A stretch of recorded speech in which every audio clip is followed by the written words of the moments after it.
All right. Okay. All right, here we go.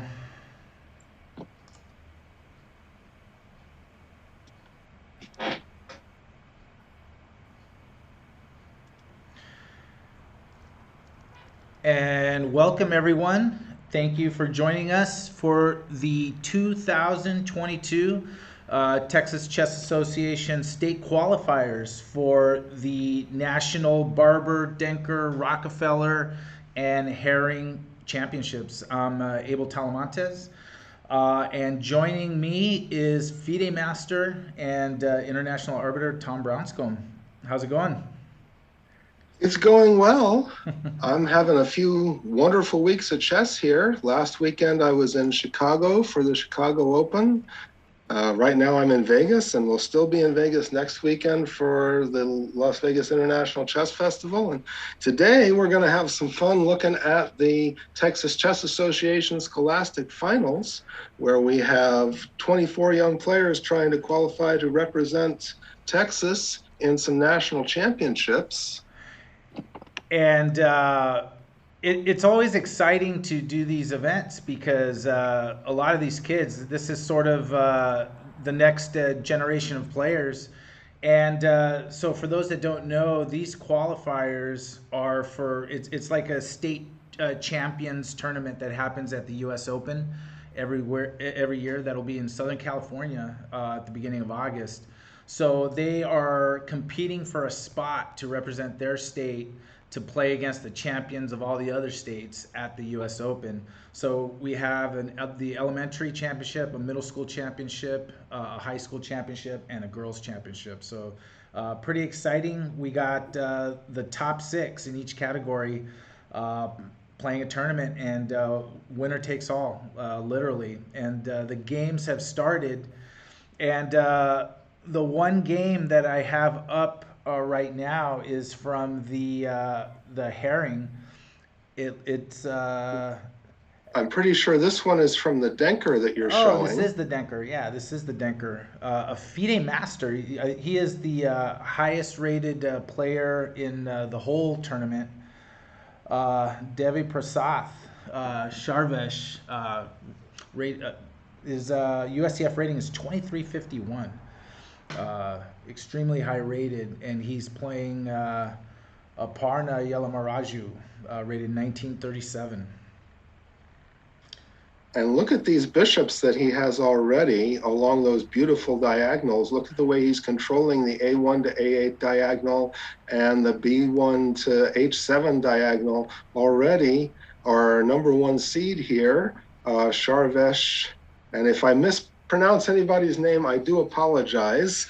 FIDE Master Sharvesh Devi Prasad already generating some nice potential attack on the king side with a nice pair of bishops there. And the one thing to note that the time control for the tournament is game in 25, and I believe it's +5. So these players are having to play at a little. It is 25 +5. They're having to play at a little bit faster pace than they're used to in a standard over the board.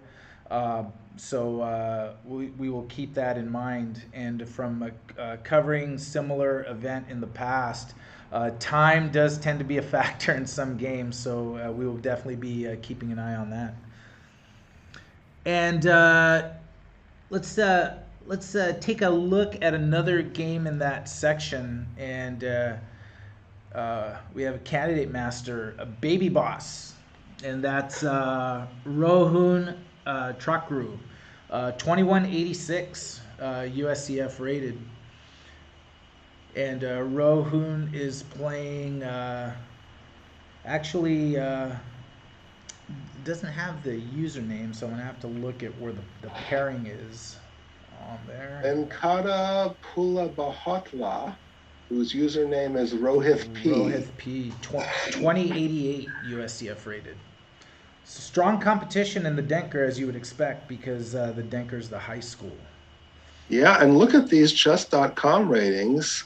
These kids are obviously having some pretty strong results on chess.com, as they're both 2300 plus chess.com. So Pretty and strong stuff. and especially the kids, they're always they'll talk about their USCF rating, and then they'll drop their chess.com rating, and then they'll drop their chess.com puzzle rating. So they focus on their ratings. They like to see the high numbers. But look at this position for black with rook on f8 and bishop on h6. What do you think of this? Is this some kind of line? I am shocked by what black is doing. I'm wondering, where is black going to put his king? He obviously can never castle kingside because he's moved that rook off of h8. So he will never be able to legally castle kingside. And he's very far away from castling queenside. He'd need to move his bishop off c8. He'd need to move his queen off d8. And then and only then could he castle queenside. But in the meantime, his king's just sitting there on e8. And that center could open up at any time, because those pawns on e4 and f5 can get traded in a single moment's notice. So it seems to me that what black is doing is rather dangerous here. And let's take a quick look on how we got here. This is out of a Sicilian g6, and then bishop a6 right there. Is that a line that is something? I've never seen any of this before. This is not your normal. This is not your normal Sicilian. And I'm wondering if Black's thought was to trade off that bishop, but you wouldn't think that would be the case because you went g6, right? You wanted to put that bishop on g7, but Yeah, normally when you play g6, you're planning to fianchetto that bishop, and that sure looks like a great diagonal. That a1, h8 diagonal looks nice and open and a great place to put a bishop. So I'm not really sure what black thinks he's doing here. and it seems like f4 really sort of took away whatever Black was thinking, because now that bishop does not look well placed at all. Not at all. And I mean, black just can't get much pressure on that f4 pawn, because if white needs to, he can always support it with g3. So, and now black has temporarily won a pawn, but white has all sorts of ways to go after that e pawn, possibly starting with knight g3. And it just looks like things are going to open up. And I mean, temporarily at least black has some material, but with the position opening up like this, I think even though white's a pawn down, I think I'd rather be playing the white pieces here. I said earlier, I mean, where is that king on e8 going? Eventually it's probably castling queenside, but he's at least 3 moves away from doing that.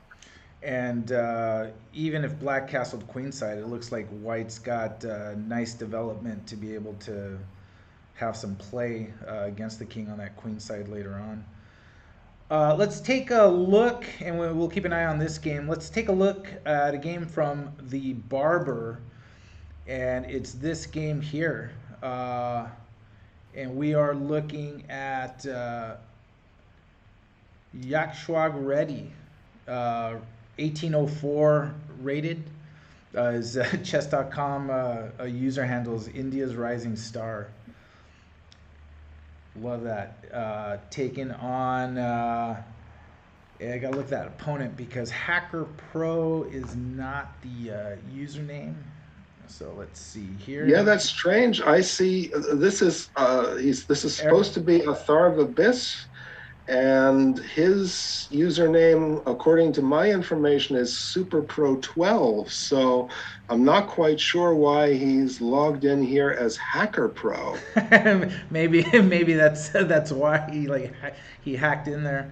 But USCF rating is 2011. So 2011 against an 1804. A lot has already happened just in the first few minutes here. Whose position do you like? Again, another bishop on a6. Well, this one's on h6.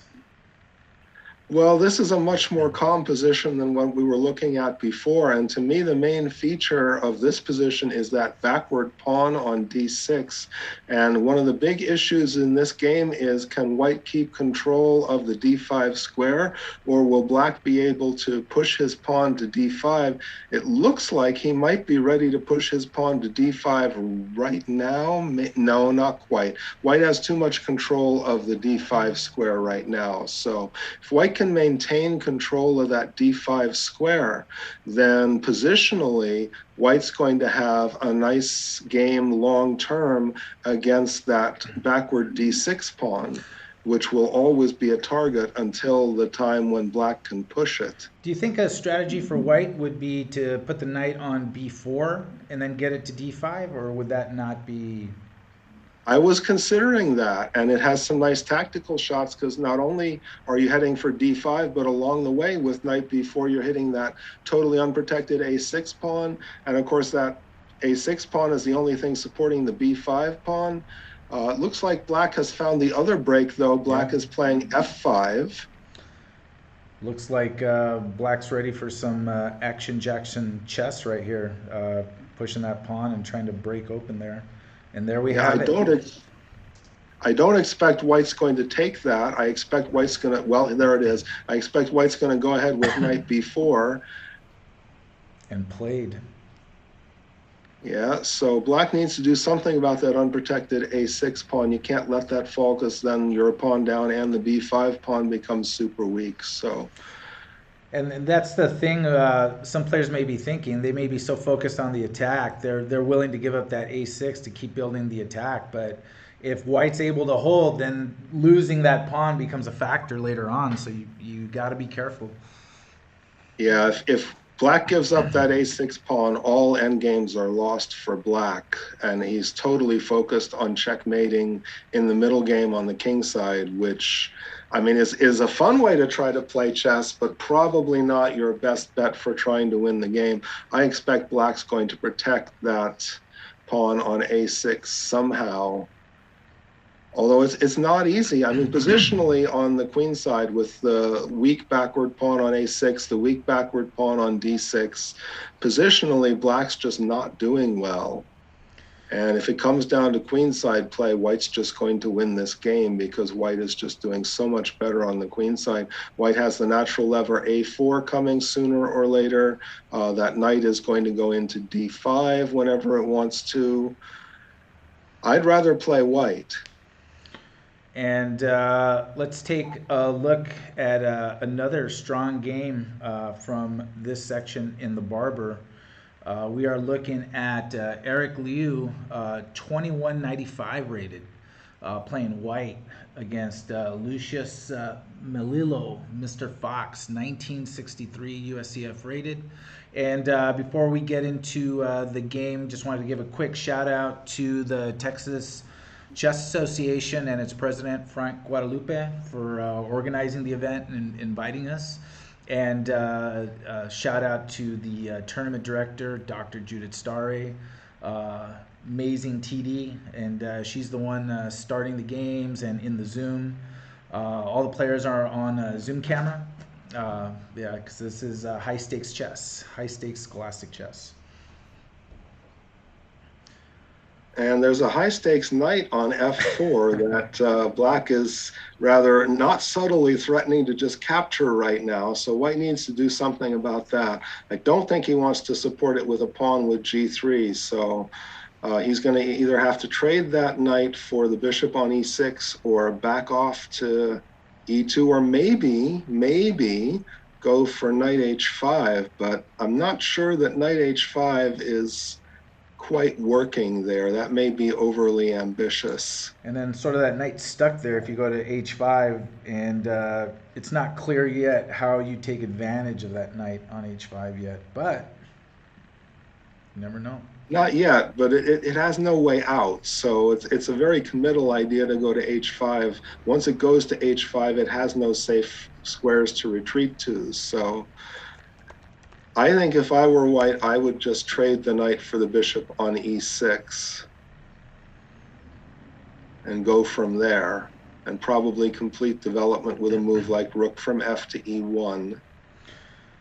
And Tom, so what do you think for you? Like, how do you feel? I mean, you're used to playing, the regular time control. You got, a couple hours, a lot of time to think, or hour and a half with the increment. But now all of a sudden you're playing for a lot of marbles at G25. Like, how does that change the psychology of how you think about chess, are you sort of really trying to build up your opening so you save time for the middle and end game, or like what's the approach these kids are taking?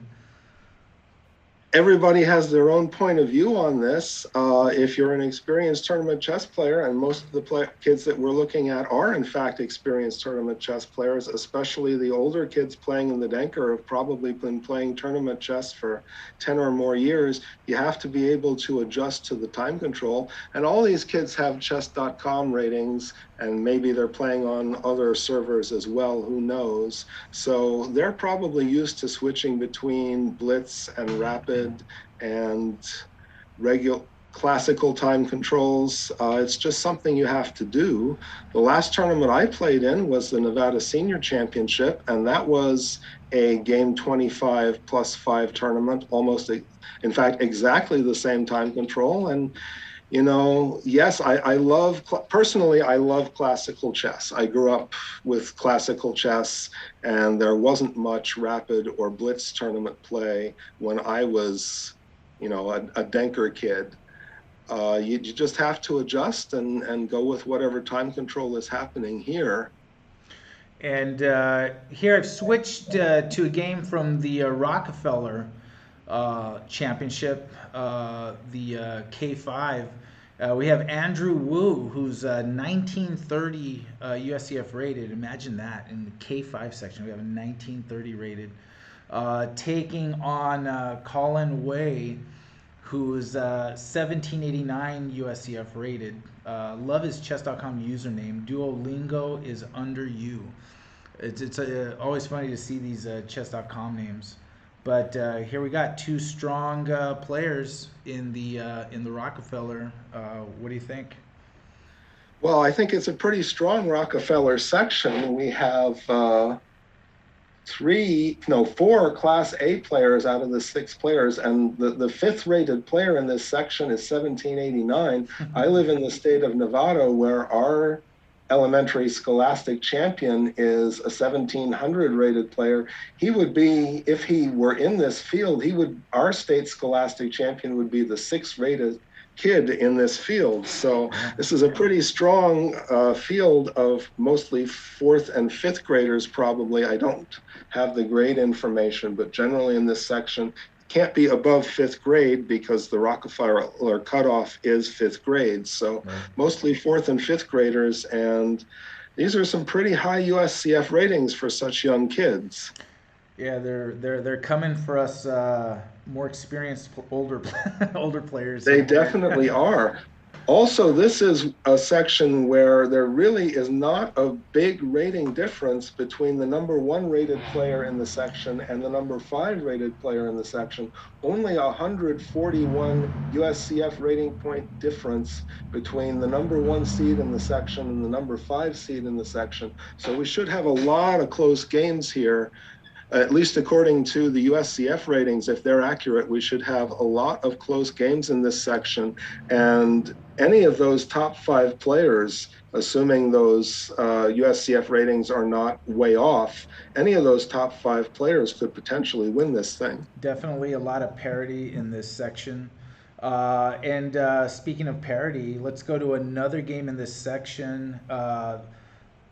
Daniel Yang playing white 1900 against Joshua Meng 1894. Can't get any closer than that, but looks like black is up here. Yeah, where is black's? Wait a second. Where is white's other rook? What happened here? Yeah, that's interesting. Let's take a look at that. Let's go to the start. I was trying to find where the material advantage was, and let's see, out of a King's Indian, back there,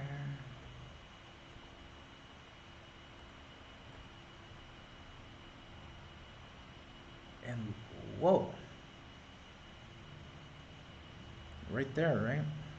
He just left the rook on Oh, I understand. Yeah, yeah, yeah, Yeah, yeah. you see that Yeah, knight? knight d3 is super strong because it cuts off the connection between the queen on d1 and the knight on d4, and black's just threatening to pick up the knight, so you don't have time to move that rook off of e1. Yeah, what a move.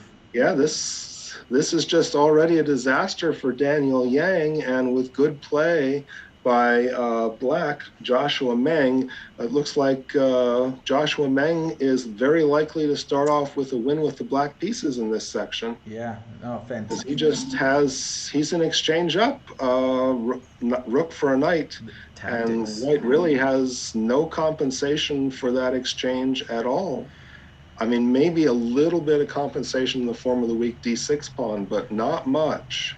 And then here's the other game in the Rockefeller section, and this is one where the lowest rated player, who's 1500 rated, playing white, is playing 1836 Kyle Wang, and white is Christos Konstantakos. Playing white looks like down a pawn, but looking for some play on the queen side. Does white have enough, do you think? No, I definitely want the pawn here. Uh, in fact, white still needs to kind of untangle. Not good things for white are going on that e1 to a5 diagonal. White does not want to, I mean, certainly the king's still living on that diagonal with the black queen. That's not a good sign. And you don't want to move that white rook off of c3 unless you have a strong tactical reason, because you're a pawn down. And if you trade queens, that's going to be very, very bad for white. White does not want to go into an ending a pawn down. And that rook on h1 for white, it's not doing anything yet. White still hasn't castled. So, I mean, I would say that not only is white a pawn down, but black has the compensation here, as black is much more ready for activity, and he's much more ready to break things open. White doesn't want to break things open in the center with that king still on e1. And sort of the one thing that's standing out for me, I know white is USCF rated 1500, but it looks like their chess.com ratings over 2000. So they're getting their reps on chess.com for sure. Definitely, but I mean, look at what's happening on the d file. White doesn't want the d file to open either because he has his queen trying to live on d2, but black has a rook along the d file. So, I mean, that dark square diagonal e1 to a5 is potentially problematic for white. The d file is opening up, and that is potentially problematic for white, as he can't allow that file to open up while he has his queen there on d2 against a rook on the d file. So white is a pawn down and has to be super careful that things don't get worse very quickly. And let's take a quick look at a game from the Haring section. And this is the girls' championship, and we have Shaina Chowdhury Danekula playing white, 1489 rated against Ambika Yelamaraju, who's won this event before. And actually, if I remember correctly, and I believe it was 2 years ago, she won the Herring for Texas as the lowest rated player, or like one of the lower rated players in that section. And she's sort of surprised a lot of people and pulled off some upsets. But look at her now; she's 2095 USCF rated. She's playing black. How does she looking in this game? I need a few moments to figure out what's going on because there's some interesting and unusual stuff happening on the queen side here. And I mean, white still hasn't castled, which is potentially a problem.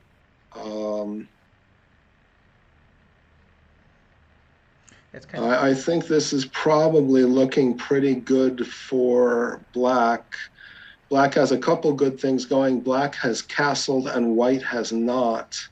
And also, and by the way, that e file is open except for a couple minor pieces, the bishop on e3 and the knight on e7. So that white king cannot live on the e1 square for too much longer once black brings a rook to e8. Also, that pawn for white on a5 is extremely weak. And it looks like black can just take that pawn whenever she wants to. So, And this, of course, at the moment, that's, well, I mean, material's even. The pawn on a3 is also falling. So, materially, everything's fine. And once white castles, maybe white's okay. Although once white castles, the fact that that H pawn and that G pawn have already both been pushed is going to leave a bit of air around the white king. So it's difficult to see how the white king is going to get long-term safety. and Certainly not going to get safety by castling queenside. Certainly not going to stay safe in the middle on e1, and not as safe as you would like after castling kingside with the pawn push already to g4. And we'll keep an eye on this game, but check this game out. This is another game from the Haring section between Lakshana Astigiri and Tanvi Borse. An 1140 rated, USCF rated playing white, 1390 playing black, but uh, look at this. We got. Yeah, that's about a 2700 rated pawn there on a2. That's a super GM kind of pawn there. It's not only an extra pawn, it's a pawn that's one move away from queening, supported by a rook on a8. But White's got some threats here. If they could slide the queen in onto h6, but it looks like Black can get the queen back to e8 and f8 and prevent that. Yeah, the black queen gets to f8 in two moves if she wants to, with the maneuver queen d6, queen f8, or queen e8, queen f8. It's going to take white three moves to get around to g7. So black has that covered. I don't think we're going to see black blundering checkmate on g7. That was interesting. Queen d3. Well, there's a tactic here. If white tries to avoid the queen trade and go for that mating idea with queen h4, black actually plays queen takes f1 check. Right. White has to take back with the rook, and then black immediately promotes that super GM pawn on a2 to a queen, and black is just up material and winning easily. And it's sort of exciting to see if these players see it, because they're sort of at that level where they can see these tactics, but it's close, and especially with time pressure. So let's see if a white can see it, but black definitely in control of the position. But I'm pretty sure that Bunny Gambit sees it. I don't think she would have played that move if she didn't see the idea. oh, she sees the idea now. Does white see the threat? That is an excellent question. I mean, if white doesn't see the combination queen takes f1, rook takes f1, promote to a2, then this game is going to end pretty fast. Of course, white could just trade queens, but then, with the queens off the board, again, that super powerful pawn on a2 is going to decide the game. So. And the thing is, even if you trade queens here and then play rook f2, does that get you anywhere? Well, long term, I mean, so if you trade queens, queen takes d3, rook takes d3, and then you try to win the pawn on f2, first of all, you're not even threatening to win the pawn right now, because if black does absolutely nothing and just, plays h5 or king f8 and ignores the fact the pawn's under attack, white can't take it, because after rook takes a2, rook takes a2, rook takes a2, rook d1 would be checkmate. So white isn't even threatening to win the pawn. And if black wants to defend the pawn, after the queen trade, white can just slide the d rook over to a3 and have both rooks supporting the pawn. So white avoids the queen trade in a way that does not allow queen takes f1. But again, that super powerful pawn on a2, that is almost certainly going to be the deciding factor in this game. And in fact, white can probably decide things pretty quickly by simply bringing the rook from d8 over to b8 with the idea of bringing it to b1. And that is going to be really tough for white to meet. The idea being, once a rook gets to b1, that's probably game over for white if a black rook gets to b1. So now that we've taken a look at quite a few games from all the sections, so let's double back and check out some of the positions we were looking at. This was, I think, the first game we were looking at from the Denker with FIDE Master Sharvesh Devi Prasath playing white. And look at this position he's got against Aparna Yelamaraju. I need some time to figure out what the heck is going on here. I mean, obviously, white is threatening the knight on b4, and black's going to move it. But I'm wondering whether that knight on d7 is a strength or a weakness. It's currently pinned to that rook on d6. And I'm thinking that maybe that knight on d7 is actually a weakness because of the pin. No. The black moves the knight off b4, and then white just moves the rook from c1 to d1, and there's no more pin anymore. So yeah, so knight c6 played, and just grabs that pawn. sure, I don't see any tactical reason not to, unless there's something going on with rook c7. White's probably already calculated this. I haven't calculated it yet. Black's going for rook c7 with the obvious threat to take on d7, and the knight can't move because it's pinned. But I guess white's planning to play the rook from c5 to d5. c5 to d5 and not worried about a discovery. I'm worried about a discovery. I'm worried about, after rook from c5 to d5, I'm worried about a move like knight to b8, discovering an attack with the bishop on b7 to the Oh, rook on look at b5. that. Oh, Look at totally that. different idea. Look at that. Oh, beautiful, Nice beautiful tactic. little tactic. I didn't see that coming, but Sharvesh obviously had this plan. The idea is after rook takes d6, black simply has knight e8 check, forking king and both rooks, and picking off the rook of his choice and recovering his rook that way. And that just resolves everything. Yeah, that resolves everything favorably for white, and white is just a clean pawn up with no problems. That's puzzle material right there. Absolutely. Fantastic move. Let's take a look at the baby boss game here. Baby boss That is Rohun Traku. against Venkata Pulabhotia. A couple of experts.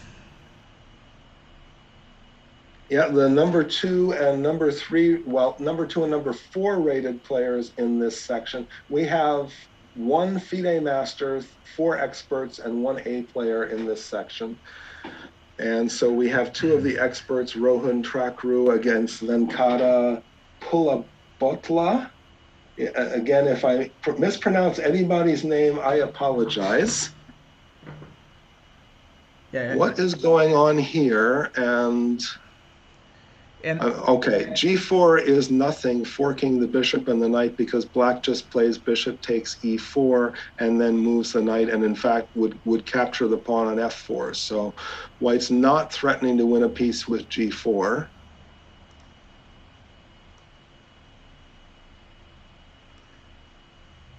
We just have a game of chess here, honestly, and there's a lot to play for both players. And it looks like black has been able to make it a regular game, because I know in the beginning the piece placement looked a little suspicious with the bishop on h6 and then f4 played, but when we were looking at this game earlier, the king was still on e8 and black was several moves away from castling and getting the king to safety. But obviously, in the meantime, while we were looking at other games, black has managed to organize his position, get his king safely castled queenside and all the way to b8, where it's perfectly fine and safe, and king safety is not an issue for either player. And this is just going to be a maneuvering game here with equal material, with both players having safe kings. And let me flip to a game from the Rockefeller, the game between Daniel Yang and Joshua Meng. White has just played e5 check, and the king is on f6 there. Black is up a pawn, but Well, I mean, the black king just starts running backwards, probably to g7. Oh, he goes for f7. I'm not sure what the problem with g7 was. Maybe he thinks he needs g7 for the knight after g takes f5, g takes f5, knight g3. and here White's trying to take advantage of the light squares. Looking for bishop h5. Yeah, no, this is just, well, I mean, black still has his exchange. It's an exchange for a pawn. I'm not even sure who I like. That is a really strong protected pass pawn on e5. It's possible that white's knight and pawn are actually worth a rook here. And as suggested, so this is why black didn't play king to g7. He wanted to leave that square. Excuse me. He wanted to leave that square for his knight.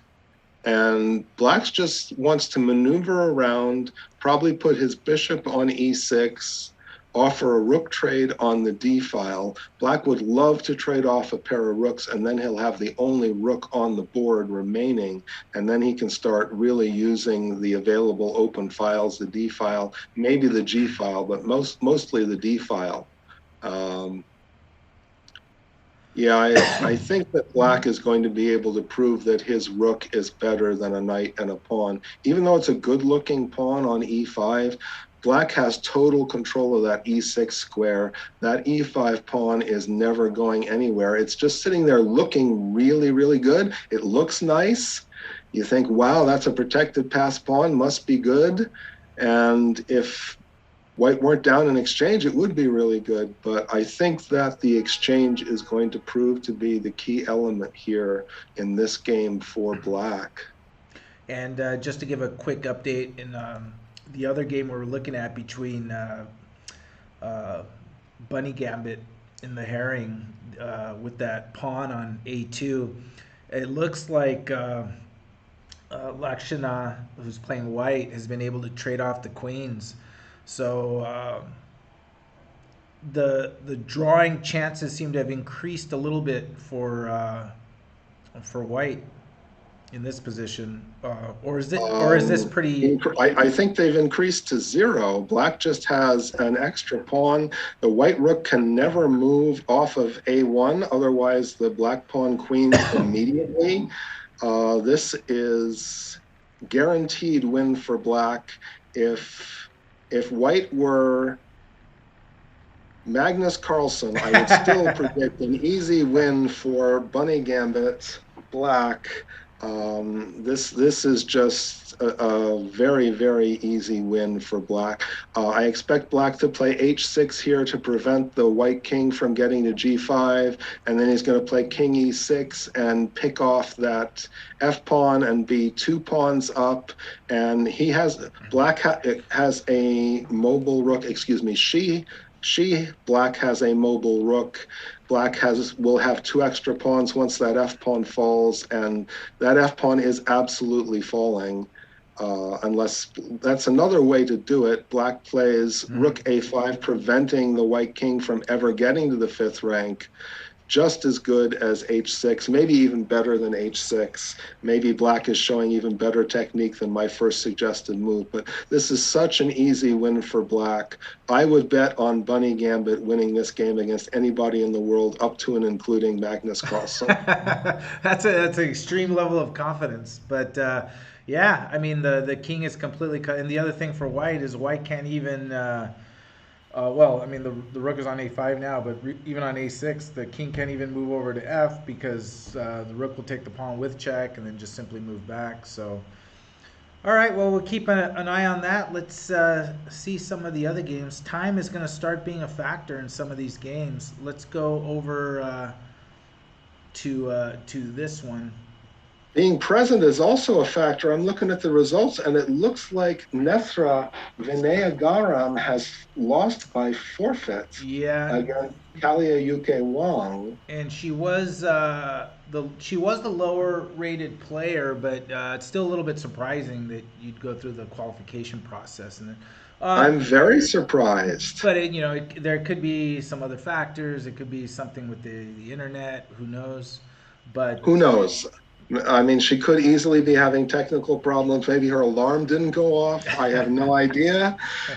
But but she didn't make unless it. that's a mistake, it looks like Kalia UK Wong, who is the number 2 seeded girl in the girls section, competing for a spot in the Haring, has started off with a forfeit win against Nethra Vinayagaram. She did have a 1,000 point rating advantage in that game, but still probably She was favored to win, but you never know what happens. I stranger once things. lost a game in which against a 1300 player in which I was 1,000 rating points ahead. I just overlooked mate in five, and my opponent did not overlook mate in five. So Well, some of these kids, you never know because they're playing, they're training, and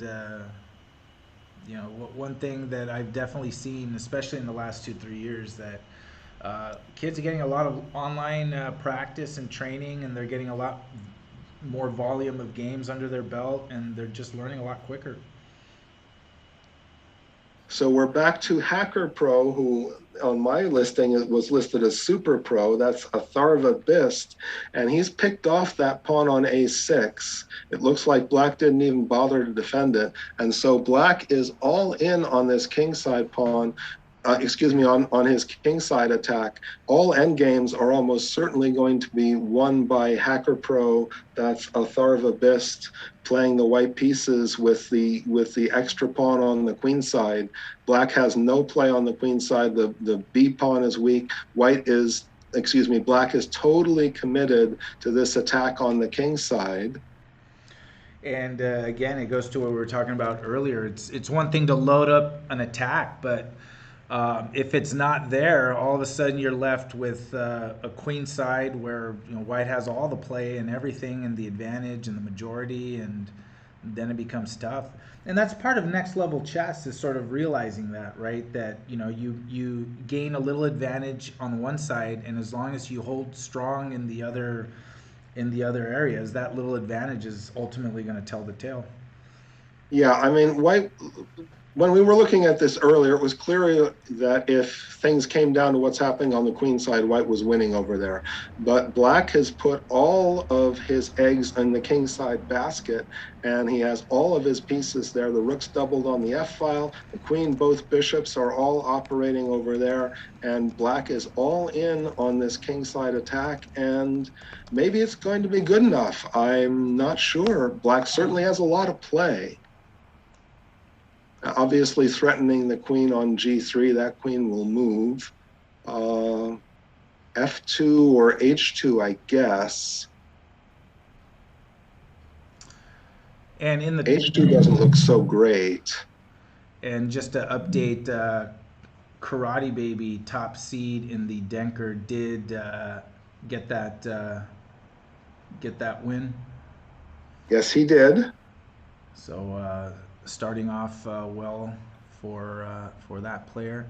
That's FIDE Master Sharvesh Devi Prasath has won his first game. He is favored by rating by quite a bit in that section, and he has started off the way he wants to. And wow, let me go to this game here. Look at this pawn push by Eric Liu. This is in the Barber section. Eric Liu, 2195 against Lucius Melillo. That is a thematic pawn push. We need to check out the tactics though with the move knight takes f4. No, that's fine. No, that's fine for White. White just takes back with the bishop. I was looking at some exotic tactics where Black takes on f4 and White ignores it and pushes d6, but that's totally unnecessary. White just takes back on f4. This pawn push on d5 is totally thematic, and it looks like white's starting to get a really nice position. Materially, it's equal, but black has a very unimpressive 4 versus 3 pawn majority on the king side. And that pawn on d6, I was not surprised to see that happening.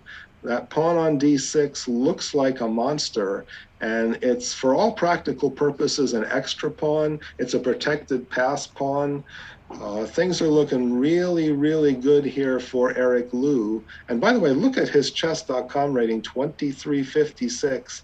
This is a guy who's been winning a lot of games on chess.com, apparently. That's the training ground. It seems to be just you get volume of games. Uh, Tough position it looks like for black those pawns, but maybe could look to try to break some stuff up with b6 or something like that. Yeah, the problem is even if black gets what he wants, even if black gets b6, b takes c5, b takes c5. Okay, maybe the c5 pawn is a little bit weaker after all of that, but I mean that d6 pawn is still tremendous. And I mean, look at how cramped black's Yeah. position is. He's really having trouble Look at figuring that. out where to put everything. Yeah, look Rook at him. d7 was necessary, but look at that poor bishop on c8. Wow. It's screaming, hey, what the heck do you think you're doing to me, buddy? I thought we were friends, and now you're blocking me in here. This is not right. And now look at these pawns That's on the f file. This is turning into a horrible disaster here. This is complete piece restriction here. Like the bishop can't come out, the queen's like trapped in there. Wow. Yeah, Eric Liu, the white player, is just having everything his way here. And I'm expecting this is going to be a pretty quick win for white. I mean, just put rook from d1 to e1 maybe, or maybe rook from f1 to e1. I mean, there are so many attractive candidate moves here. And Tom, let me go back to this game here that we were looking at with this game from the Yashwad. This one's from the Barber section. White's got under a minute left here. We know black was sort of playing for an attack, but under a minute left, and black's got 7 minutes. Yeah, I don't think time is going to decide it because this position is a pawn up position for white. And notice that white has gotten his king all the way over to c2. So white has, what is that? Oh, right. Okay. I got the pin, taking advantage of that. Oh, hold it. There's an exchange. I'm sorry. Black has managed to win an exchange here. Yeah.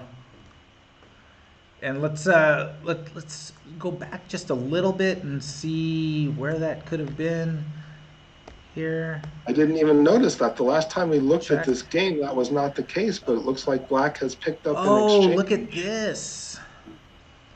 So went bishop c4 check. Oh, wow.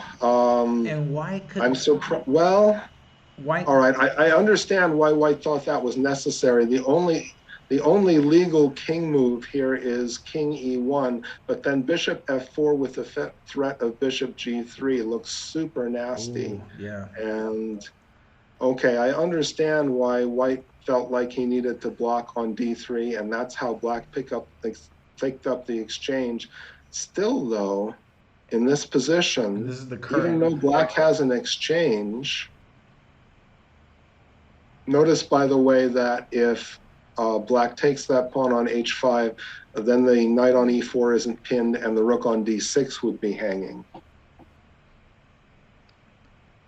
And in fact, the rook on d6 is hanging. I think white has tactically managed to win a lot of material, but the queen can't go to f5 because of the bishop on h3. Queen can't stay on g6. Can black play rook d2 check?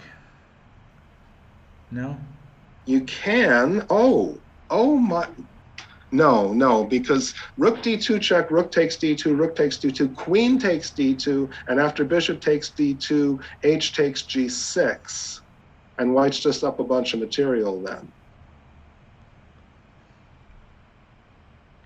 Wow, 20. Maybe, though, can black play rook takes d1 with the idea that after h takes g6, then rook d2? Knight takes d2. No, white's No. still up a bishop at the end of all of that. White is still up a bishop at the end of all of that. I think white has just solved everything tactically. And yeah, white only has 29 seconds, but I'm pretty sure we're playing with a 5-second increment. And a good Yes. player can play a lot of moves on a 5-second increment, even with 1 second, not to mention 29 seconds. It So seems like queen takes knight is probably the best thing right here, right? And then rook takes d1. that might be the best try. Queen takes e4, f takes e4, rook takes d1, and then of course there's the threat of rook d2, but you probably just get the king out of there with king b3. And well, that's still an interesting game. Black would have 2 rooks for a queen. White has a lot of extra pawns though, or enough extra pawns, at least on the queen side. That's probably the way to go. That's probably the way to go here. Black has a lot of extra time to think about it. So he probably should find that idea of queen takes e4 check, white has to take back with the pawn.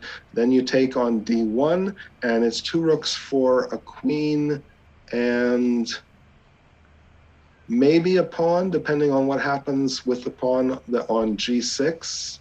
And here we go. It happened. And of course, you can't allow rook d2 check. Well, actually, you can't allow rook d2 check. King b3 was pretty much necessary. Rook probably comes to d2 anyway, just to get that activity. The rook on 1, right? To d2. Probably the rook on, yeah, it has to be the rook on 1. If it's the rook on 8, then queen f8 is instant checkmate. So we're not going to see that rook on d8 leaving the back rank anytime soon. Now it seems that even though, oh, look at that, bishop c1. So very interesting material. For black, 2 rooks, and for white, a queen and a pawn. Okay, I like this. Black is preparing rook d2, and after rook d2, planning to take on b2. And that's going to be tough for white to deal with. That's kind of an interesting move there, right? Doesn't it really allow rook d2 to be played now? I think the idea here is white's trying to set up. Oh, wait, hold it. Yeah, I feel like that was a but I mean, mistake. how did you stop rook d2? Bishop c1 was brilliant. Getting the bishop to c1 before playing rook d2, that was really the key Oh here. wow, bishop e3 check here, no? Or maybe rook c2? I'm not quite sure. I mean, it's looking good for black. So it's certainly looking better than where they were at, Not but not just because of the time, but because of the exposure of the white king. That c3 pawn is almost certainly falling. yeah, this has gotten pretty darn interesting here in the end. And again, white with 28 seconds. It's always been interesting. I mean, this is the game where black abandoned the queen side to go for the king side attack, and it's been interesting for a long time, and it's staying interesting. I wouldn't be surprised here if white grabs that b pawn, because he really can't defend his king. All he can do is just run. Queen b3. Doesn't that move seem a little slow, given the position? But what does white do? I thought white, well, I mean, what does white do? Oh my gosh.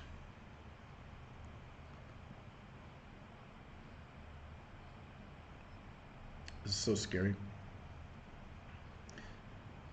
Bishop e6. Does that do anything? King b7.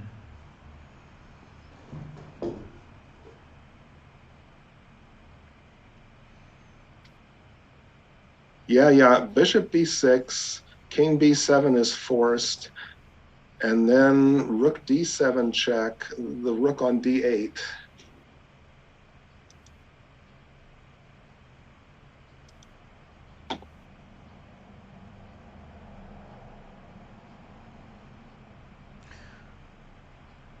That king is in so much trouble on b. Whoa. It's like so boxed in there.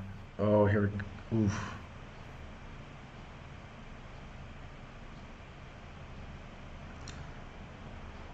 I think white's just lost here. Yeah, the net is closing in here. Something got away.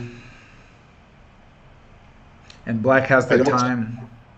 I don't see a forced checkmate, but wow, that king is in so much trouble on a7. And black has the time to kind of think this through. Yeah, black's not likely to blunder here. For a strong player, a minute and 40-something seconds is plenty of time to figure everything out. Okay. Are you forced to go like rook b5? Have we found a tactic here? You move the bishop, the rook on b6 falls. You don't move the bishop's hanging. Now you're looking at perpetual if queen takes bishop. At least it's a draw for black. Black can just shovel the rook from b7 and b8 if black wants to.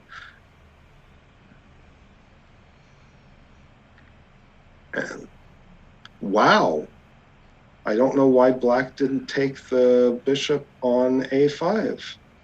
Or white, yeah. Excuse me, why white didn't take the bishop on a5.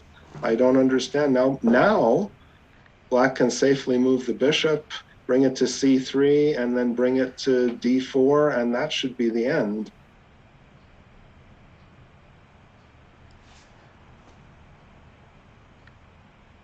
Wow. Now just bishop c5, and all sorts of discoveries are threatened.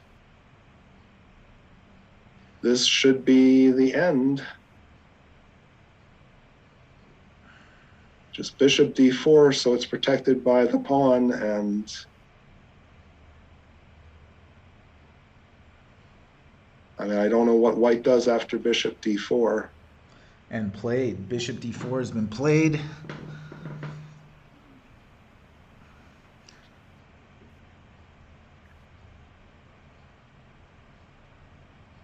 Oh my gosh. I have no idea what white can possibly do here.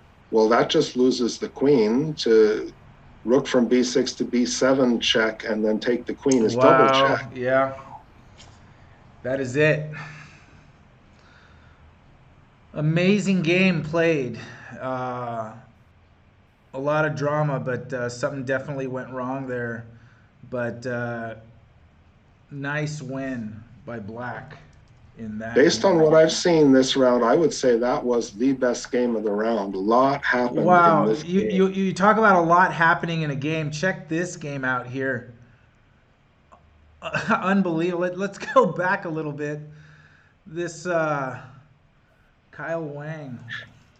You don't see this very often. 4 queens on the board, 2 for black, 2 for white. Let's see, what section is this this madness here? This is from the Rockefeller. Kyle Wang, 1836, is black, and then white is the 1500 rated. Christos Konstantakos. And let's just go back to this position here from the game. Wow, there was some action in this game. Check. Rook over. Knight comes out. Takes the pawn. Takes. loses the rook. And then pawn race. Wow, look at this position. Two queens on the board, two queens and a knight against. This is some really weird, but I mean, black just wins by force Yeah, here, yeah, as we saw. yeah. Look at that. And you got to ask if it was sort of known that this was going to happen. Uh, They were fairly low on time, but they're reasonably strong players. Black obviously calculated it out better than white, but I don't know what white could have done all that differently. and looks like the games of round one are over. And Let's see. looking at a draw here in this game, also on the Yeah, it looks Rockefeller. like yeah, it looks like all of the games are done.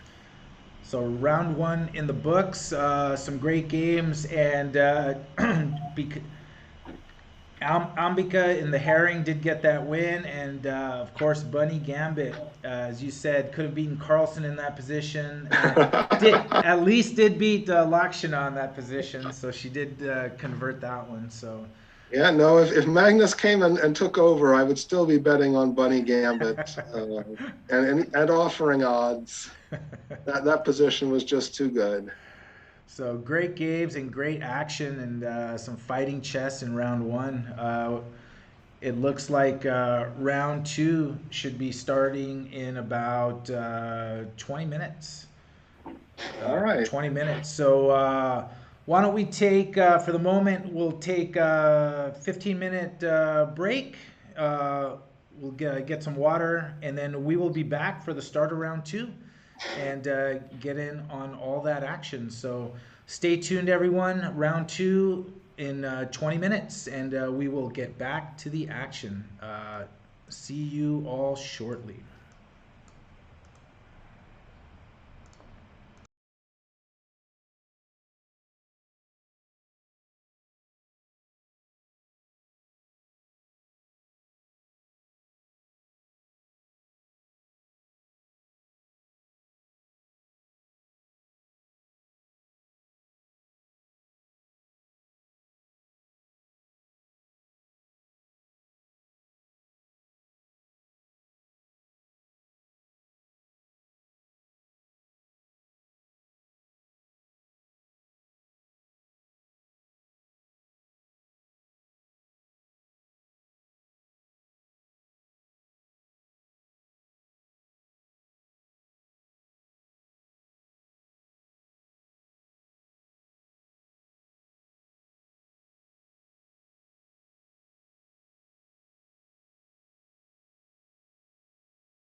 And we are back, everyone, for round two of the Texas Chess Association state qualifiers for the Denker, Barber, Rockefeller, and Haring championships. Fantastic round one, had some really exciting games. And here we are for the start of round two. And it looks like we got our top seed in the Denker, FIDE Master Sharvesh Devi Prasath, now playing Venkata Pulabhatla, and Sharvesh 2351 USCF rated against Venkata 2088. FIDE Master versus Expert. So far, they're both playing like grandmasters, playing theoretical, although G6 is an interesting choice to go with the opening. I guess he's trying to transition into a dragon, but I'm not familiar with this way of transitioning. It seems to me that maybe white can play bishop takes f6, and black has to play e takes f6, and that seems like a really wonky looking pawn structure for black to me. I'm a bit confused, and obviously Venkata is taking his time, but he's going for it also. He had to think about that one a little bit because probably like me, he hasn't quite seen this move order in the opening. I'm not quite sure what Sharvesh is up to here. But I mean, look at that isolated D pawn on D6 and look at those doubled pawns on F6. I mean, yes, black gets the two bishops for the bishop and the knight, but I absolutely hate black's pawn structure. And black has played G6, presumably with the idea of bishop G7, but if he ever plays bishop G7, that pawn on D6 is going to be incredibly weak. And would you say of the doubled pawn and the isolated pawn that the isolated pawn is probably the biggest source of concern, or are they both equally little wonky? I think the isolated pawn is a huge source of concern because if you don't continually protect it with the bishop, it's tremendously weak. Even if you do protect it with the bishop, it's still weak and isolated, and white has total control of the d5 square. So that d6 pawn is not going to push to d5 anytime soon. It's not going to get traded off. And as long as it's sitting there weak on d6, what is black doing with his dark square bishop? He's played G6 to presumably bring it to G7, but I don't think he ever dares bring that bishop to G7. And to me, black's position just looks like a mess. And I don't understand at all what Sharvesh thinks he's doing here. And so keep an eye on this one. Let's stay in the Denker. We have Benjamin Walmer. 2091 USCF rated, playing white against Rohun Trakru 2186 out of a Karo Khan. This is looking a little more normal and theoretical.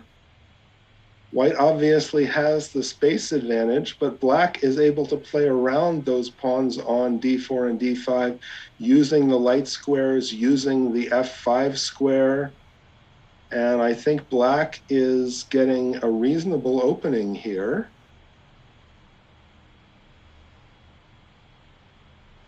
And probably, yeah, what do you think?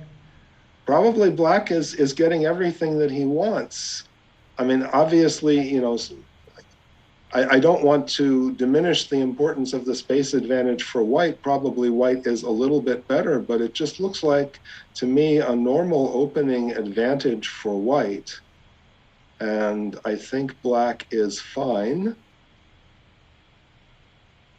I mean, temporarily, the knight on e7 is blocking the bishop on f8, but that's just going to be a temporary problem. That knight on e7 is almost certainly heading for the f5 square, and then the bishop will develop probably to e7 or maybe b4, and Black is just going to have a perfectly acceptable position as long. Yeah, no, I really don't see any problems for Black. Not that Black is achieving complete equality. I still think with the space advantage, White probably has a normal opening advantage, but not more than that. Not like the game we were just looking at before, where Black was doing some stuff that I completely failed to understand, and it seemed like White had much more than a normal opening advantage. At least that's what it looked like to me. This one is much more normal and closer to normal theory as I understand it. And the third game from the Denker section is this one right here. White Aparna Yalamaraju, 1937 USCF against Ganesh Kumarapan, 2087 for Black out of a King's Indian. And some rarely normal stuff, except I'm not familiar with this knight E1 maneuver. I assume that I assume that White wants to reposition his knight to D3, and it looks like he has time for that. I don't see that Black's going to do anything particularly about it. Is it unusual at all that you see the white pawn structure on A2, B3, C4, but the bishop's not on B2, it's on G5? Is that unusual, or is this pretty common? It doesn't seem that unusual to me. I mean, I assume this came out of a Sicilian. And, if you can get that C4 move in, it's great. Often when you do get that C4 move in, you need to defend it with B3. And in this position, of course, you need to defend that C4 pawn with B3. Otherwise, it would be hanging and Black would just take it. So I like potentially what White is doing here. White can potentially, of course, he's going to take on D3 right now, probably with the queen is what I'm expecting. And if he takes with the queen, then he can play E4 and get a nice little lock there on the D5 square and just get a long-term positional advantage and transpose into a Marazzi-Bind type position, which personally I love to play as White and hate to play against as Black. And let's take a look at this game in the Barber section. Check this one out. This is Aryan Gutla, 2171 USCF, playing White against Eric Liu, 2195. This is potentially the key game of the entire tournament. This is a round robin format, so it's not like a Swiss format where the last round game is probably the key game. In this format, all the players are going to play each other at some point in the tournament. And here in this round two matchup, we have the top two rated players competing for the spot in the Barber, Aryan Gutla and Eric Chang Liu, both rated well over 2100 USCF. By USCF ratings, these are the two favorites to qualify, and this could be the game that decides who represents Texas in the Barber tournament if things go according to rating. Right, and really good point is, and who plays who, was kind of like randomly determined. So you never know what round is going to be the round where you're going to have the two top players, and in the Barber section, this is the round. But let's take a look out of the opening, how we got here. All of this looks fairly common, but... So far, everything's theory. And a knight d6, like right there, right in the face. And yeah, that's looking really nice for White. So that is just looking great for White. It looks like Black is going to have to trade off one of his bishops for that knight. Of course, immediately, Black is threatening the queen. So, of course, we're going to see queen takes d3 almost guaranteed. White can throw in knight takes b7, though, if he wants to. And then there would be a queen trade as Black would have to take on c2 and White would take on d8. but there's really no need for white to do that. It's such a good knight on d6. No hurry to trade it off. It's probably black who's going to have to trade it off sooner or later. And that's an important concept of whether you should or shouldn't trade, right? And when your pieces are active and in the space of your opponent and doing something, you want to hold on to those pieces, not let them go. And that's what White has done. Wants to kind of keep that piece in the enemy territory. Tactics do matter, though, and there's an interesting tactical shot involving knight c5. Nope, black does not go for it.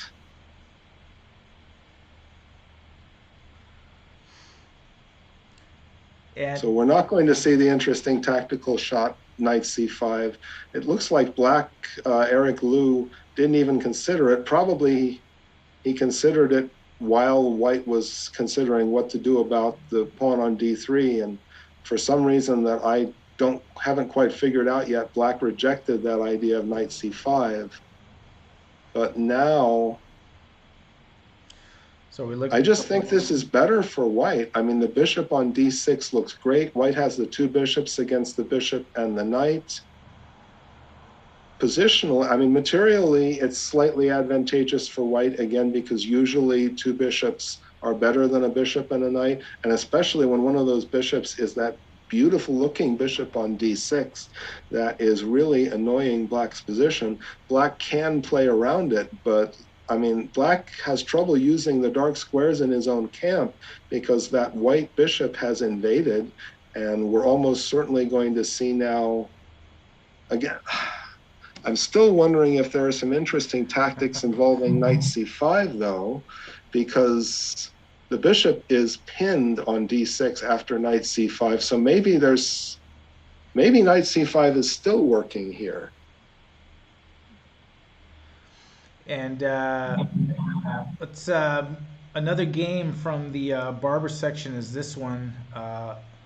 Lucius Melillo, 1963 against Darva Bist, 2011. Out of a Queen's Gambit declined. It seems like white has some play on the queen side. If white can prevent black from playing c5 black can't play c5 right now because if the b file opens, the bishop on b7 is lost. And it looks like white's just going to get some play. I mean, I'm not saying white's winning, but it looks like white's going to get the play on the queen side on the at least temporarily backward c7 pawn. White's ready to start using the c file. He already has a rook on c1. He can double up with rook c2 and rook a to c1. If anybody has any play here, or maybe rook a2, rook from a2 to c2, either way, if anybody has any play here, it's probably white. And here's an important game from the Rockefeller section where you have two of the three highest rated players playing each other, where we have Andrew Wu playing black, 1930 rated against Joshua Meng, 1894, who's playing white. Two of the three highest rated doing battle in round two. And that looks like a nice square on c4. It sure does look like a nice square on c4, and it feels like white has to trade off that knight on c4. I can't imagine he's just going to let that knight sit there. And that would be knight takes knight, and then queen takes knight, and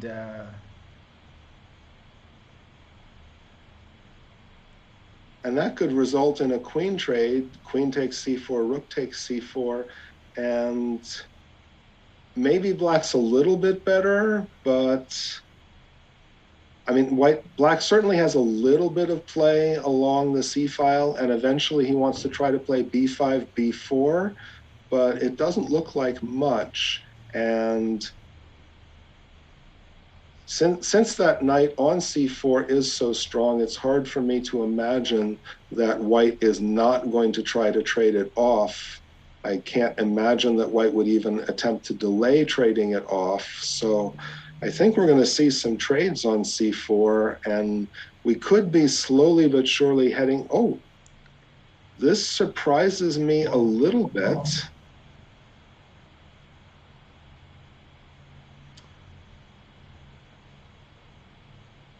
Doesn't it feel like something was a little lost here?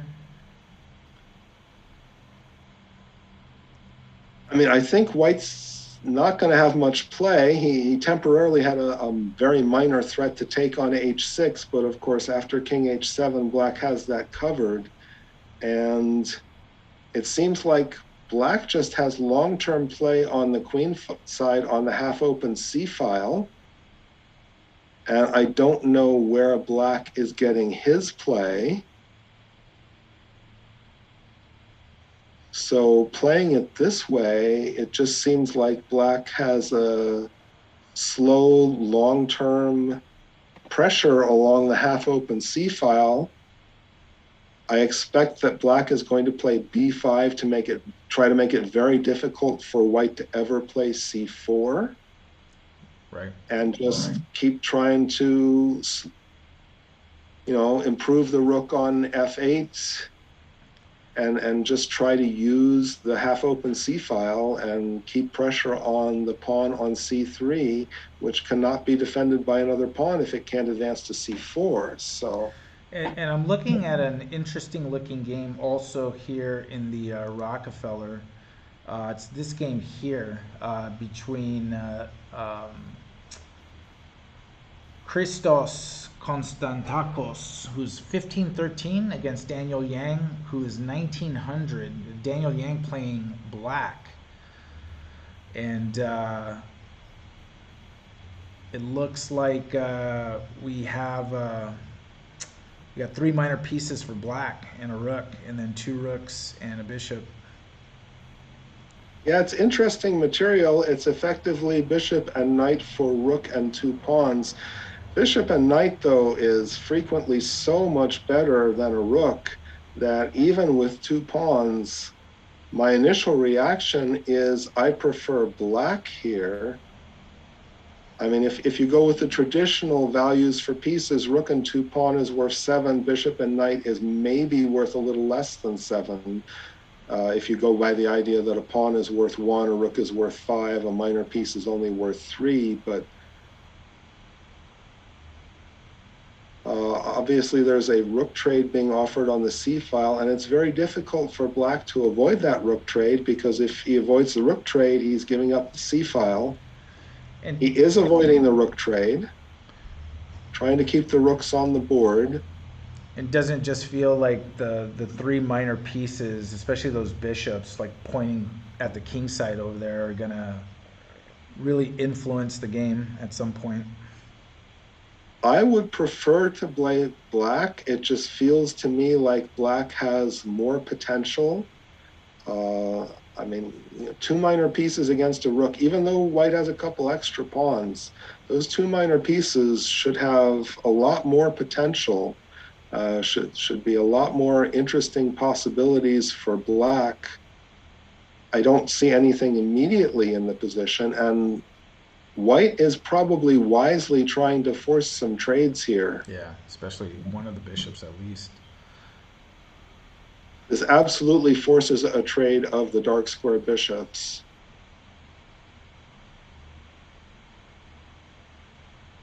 And that's probably good news for white to get those 2 minor pieces off the board, the 2 dark square bishops. Look at that, bishop b5. Well, the idea is maybe if the rook moves off f1, maybe black has an idea of rook d8. And maybe already black has an interesting tactic going here. Yeah, almost really attacking that bishop there on d6. In fact, I think black's found a tactical shot. I'm having trouble finding a move that I like reasonably well for white. Positionally, I understand why white wanted to trade the dark square bishops, but it looks like black has found a tactical response, making this a bit questionable for white at this moment. I don't know what white plays here.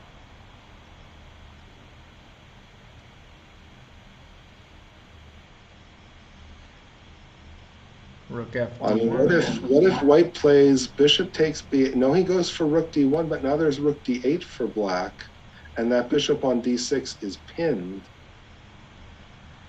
Rook D8. Can white But play then, Queen but then there's B4? queen b4. Yeah, then there's queen b4, and everything's okay. Yeah, all right. Okay, white's found a way to be okay here. It was pretty darn close there.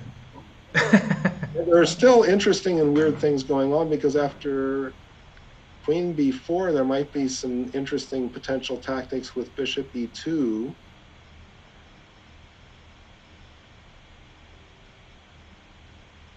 Hitting the rook on d1 and threatening some interesting sacrifices with bishop takes f3.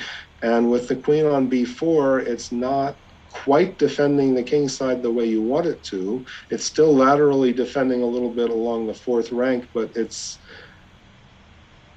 white's king is getting a little airy after queen b4. It's not clear to me what's happening. And and we'll keep tabs on this one. Let's go to the other game in this section, the Rockefeller. We have this game between Kyle Wang, who's playing black, 1836 rated, and Colin Way, 1789, playing white.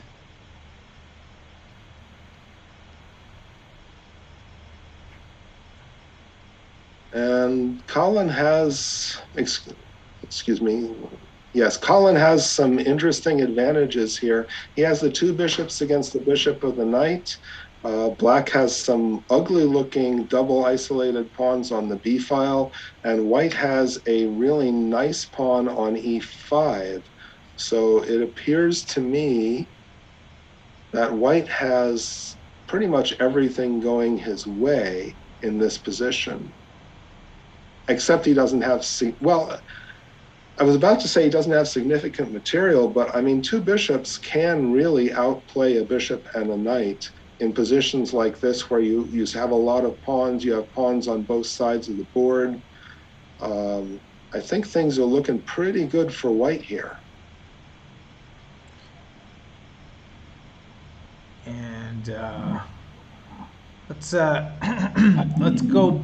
Well, actually, let's take a look at the Haring section. Yeah, it is tough. Let's take a look at Knight Mate against Bunny Gambit here. But it looks like Ambika is in control of this game here. Well, even more in control of her game is Kalia UK Wong, who's already won her game against Lakshana Ashagiri. Yeah. Of course, Kalia had an 800 rating point advantage according to USCF ratings, so it's not surprising that she won. But and I think I was looking at that game, and really quick, I saw that she was relieved of a rook, if I remember right. And I'm trying to see. Oh, here we go. There. Yeah, didn't just miss that. Played d6 and then just missed queen takes rook. So that is. Oops.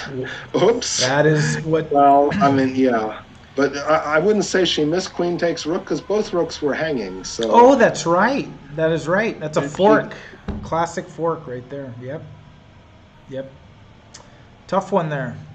Yeah. Nice little tactical shot there. Going back to the first game we were looking at out of the Denker with, let me flip the board so we see the white perspective, and it's Sharvesh Devi Prasath playing black against Aparna Yalamaraju. Yeah, and black has some pressure here with his two bishops. But, I mean, that d6 pawn is still tremendously weak. And that's what you were noticing earlier, that that isolated pawn right there on d6 is going to be a target for a little while. But Charvesh trying to utilize any little advantage out of that, just like this c file onto the white king. Let's see what happens. Although Charvesh's got that bishop on g7 pointed in that direction, and the other bishop also. Charvesh definitely has some beautiful bishops. I love Charvesh's bishops. If he just had a pawn on d6, on e7 protecting the pawn on d6, this would be fantastic. But I mean, that pawn on d6 is just so weak in the long term. Although maybe, yeah, and white's just threatening to take on d6. And I mean, there are ways that black can deal with that, at least in the short term. Bishop e5 handles the problem, at least temporarily. Moves like rook c6 handle the problem temporarily. But that pawn on d6 is permanently isolated. White has total control of that d5 square.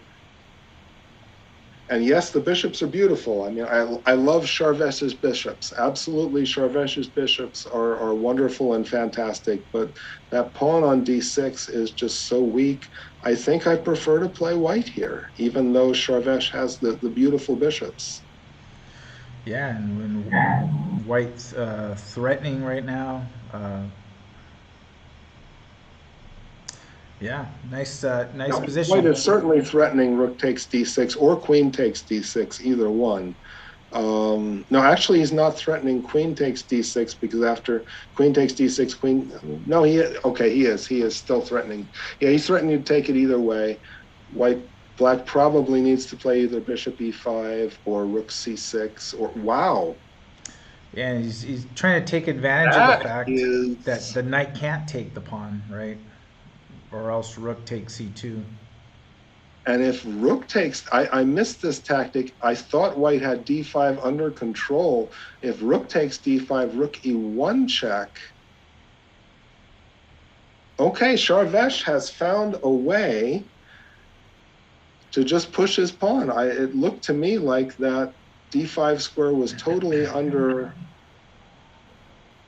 white's control, but Charvesh has seen deeper and better than I have. But now what? Trying to kick that bishop off that diagonal there.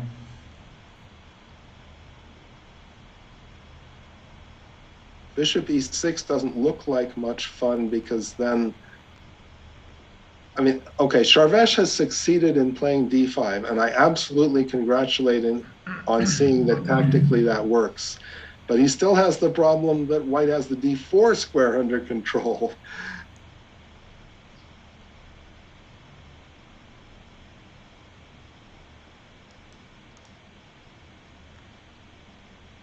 Queen h4.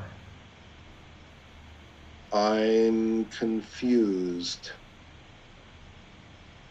Why can't white take on f5? Bishop h6 is the threat. Nice, yeah, you got that skewer right there. Oh, that's very nice.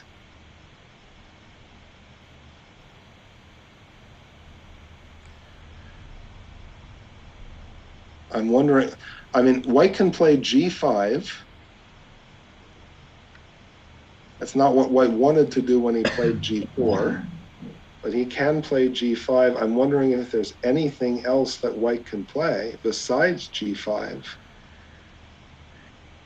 And Tom, I want to jump to this game just really quick to see what is up here, because this is Bunny Gambit, who's like 1400 USCF against Ambika Yelamaraju. And in Ambika's is almost 2100, but then Bunny Gambit goes boom here, delivering a check. Yes, Bunny Gambit has delivered a check. And then king. But check doesn't win the game. Checkmate wins the game. But definitely some cool stuff happening here. Now, is there any, it's just a queen and a knight, which is the problem here, right? Those are really the only fighting pieces here. But is it Well, like, the bishop is coming to f4, but the real problem is count the rooks. Black has two of them, and white only has one. So white pretty much needs to be checkmating by force here, because an extra rook is a pretty big deal in any level of game, except absolute beginners. And even with absolute beginners, an extra rook is going to often make the difference. But certainly Ambika with an extra rook is going to win this game unless white can force a checkmate somehow. so we'll keep an eye to see if there's dirty tricks that can be played. Check this game out. Eric Zhang's game. Fascinating stuff. This is from the Barber section. Yakshwag Raju playing white against in 1804 rated against Eric, who's 2008. It's certainly a lot of fun for white. White is having all the fun in this position. Wow. Yeah, that's an important pawn, no? Yeah, but how important is the stuff going on the F file here?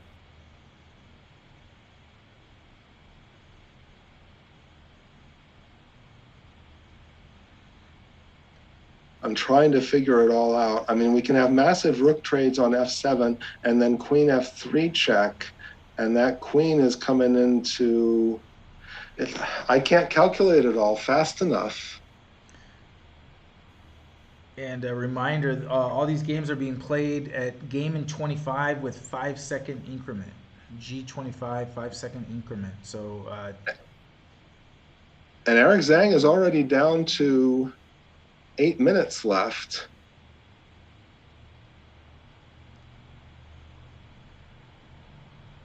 and here we go with the trades.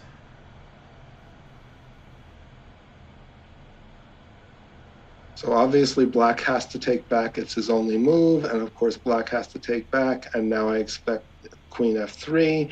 And where does that king go? And black is up a pawn.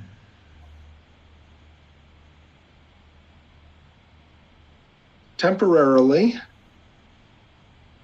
I mean, for one, there's all sorts of stuff happening, and I just can't calculate the tactics fast enough.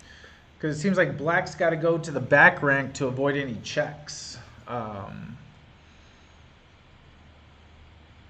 He can't avoid checks. Any square he goes. I mean, g7, queen f6, e8, or g8 allows potentially knight f6 or possibly knight e7 if you go to g8. So checks are coming. And you're going to lose the knight if you go to e7 or g7, right? You're definitely losing the knight instantly. Yeah. Well, e7 is totally illegal because of the knight on d5. Yeah. G7 is just gets followed by queen f6 check, and then the king has to, well, probably the king moves to g8, and then queen takes e6 check. Even if the king goes to h6, probably still takes queen takes e6 without check, and that's an extra knight for white. And unless, oh, but wait. If black takes on e6 without check, queen f1 check, king h2, queen f2 check is instant draw by repetition, perpetual check. There's a lot of stuff going on here. And black using a lot of clock trying to figure this out. When you have a key position, you have to use as much time as you need to figure out what's going on. I mean, if black makes the wrong move, he could be finished. And could give a shout out to Cassandra. She's in the chat. She's the first one of our Hamilton kids come checking out the stream. Uh, Right. and she's been great at Hamilton. She's a seventh grader and has just kind of emerged as like just a great leader, a great person to have, especially for the younger kids, and developing her chess. I'm really excited to have her back for eighth grade. And thanks for coming on and checking these kids out. So King E8 was played. Yeah. And notice that Queen F6, threatening the knight and threatening Queen E7 mate, is met by Queen takes E4 check. The king has to move, and then you pick off the knight on D5. And Black's probably winning, so you can't go for Queen F6 with the idea of trying to force mate on E7. Wow, and Tom, check this out. The game has ended in the Denker section with Charvesh. Let's see how it ended. Let's go back a few moves because we saw this Queen H4 being played, threatening Bishop H6. White slides the king over to B1, takes the pawn, and then look at that. Rook E1 has been played. Knight to C1 blocking.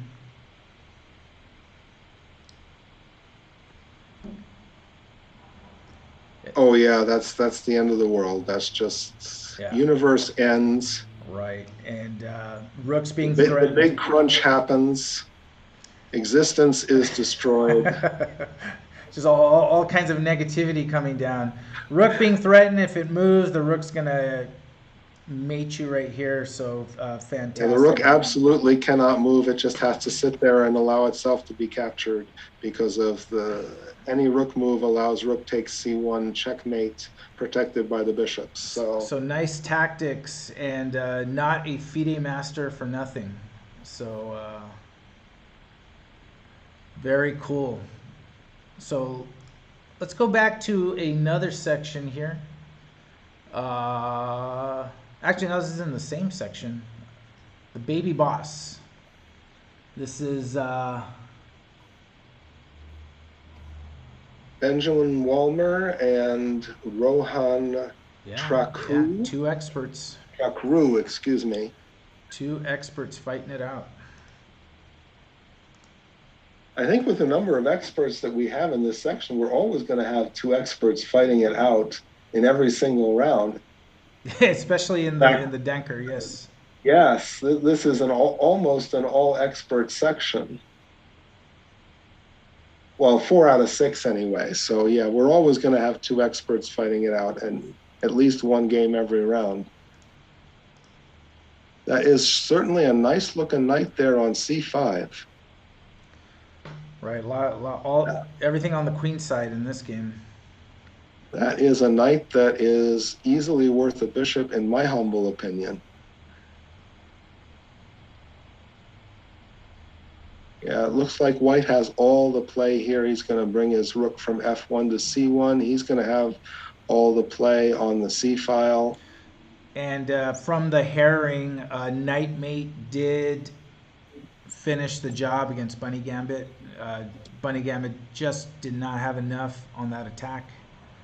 So Ambika with 2 wins.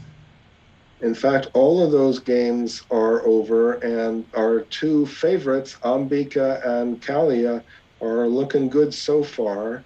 And I predict that section is going to come down to the game between Ambika and Kalia. Round 4. Which will be later in the tournament, round 4, as you say. Yeah, that's and you called it even before the tournament. That's pretty much the championship round right there. And it's looking Yeah, I did. I mean, just looking at the ratings, that is probably going to be the key game. And Benjamin Walmer, 3 minutes left in the game. Still plenty of time, but time ticks away, and then all of a sudden you're having to figure things out with not as much time as you would like, as we saw in the previous round. Yeah, Baby Boss definitely has the time advantage, but it's clear to me that white has the better position. White's going to bring that rook from f1 to c1, and White's going to be the one controlling that c file. And the Or nobody's going to be the one controlling the c file, but it's certainly never going to be Black. And that knight is easily worth a bishop. That's a good knight there. And when you got the better position, there's just more moves that you can play quicker, but still 2.5 minutes. But with 5-second increment, I mean, all these players are good players. Give them a big enough advantage, and they can win their game with 5-second increment. Yeah. They don't need more than a few seconds on the clock with a 5-second increment if their position's good enough that Especially they can play five. the moves quickly. Especially 5 seconds as opposed to like 2. So looking, check. Oh wow. Check this game out here. I believe this is from the Denker. No, this is from the Barber, I think. Yep, Lucius Melillo against Tarva. White's got that rook into the back at a8. Yeah. 3, 4, 5, 3, 4, 5. Oh, Black's got the 2 bishops. Yeah, that is a problem. I was trying to figure out if Black can fight against it, and unfortunately, that's really tough. I mean, how do you even get out of there? I guess g6, king g7, queen e7. In 3 moves, you can get your king and queen off of there if White doesn't do anything to disturb your plan. And then finally you're unpinned. But and again for White down to 1:20. I'll take the better position with the 1:20. The time. Yeah. Oh, Black, I mean, yeah, White is obviously way behind on the clock, but that's interesting. Look at that move. Yeah. But that just allows a trade. Right. That's actually bad because it seems to me that solves all of Black's problems. Because the queen can just go back to f8, and then you'd be up the exchange, no? Well, almost all of Black's yeah. Black can play queen takes a3. Doesn't have to worry about rook takes e8 check because you just bring the queen back. So Black can play queen takes a3, and White has to play rook takes a3, and then the rook's off the back rank, and Black can regain control of his back rank with rook b8, or he can just play king f8, king e7, and say, okay, your rook's on the back rank, so what? My king and my queen aren't there anymore. You're not pinning my bishop to anything. Yeah, this looks like it's just taken a lot of pressure off of Black. And actually, considering White's time, this sort of puts a little bit of burden on White, because now White's going to have to play, somewhat more straight up even position, but with far less time than... I would say it puts a lot of burden on White, because Black can play a lot of moves in this position, just play this endgame for dozens and dozens of moves, and White is getting close to I mean, he still has more than a minute left, but he's Lucius Melillo. Is his real name Lucius Melillo? Yes. Lucius Melillo is going to have to play a lot of moves with a minute and 18 seconds plus 5-second increment. And I was saying earlier that I'd rather have the position than the time, but Black does not go for the queen trade. And White has the option now to avoid the queen trade. Oh, but doesn't... Oh, yeah.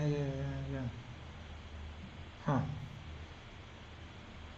And we're back to White has that rook on a8, and Black is several moves away from clearing his queen and king off the back rank. And even if he clears his king and queen off the back rank, it's still a good rook on the back rank. So I'm back to liking white, even though white's down on time, because black, for some reason that I fail to understand, did not go for the queen trade.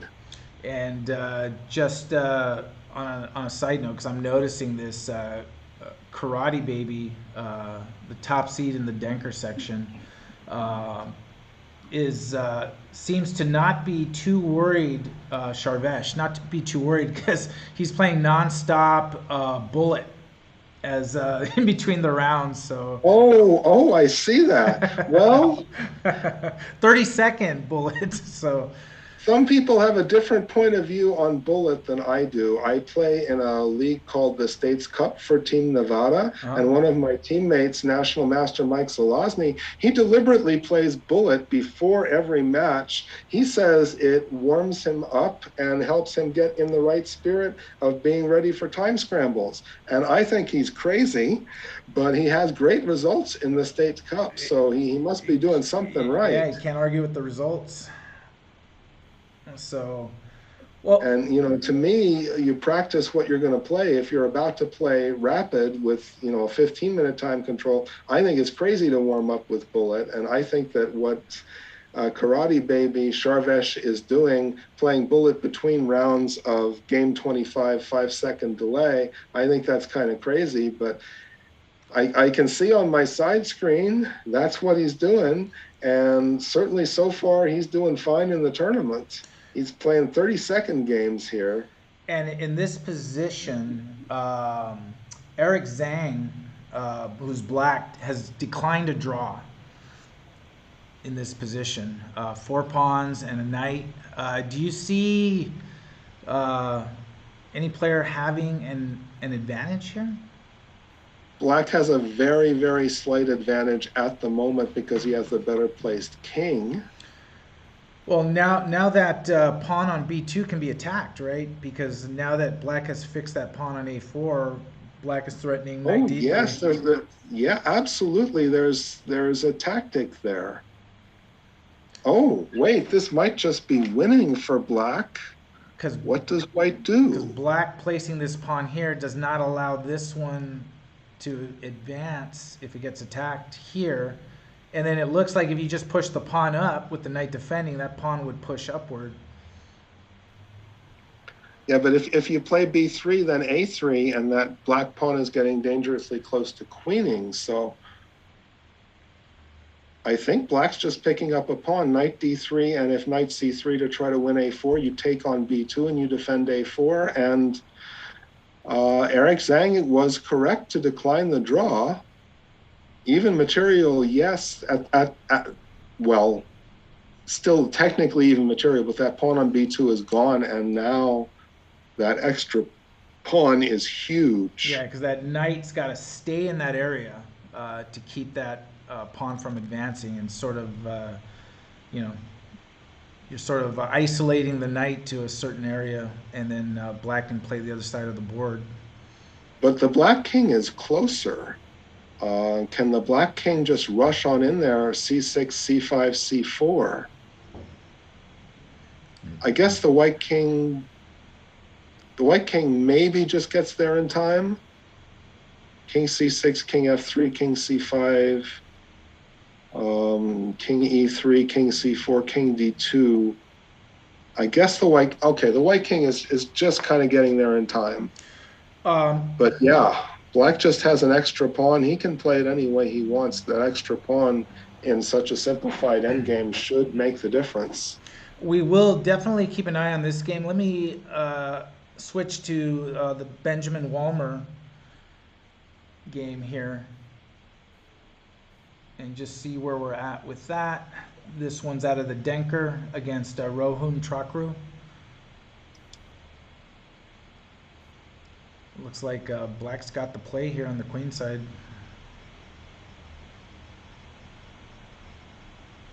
It seems like black has all the play, but I mean, that rook on c8 is not so horrible.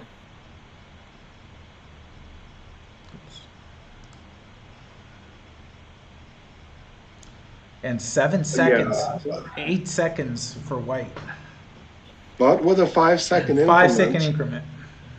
So he's basically playing on the increment for the rest of the game. In theory, if he moves very fast, he can build up a few seconds per move and get himself up to double-digit seconds. But basically, he's playing on increment for the rest of the game.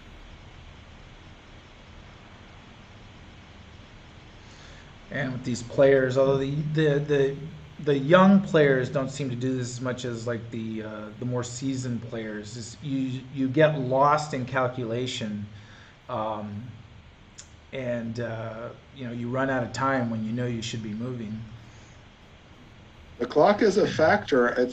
That's part of the reason why Grandmaster Hikaru Nakamura is so good at these super fast time controls.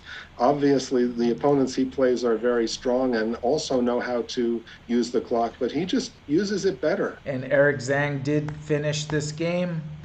Uh, Resigns got a knight advantage. The king is appropriately placed. Nice endgame play there.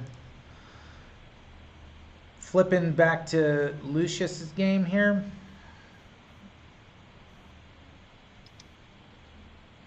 So this is Lucius Melillo against Atharva Bist. And still, I mean, that rook on a8 is still pinning that bishop on e8 to the queen on f8, and the queen just can't seem to get off the back rank. Now, can black do something like play like on the king side to, h5, h4 to try to, But black doesn't have any pieces to support that. The bishop on e8 is pinned. It can't get in. The rook really has no way to get involved. The queen is blocked in by her own pieces. The one pawn attack usually doesn't work too well if it's not supported by pieces. The one pawn attack to loosen up the opponent's position, if you have some pieces supporting it, can be tremendously strong. But black's pieces are tremendously passive, and I don't think black dares try to open up the position. I think black needs to try to figure out how to untangle without losing the game if he can, and it's going to be tough. Just because of the time, let's go back to this game where black is trying to use their 3.5 minutes to put something together that will. He's not just using his 3.5 minutes. He's also using his positional advantage. Bishop against knight with pawns on both sides of the board is usually better for the bishop. He has the advanced pawn on b3. He has a little bit of pressure against the slightly weak pawn on b2. What about bishop e4 here for black?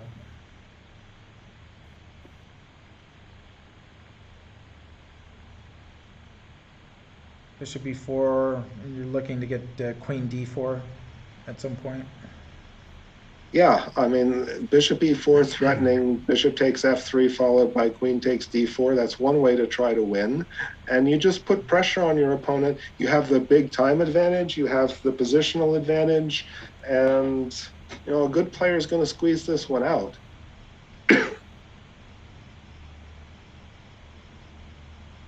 There it is. And white, expecting that, immediately plays queen f4. Well, white does not have time to think. White has to be ready to go, and white needs to average 5 seconds or less per move, or else white's just going to lose on time. So. And the one thing for black to be careful, like some players could get so caught up in trying to rush their opponents that they themselves probably rush a little more than they would really want to. That is a risk. I've done that at points during my career as a chess player and regretted it. Here we go. I got the queens off the board and now taking that pawn on b2, no? Yeah, that pawn on b2 is lost. There's no way for white to defend it, and that's going to be everything because now, it's gonna be the pawn on b3 is a winner. All right, let's jump to this game. Seconds left for both players. Plenty of time, but gotta look at all those pieces on the queen side for white. Well, it's an extra piece. I mean, that's an extra knight there. That is. And Oof, it's you know, tough. this Yeah, it's is tough. just depth for black. That is tough. White has an extra piece. The black pieces are all confused and tied up.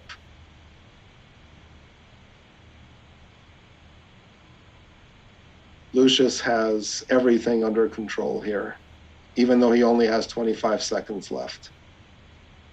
He just needs to not get into too much trouble with his king, but I think he's fine. White has the option to trade some pieces to blunt black's attack. There's no way that you... What? Well, he's looking for tricks, right? He's looking for anything to check, to.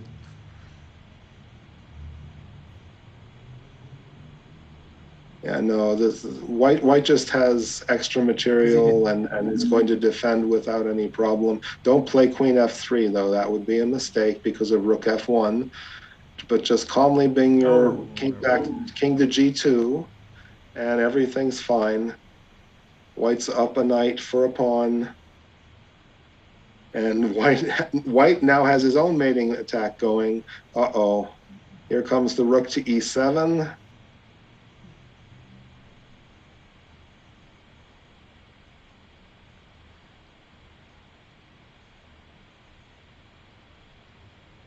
Yeah, and now black, I think, is going to be forced to trade queens because white has a mating attack otherwise. And now it's just the extra knight is going to get the job done. Extra knight wins easily. Yeah. White can play the rest of this game on 5-second increment. He does have, 30-something seconds as well, but he doesn't need it. He can win this game on 5-second increments.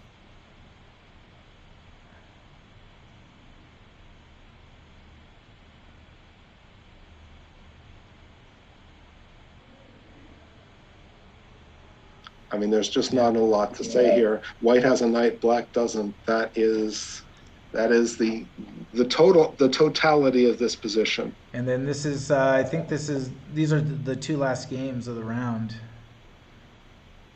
This is Eric Liu. And here the main issue is black has a rook and white only has a bishop. And even though Eric Liu is down on time with the 5-second increment, I mean, if he didn't have the 5-second increment, the time would be a real serious problem. But with the 5-second increment and exchange up, Eric Liu should be able to find a way to get the job done here.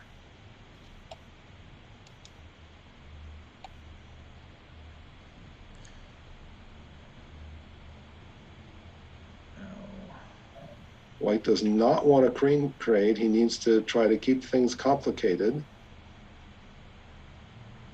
More complicated it is, the more likely it is that Eric Liu will make a mistake playing basically on the 5-second increment. And that is what Robo 2008 really needs to be playing here. REM.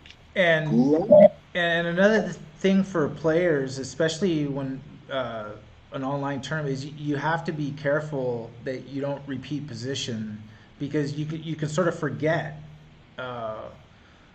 where you're at, and then all of a sudden you've repeated 3 times and you didn't even realize it. So that's something to. Indeed. And the chess-based software will claim the threefold repetition. So you can't just hope that your opponent ignores it. The software will see it.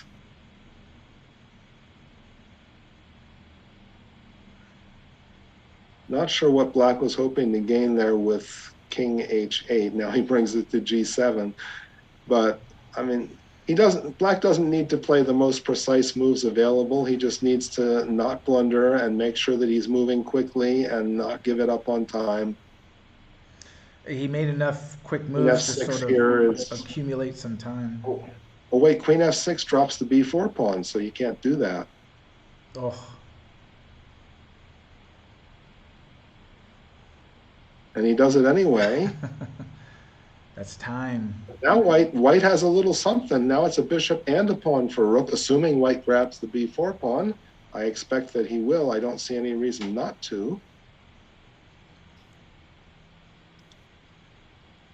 Meanwhile, on my side screen, Karate Baby, Duckseed is still just playing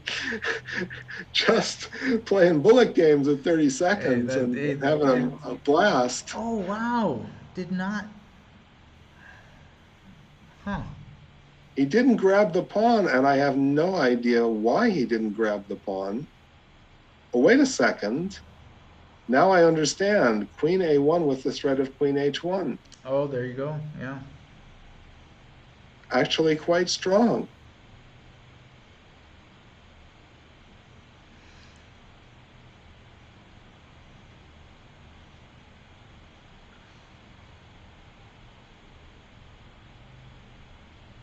Black needs to not repeat, though. He's up in exchange. He does not want a threefold repetition. Even though he's down on time, he's the one playing for the win here primarily.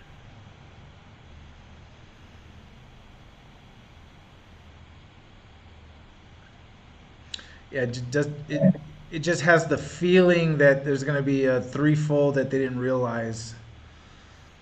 Possibly, that might be the way this game ends. And remember, I mean, yeah. with 5-second increment, these guys can keep playing forever. And just quickly in the other game, this is the position. This is where we ended up. And it's going to end up being a win. Yeah, this is a super easy win for Lucius. So back to the other game. And this is the final game of round 2. And it could take a while. You think, oh, a minute against a few seconds, it'll be over in a minute and a half or less. No, they're playing with 5-second increment. This could take a while. Oh, bishop c4. It's unfortunate for White that he needed to play f3 because now that second rank is open and the king's becoming just gradually more exposed, and Black's making progress here. And Black's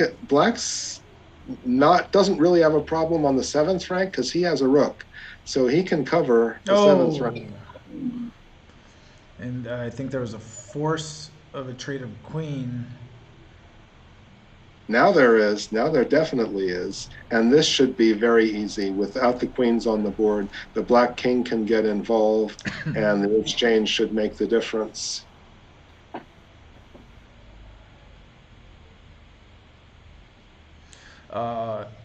Great play by Black to sort of keep composure with the playing within the increment.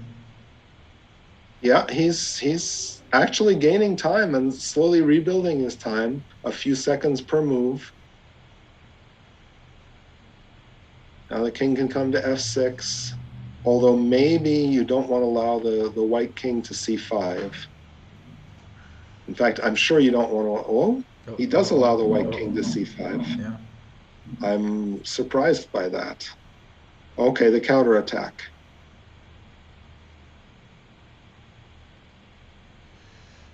But, I mean, the b4 pawn now is a little shaky.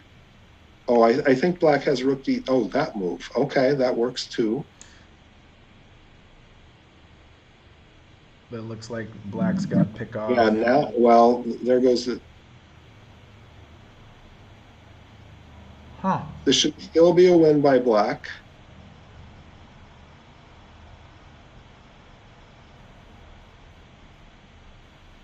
And white can't stop that f-pawn. And here we go. I'm a bit surprised he took with the king. I thought he wanted to keep his king more centralized and take with the rook. This could be... It's not 100% clear to me. Yeah. Because with that pawn so far advanced, I mean, that bishop can just sacrifice itself. Yeah, this looks like it's going to be a draw. This could be a draw now. I notice you're choosing not to show the eval bar. Yeah. That's Yeah, there's no stopping the white pawn now. yeah. This is 100% a draw. Black doesn't have any winning chances anymore. And it looks like maybe White's trying to win, but I mean the F pawn's too strong. White has to capture it. And there we have it. Yeah, and now the pawn queens and the rook has to capture and dead draw king versus king. What a game! And we're not gonna follow. I have like 15 games open from Karate Baby's bullet exploits. But the next round is going to start in about a little over 20 minutes, 10 a.m. Central Time. Um, no, sorry, noon Central, 10 a.m. Pacific. We'll resume coverage at about 10 after. So we're going to take about a half hour break and we will be back and cover the games of round three of the Texas qualifiers. Great games, exciting stuff. So stay tuned. Half hour, we will be back for round three. So stay with us. We'll be back.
Chess is being played.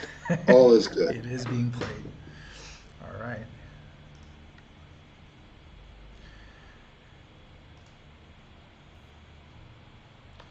And welcome back, everyone. We are here for round 3, sort of at the halfway point of the Texas Chess Association's state qualifiers for the Barber, Denker, Rockefeller, and Haring championships.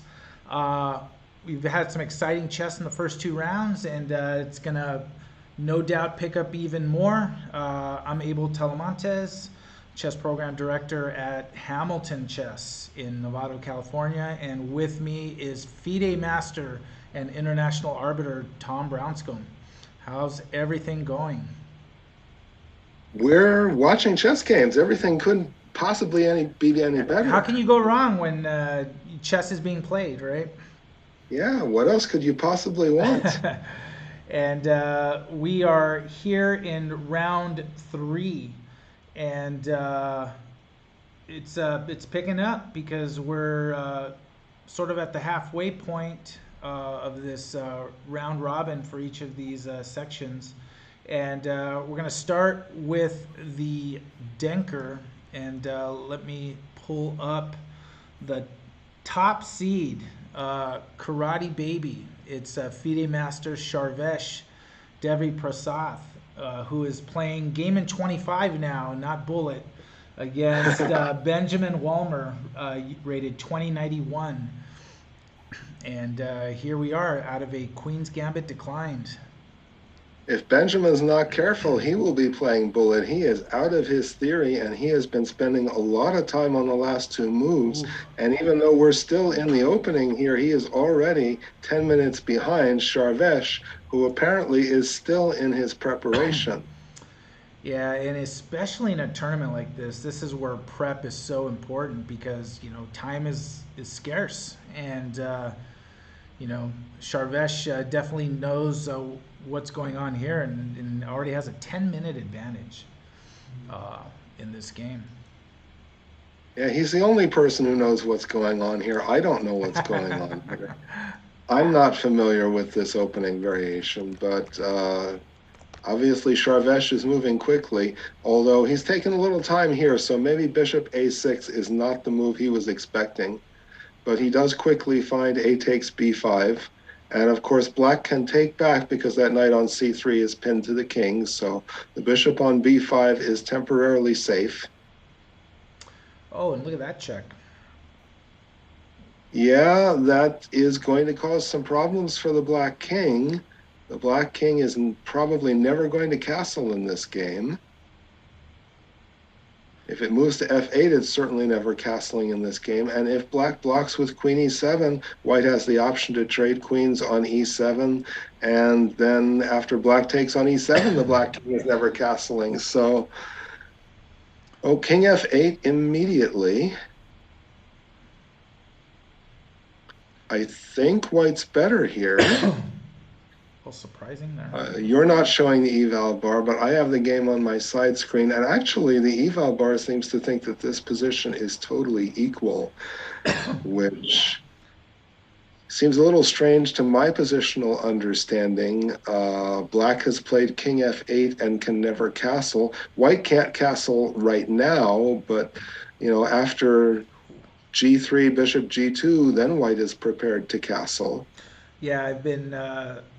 I think I'm following the FIDE Master Paul Whitehead school. When we used to stream together for mechanics, he would absolutely hate having the evaluation bar up because he felt it wasn't as pure as just talking and analyzing chess. It's true that it's not as pure, but it does help to know what's going on. For example, I'm wondering, why can't black play queen takes d5 and say, hey, I'm up a pawn? And already up a pawn, right? So this would be a second pawn. Yeah, so that would be pawn number 2, yes, indeed. Yeah. I mean, the pawn he's up right now is the double and isolated c pawn, so it's not a pawn to be proud of. But I get a kick out of using the evaluation bar, especially when I don't understand why the evaluation says what it says, because then that fosters a nice discussion of, okay, let's try to understand why they like the position, right? Um, I think Paul just doesn't like to be shown incorrect. And queen takes pawn has been played. So let's see how this plays And now out. Could Rook I'm D1 be the expecting reason? I'm expecting bishop g2, get that bishop onto that h1 a8 diagonal where the queen and the rook are trying to live. But doesn't Rook D1 cause a lot of issues? The queen just moves. Well, I think the queen wants to move off that diagonal. but is Rook D8 a threat?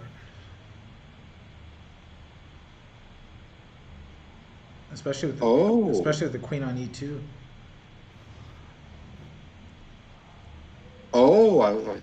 good point. Good point.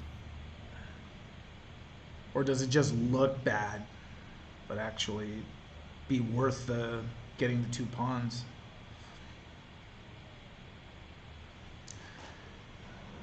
And Sharvesh with 2 points. 2 points in the tournament. Well, I mean, there are other people who are doing well in the tournament. If you look at the standings, we see that it's not just Sharvesh who's doing well. Also, Rohan Trakru and Ganesh Kumarapan all have won both of their first 2 games. So it's really these 3 guys who are all on 2-0 who are fighting for the top spot. And trying to. So I mean, it's obviously good for Sharvesh to be off to a 2-0 start, but 2 of his top-rated competitors, and in particular the second-rated player in the tournament, Rohan Trakru, is also off to a 2-0 start. So, there we go. I mean, Sharvesh really hasn't. Obviously, he's outperforming some of the lower-rated players who are 0-2, and but here comes Rook D1, and I'm expecting Queen E6 now for Black. Yeah, in the Denker section, like you said, we have Sharvesh with 2, but we also have Rohan and Ganesh in the Denker. So, and no draws in the first 2 rounds. So, 3 players with 2 points. In the Barber section, we actually don't have anyone with 2 points in the Barber. With 1.5 are Ariane Gutla and Eric Liu at 1.5.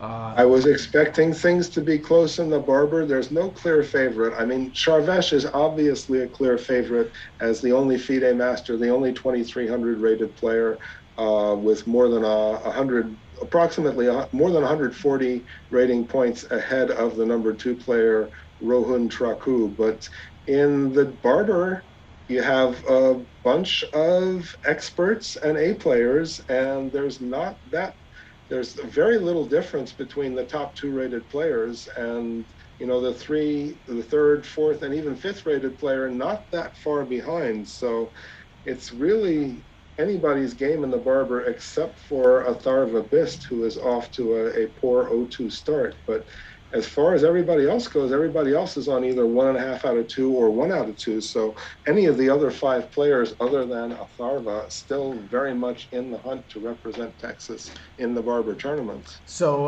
this is a big game in the Denker, because this is a game between 2 players, both with 2 points. And this is Ganesh Kumarapan, 2087 USCF playing white, against Rohan Trakru, baby boss, 2186 USCF. This is a huge game. If this is a decisive game, the winner will be guaranteed to be no worse than tied for first place with a perfect 3-0. So, wow, rookie 1 played, and then King D8.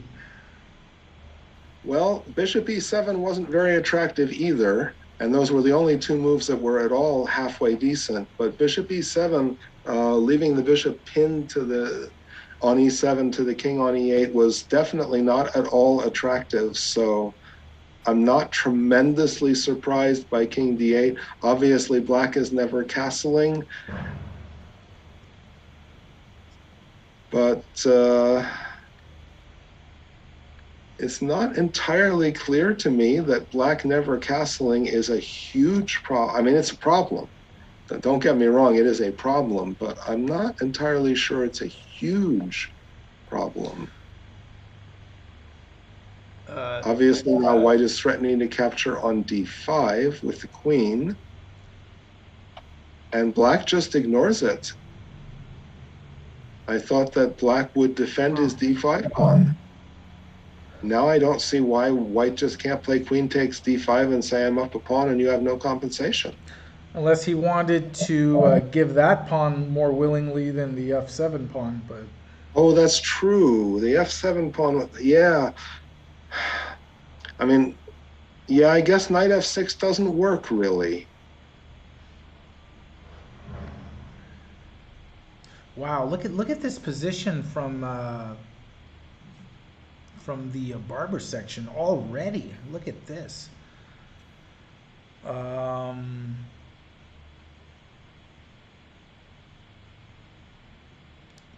They have sure played a lot of moves pretty quickly. yeah, this is Tarva Bist. And Otarva with 0 points so far. Wow. That is apparently about to change Yeah. because that h7 pawn, whoop, well, even more important. I was thinking the h7 pawn, but this is even a more clear and an easy and obvious win. Just win the pawn, win the exchange, pick up the a7 pawn. White is just up so much material. He doesn't even grab the That rook. that was weird, wasn't He it? can take it later. Yeah. He can repeat the position. I don't know why he's repeating the position like that. He doesn't gain anything. I suppose he gains a few seconds on increment, but so what? He has 15 Yeah. minutes and he's way up on material. And now he's kicking the knight. He's going to win the h7 pawn and Yeah. the Wow. h6, the white pawn on h6 will start rolling. And this is a very, very This easy win for this white. really sort of helps blow this section wide open because one of the players with 1.5, Arion, just lost now. And like I said, with no player with 2 points out of two, uh, it's still totally up for grabs in this section. Yeah, it is. Potentially, What a I win. mean, Atharva's still in trouble with only 1 out of 3, but I suppose I'd have to actually do a little calculation. It's possible maybe that if he can run the table in the last 2 games, maybe 3 out of 2 will get him a tie for first, because really no one's racking up the points. And here's a game still sticking to the Barber section. Uh, Lucius Melillo against Yakshwag Raju. And this is 1963 white versus 1804 black. Both players with 1 out of 2 so far. And what can I say? Chess is being played. I like those pawns for Pretty black, though. close. Looks pretty close to equal, unless there's maybe a tactic with bishop b3. Interestingly enough, because after taking with the queen, Whoa. the c4 pawn is pinned. Hey, Tom, check this. Let me go back to this game with Sharvesh and Benjamin. And if you, As Sharvesh is looking quite good now. and we remember he'd given up 2 pawns, and then we were sort of asking ourselves, what do you get for it? But we were seeing that D file, and then Black's got those double pawns. So, and now Sharvesh is up. It's still very complicated. I think white's winning. I'm pretty sure white's winning, but there's a lot of complications still happening here. For the moment, white is up a piece, but his rook is hanging and his knight on f3 is hanging. Although technically his knight on f3 isn't really hanging, God, because so if black much. takes the knight on f3, then white has rook takes e8. So I think white can just play rook c8 and say everything is okay. There's And I'm up a piece and I'm staying up a piece. a lot going on here. There is a lot going on, but black is the one who has to prove that he's doing something because white just has an extra knight for a couple pawns. But if you're up an extra knight, those couple pawns are not going to cut it. It's black who needs to prove that he can get the piece back somehow, and I don't think he can.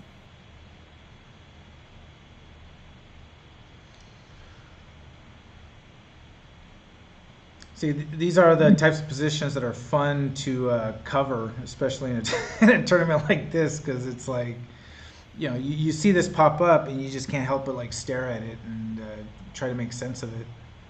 Yeah, I mean, there are all sorts of tactics going on, and unless you're a computer, it's very difficult to calculate them. But Charvesh seems to be handling it quite well.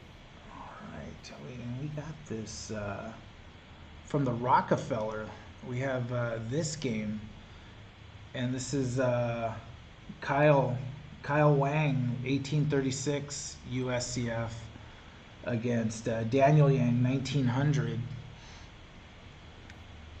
And Kyle with 2 points in the tournament so far.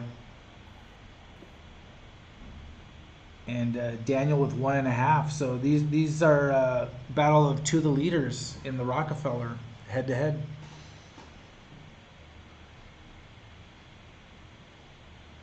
And positionally, white has the two bishops against the bishop and the knight. And he also has that 3-2 queenside majority. So positionally, things are looking good for black. Black needs to find a tactic somewhere, and I don't quite think he has it.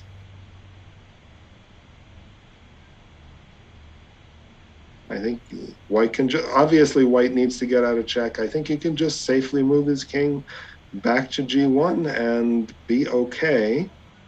He does need to find a way to get his C1 bishop active. Right now it's hemmed in, but that's really white's only problem, other than the fact that he's immediately in check and needs to get out of check. But that's not really a long-term problem. He just moves his king to safety on G1.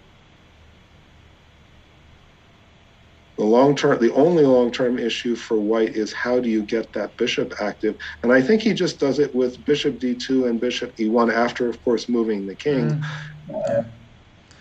Yeah, you got to get that bishop over to help out with those dark squares on the king side, huh? Well, you have to get the bishop into the game. Not only do you need all your pieces active, the bishop is also preventing the rook on a1 from being an active piece. So you have to get that bishop into the game. But assuming that black can't find a tactic, positionally, again, the two bishops versus the bishop and the knight, the 3-2 majority on the queen side being probably more useful than the 4-3 on the king side. That's not 100% clear to me. Usually the 3-2 on the queen side is more valuable than the 4-3 on the king side, but maybe in this specific position, that's not true. Oh, white chooses to centralize his king with king e2. Now I'm wondering, well, black needs to do something about the the knight on d5, which is hanging. And I guess the point is now black really doesn't have knight e3 with the king on e2. Maybe after king g1, black had knight to e3.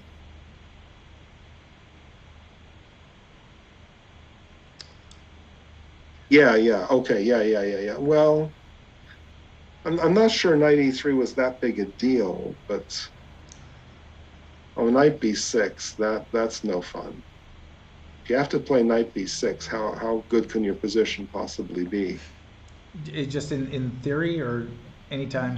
I mean, what's it doing? I suppose he's planning to reposition it to c4, but. And let me just jump back to this Denker game with Charvesh and Benjamin. It seems like he's reclaimed some material, and it looks like now he's finally able to connect the rooks. Yeah, but two knights for a rook is still a healthy material advantage. And yes, black has two pawns, but they're not really healthy pawns. Black's pawn structure is a total mess with double isolated pawns on the C file, an isolated pawn on the A file, an isolated pawn on the E file. The Um, bishop doesn't look this, so I hot. think this is, oh yeah, the bishop on B6 is very sad. It looks like it's smiling, but really it's crying and weeping and sobbing in a corner Tears somewhere. of sorrow, not joy. Yeah, I mean, if the bishop moves off the b6, then the a7 pawn becomes extremely weak. Uh, yeah, the two knights for the rook are definitely enjoying the position. This is clearly favorable for Sharvesh. And Sharvesh does not seem to have been worried. I mean, you look at his time, it was still essentially 19 minutes.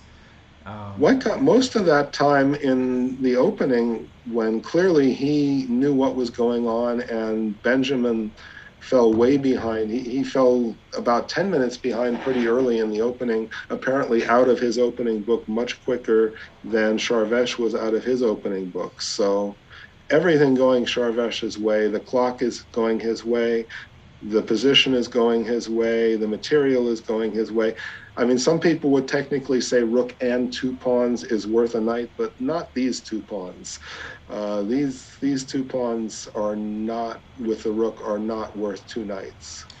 All right, let's take a look. Trying to find some positional eye candy. Let's take a look at this one here. Back with Lucius Melillo and Yakshwag Raju.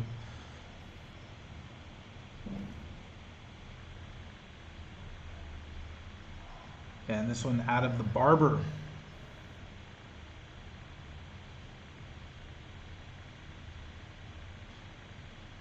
And white under 6 minutes.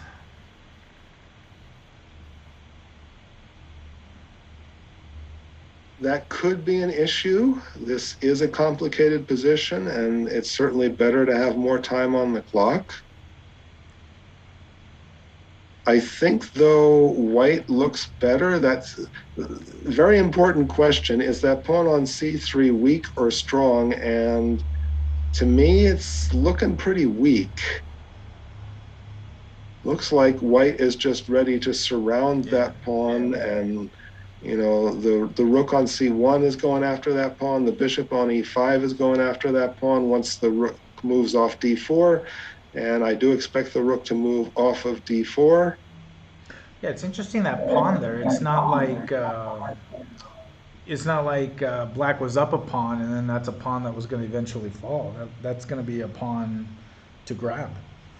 I think it is a pawn that will eventually fall, and once it does, unless black finds some tactic, black's just going to be a pawn down. Yeah, the rook comes off of d4, and now white suddenly has bishop and both rooks attacking the pawn on c3, and I just don't see how black holds that pawn on c3.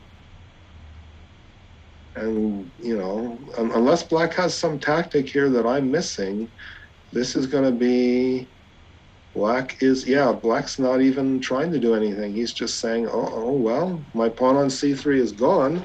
White can take it with, I think white can take it any way he wants. He goes for the thematic, take it with the rook on d3, doubling the rooks along the c file. And now I just don't see any reason why black's not just a pawn down for nothing. Yeah.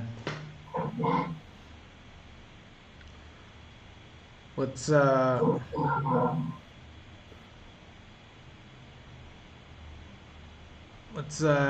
a quick check-in because a lot of material's been traded down here.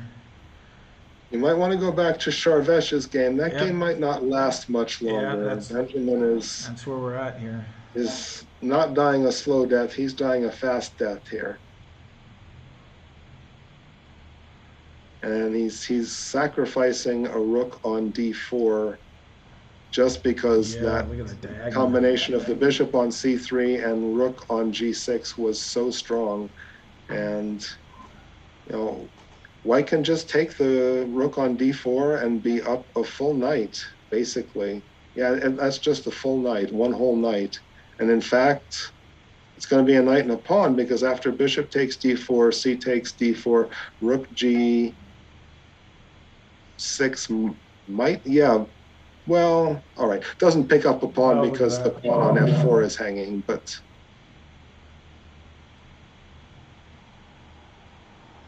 Nice little move. and once the rook moves off g7, there's no hurry to take the bishop on d4. Charvesh is finding the better way. No hurry to take the rook on d4 because it is pinned to the king on h8. Now white has to take it. Now white will almost certainly take the rook, and yeah, this is just an extra knight, period. And you can't even take that pawn, right? Because you can knight f6 check. Wow, what a game! I mean, this is FIDE master, positional, knew the waters that he was going into, even though it looked a little funky, but probably in control the whole way. It looked very funky, but Charvesh was moving very quickly, so I assume that he's studied this variation and he knew exactly what he was doing, and certainly the end result makes it look like he knew exactly what he was doing. Well played game. Let's take a look at this with Eric Zhang, where we got knights hopping around all over the board. This is out of the Barber. Eric Zhang is black. He's got 1 point.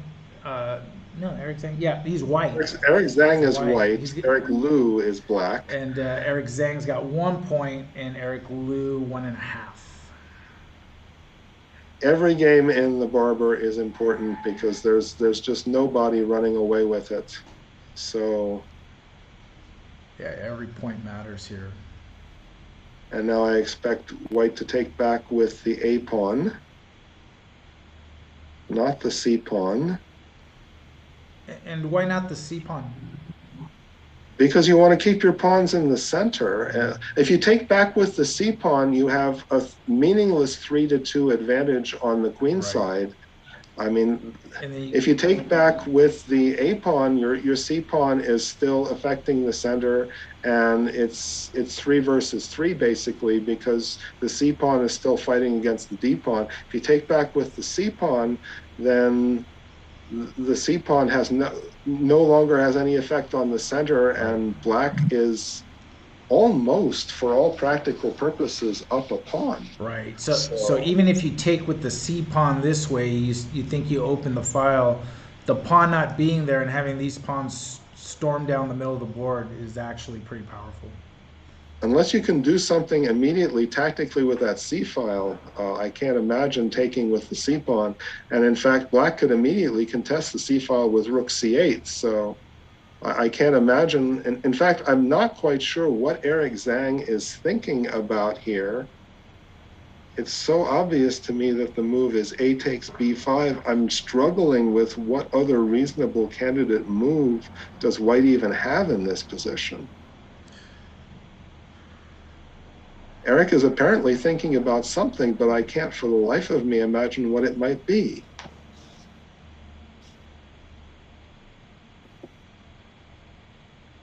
Yeah, I mean, is he concerned about some tactic? A takes B5, black pushes A4, hitting the knight? and he can't even be looking to get his bishop to C4 because, I mean, D5 would be played right away, right? If you went... Possibly. Oh, no, you couldn't, though, because the pawn on E5 would be hanging. But plays eight takes, yeah. Okay. He played the positionally obvious move. He must have been looking at some kind of tactic that he was concerned about. But I mean, if black plays A4, kicking the knight, you just move the knight probably to D2. Almost certainly to D2. A1 is just too awkward and funky looking, I think. But I mean, if black kicks the knight on b3 with a4, you play knight d2, and then the knight's coming to e4, and it's actually very well placed on e4. So I don't think white minds that at all. I don't know what tactic Eric Zhang was even concerned about here, and why he spent any significant time on the obvious recapture, but he's played the obvious recapture. So here in this game, this one is out of the Denker. Uh, Queen and Bishop versus Queen and Knight, and this is Venkata Pulahobatla against Parna Yelamaraju. Now, you hear that a queen and a knight can coordinate better than a queen and a bishop. Is that true? And is it true in this position, possibly? Not when the knight's on e8, it's not true. That's true. It's defending the pawn. It is defending the pawn. Well, what's really defending the pawn is the fact that if the bishop captures the pawn, you have queen takes c5. That's what's really defending the pawn. And black is up a pawn. Yes, black is up a pawn. That is really the key issue. If it were equal material, if there were no pawn on e6, then I would say white is better. But the extra pawn is an extra pawn, and so it's black playing for the win here. And black's got plenty of time. White down to 2 minutes 45 seconds. Yeah, and this is a position that we're probably going to see a lot of moves. This is an end game that's going to take a whole lot of moves for black to convert, assuming he can even convert. So that extra time on the clock could be quite significant. Combined with the extra pawn, black is very clearly the favorite to win this one. And then staying on bishop versus knight, going back to... Oh, well, hold on. Oh. Black just grabbed that b pawn. Uh-oh. And yeah, no reason not to. Okay. So even more favorable for black. And we will keep an eye on this game. And then Lucius here is up a pawn and has rook and knight, but yeah, he's up 2 pawns. He might even be up 3 pawns, because A5. he's going to take e7 with check and then come back probably to c6. And E5, okay, yeah. black has potentially a little bit of pressure on f2 with the idea that maybe he gets to play bishop e3, but I mean, no, this should be a very easy win for white. Yeah, you grab the pawn with check. You called it. Move the knight back to c3, grab the a pawn. The f2 pawn is going to fall, but so what? White's still up a whole bunch of pawns here.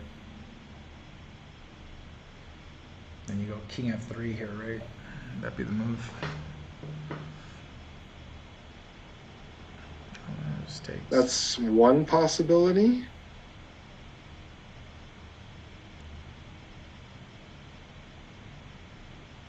But it's looking good for white. Oh, it's looking very good for white. White's up 2 pawns, and black just does not have compensation for 2 pawns.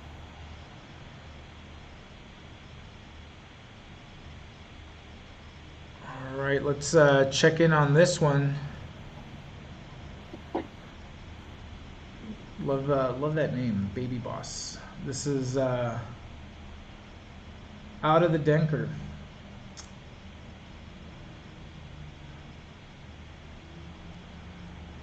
What the? Oh.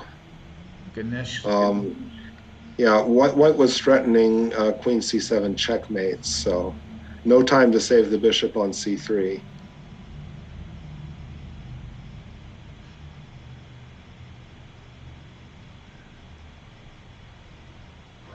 And I mean, we saw earlier when black played king d8, and now we're seeing the reason why it's such a big problem. That king on d8 is just a target that's causing all sorts of problems. And it seems to me that after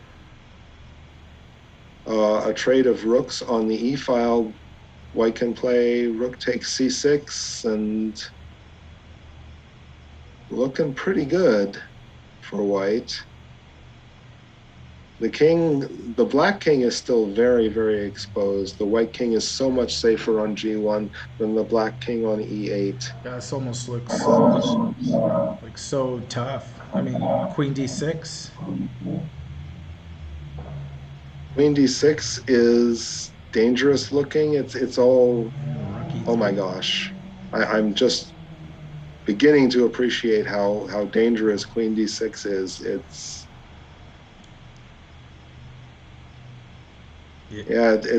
pretty horrible. Yeah, it's It's tough. really pretty horrible. That's yeah, tough waters there. Yeah, the king is just too exposed on e8. It's causing too many problems. And And if White can get this win, that would be 3 points.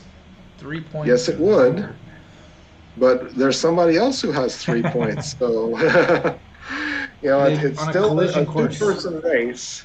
It looks like it's going to be a two-person race between Ganesh Kumar and the FIDE master, Sharvesh Devi Prasad. And they don't play till round 5. That's right. So that's probably going to be the deciding game, the round 5 game between Sharvesh and Ganesh. And queen d6 has been played.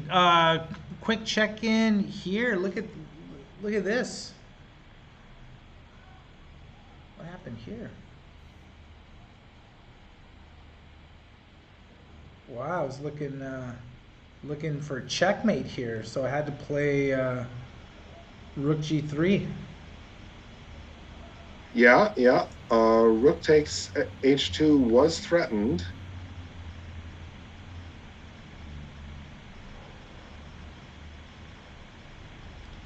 But white might still be for choice here. No, because the a2 pawn is falling also. And then the placement of the black king, it's got the king there to try to help block out that. Yeah, the d pawn is not that dangerous. The king and the rook have it under control. Black is now favored. Black managed to create threats. Congratulations, Yakshwag. And now with that pawn going, the d pawn is very loose. Black should be able to find a way to win this. Might we see the king rook versus king knight scenario? I don't think so, because that is only a draw. So that would be a pretty big mistake if that happens. But wait a second. Black gave up his last pawn. This is a draw now. And they have agreed. Why did Black give up his last pawn? Why did he feel the need to do that? Did he have to do that?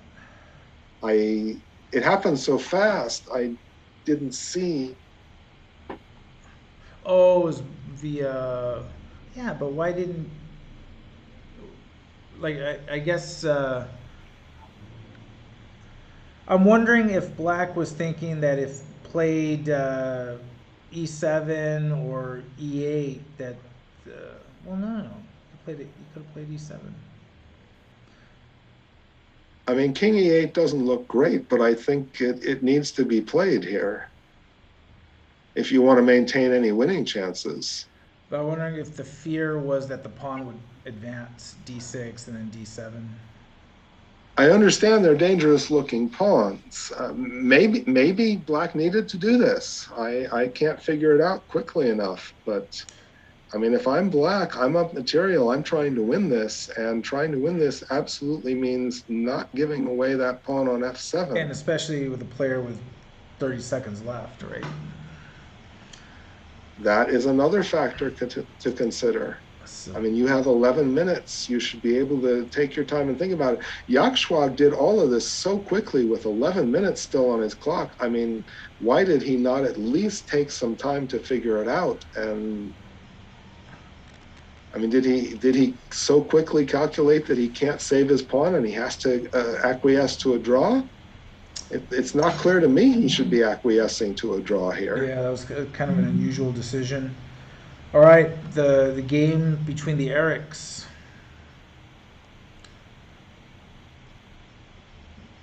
Black down to minute 10. And as we start covering the fourth round, we'll pull up the standings and we'll take a look at where everyone's at and know who's in position and fighting for the spot as we go to the last two rounds. But still in round three here, seeing the end of these games. Yeah, in the Barber, it's possible that everyone is still fighting. Yeah, that is the most competitive for sure.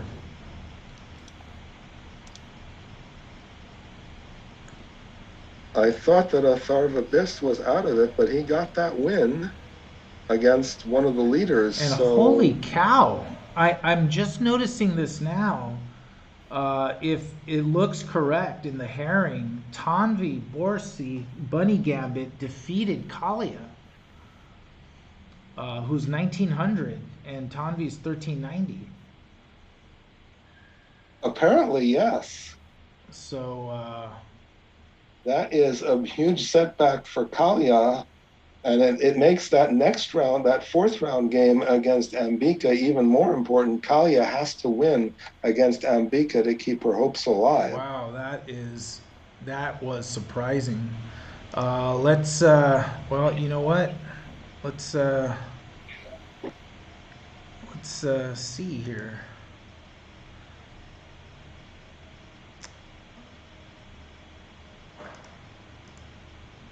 Take a look at that, because that's definitely surprising. That was this game. So That game. let's jump in and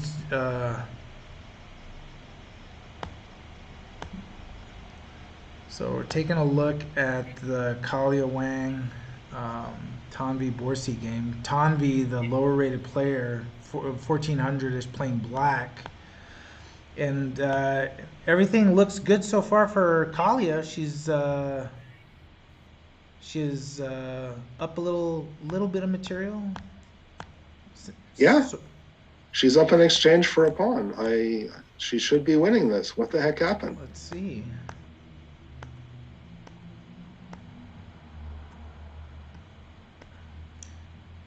And I'm looking at the time as I'm going through this. Kalia is down to 3 minutes.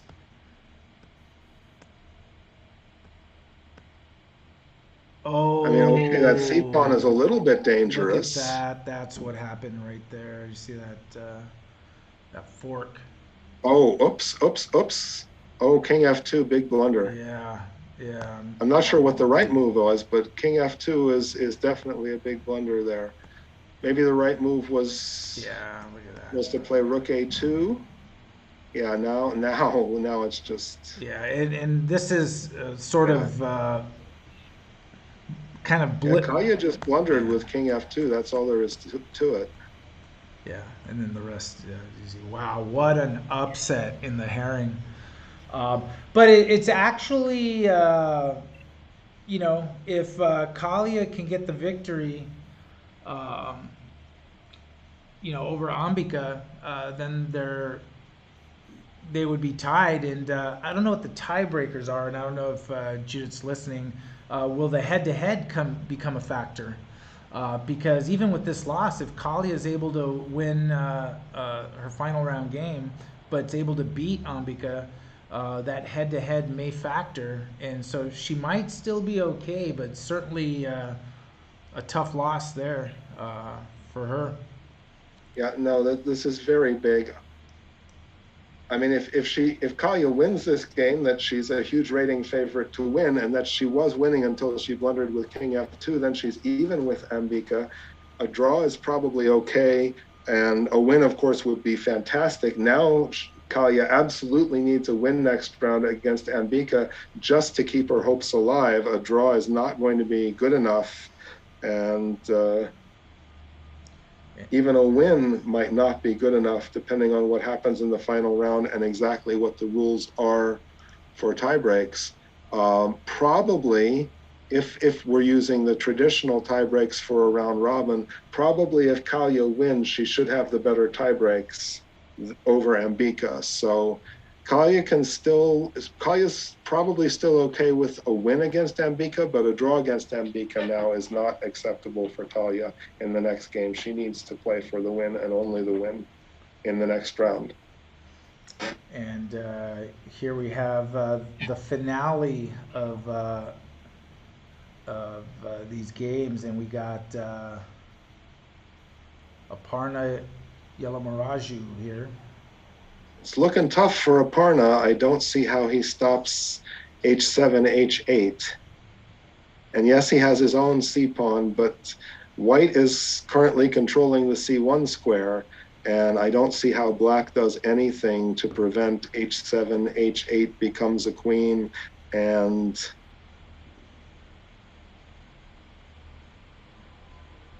I just don't see how black stops that. Oh, That was a nice. there's an idea. Nice little, I did not adequately consider that move. nice little resource there. It's an attempt. The idea was after queen takes f8, knight takes f8, the knight controls the h2 square, and black is okay.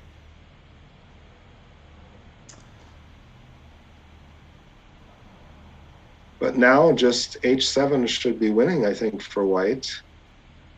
Well, we've already seen that, yeah, that just leads to a repetition. That's not helping anything.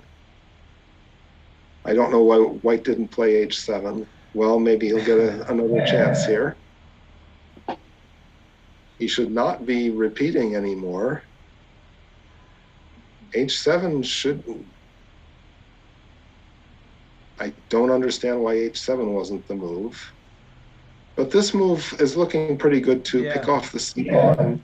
The h-pawn is still strong. But I thought h7 was a pretty quick win there. Oh, wait, hold it. Oh, no, h7, knight f8 maybe was okay for black. All right, so white needs to play it a little bit slow, and white needs to be careful with the idea that f4 is a very real threat for black. But I think that if white just plays bishop g5, takes the sting out. Oh, okay. What about f4 right here? Yeah, I think black can play f4 here. And then you take h6 with check, and then take e3. Yeah.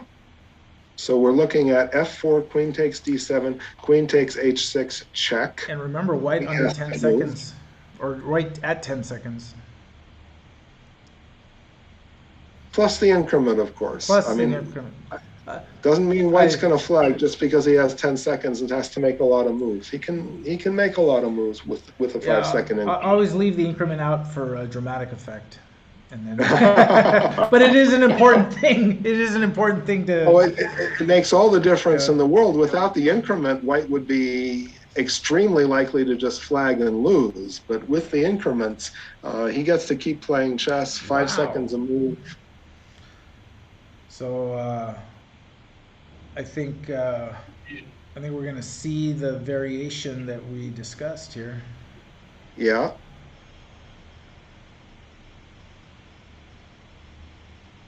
And now black's the only player who's playing for a win here, because black is up material after taking on e3.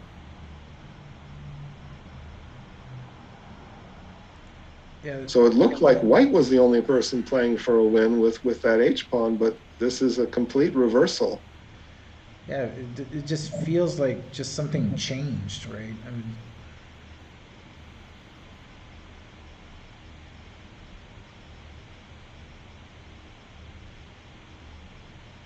wait, is there a perpetual here with queen c5? Oh no, there wasn't. Queen b6. oh, but it's going to take that a4 pawn. Yeah, but then there's no queen b6. Oh yes, Does the yes. does the Black King manage to dodge the checks? Probably. There's probably some way out.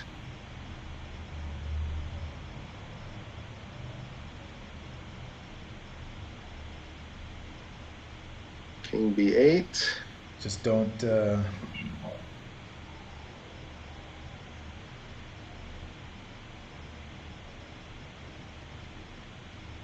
There you go. That should be good enough. There. Yeah, now the king's going to find safety on A7. Yep. You can get the queen to B6, and now Black can start working on pushing some pawns. Wow, what a game. It's still going. I mean, White's still fighting, trying to get some sort of perpetual check or draw by repetition. But it should be a win for Black, I think. And if Black's able to convert this, that'll be their first points of the tournament.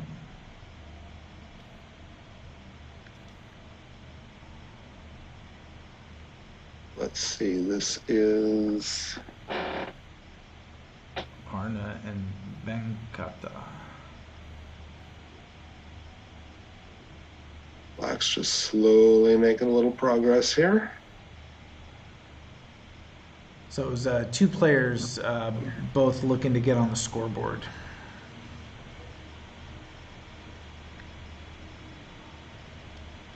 And Aparna will get on the scoreboard. Nice game.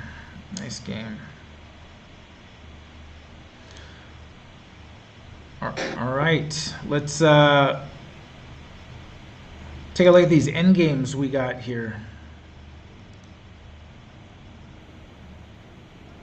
This is out of the Rockefeller, Joshua Meng and Colin Way. This is a tough one. Black has an extra pawn, but a lot of these end games are drawn. Black needs to avoid as many pawn trades as possible. Unfortunately, he can't avoid trading off that G pawn.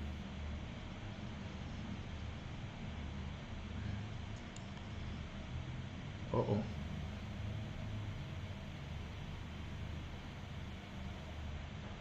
Now it should be a draw, I think.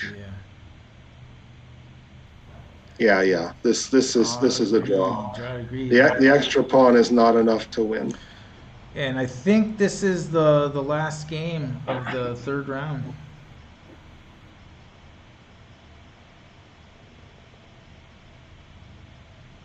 There is still a result that's not in between Eric Liu and Eric Zhang. Is that game still going, or is it just that we haven't gotten the result onto the result sheet yet? Yeah, that game's still going. Okay. Here we go.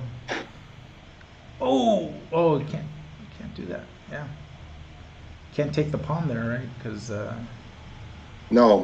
Then the knight gets pinned and lost. So Black should be able to get the win here. And be careful though. Those knight forks. You got to watch out, especially when there's seconds left, right? Still got the 5-second increment, but you still got to be feeling that time pressure. Eric Liu should be able to pull this out, though. Although this looks.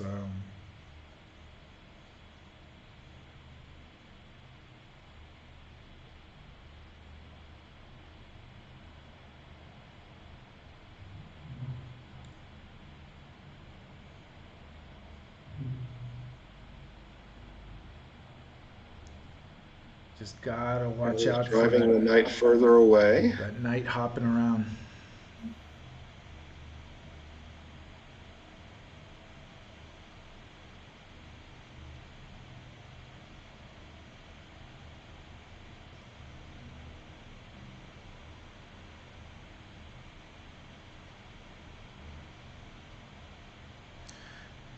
Slowly but surely, though, Eric Liu should be able to convert this one.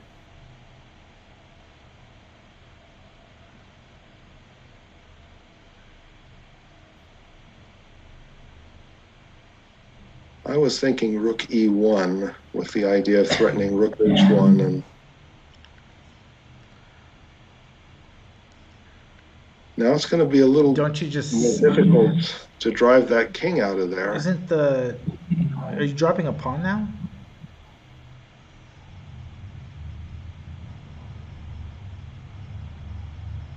I'm not sure. Obviously, the knight has to move, No, wouldn't it be but this mate? is, Wouldn't it be mate on h7 if knight g6 check, king f5, king takes pawn? yeah, you can't do that.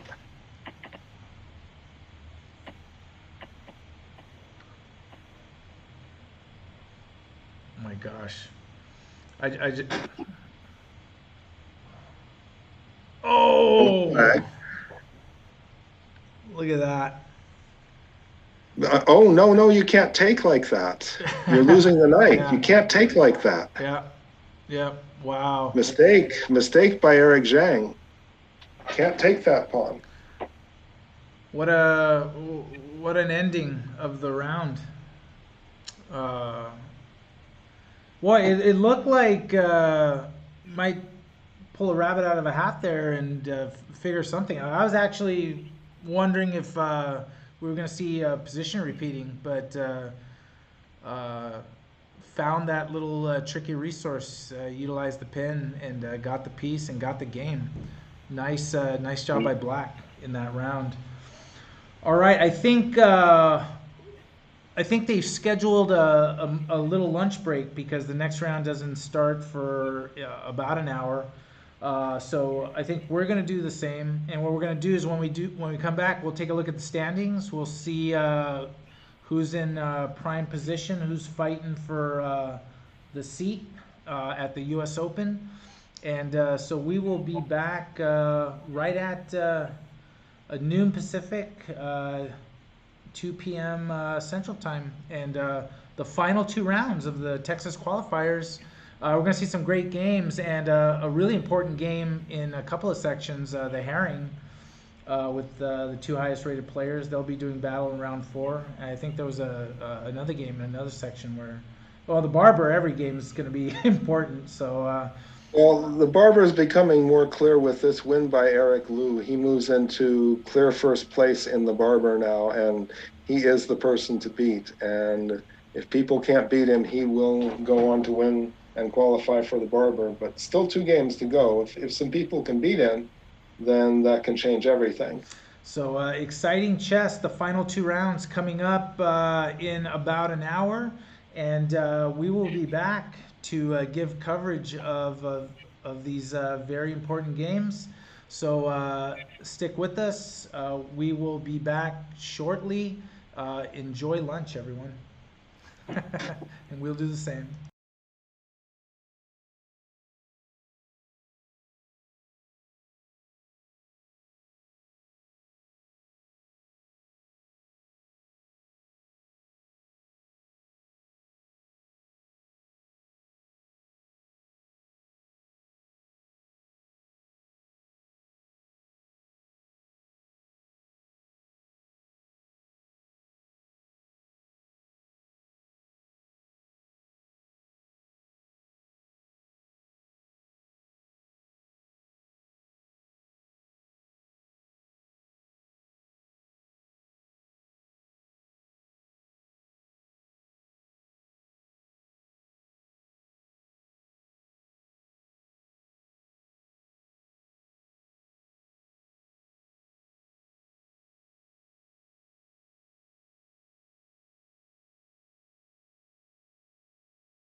And welcome back, everyone. Round four has begun, and we are going to cover the last two rounds of the Texas Chess Association state qualifiers for the Barber, Denker, Rockefeller, and Haring Championship. I'm Abel Talamantes, and with me is FIDE Master Tom Brownscombe. And we're going to take a look at the standings shortly, but just want to focus on a couple of the games really quick. And we know that one game that we were certainly going to give a look at is this game from the Haring between Ambika Yelamaraju playing white against Kalia Wang.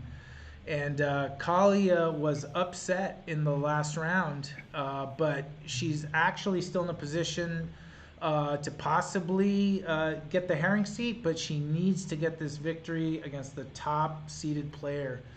And what do you think, Tom? How's it looking? Is Well, I think White just has a normal opening advantage, nothing special, but Kalia's the one who has to make something happen, and at least all the pieces are still on the board. There's still a lot of chess to be played. Slight space advantage for White. Of course, Black is going to try to set up c5 to make the pawn structure completely symmetrical.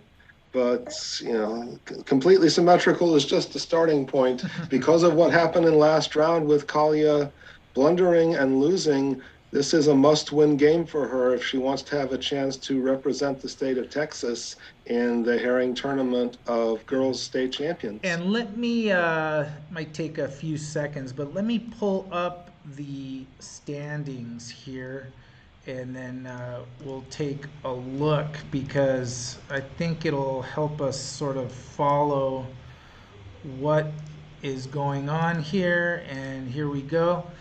So we're taking a look at the standings, and from the Denker, you see that two players with perfect scores, FIDE Master Sharvesh Devi Prasad and Ganesh Kumarapan, who's both players, both with 3, and they will meet in the final round, we noticed. So that will be definitely the one to follow. In the Barber, there is... Well, hold on. Rohan Chakru is not out of it either. He's only a point behind. That is right. If he can win this game, he is still very much in the hunt. Of course, he doesn't control his own destiny, but if he can win his last 2 games and a little something goes his way, Rohan is also still there fighting. And also he has the rating to be able to make a move, 2186. So he's a strong player. So he could definitely regroup and make a move. And I guess the thing also to see is whether they played already. Was his loss to Sharvesh, so that's something to look at, because if he can still play at least one of these players, then he at least has a little bit of control. But Rohan is playing Sharvesh right now. There we go.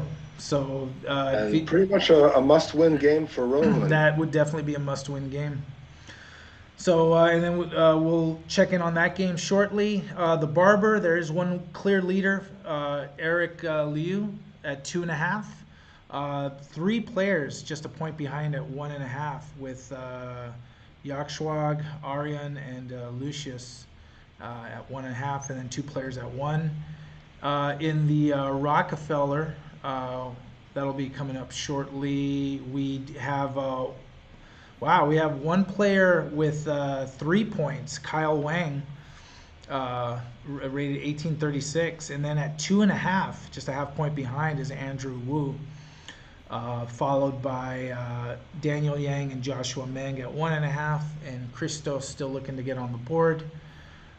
Still close there.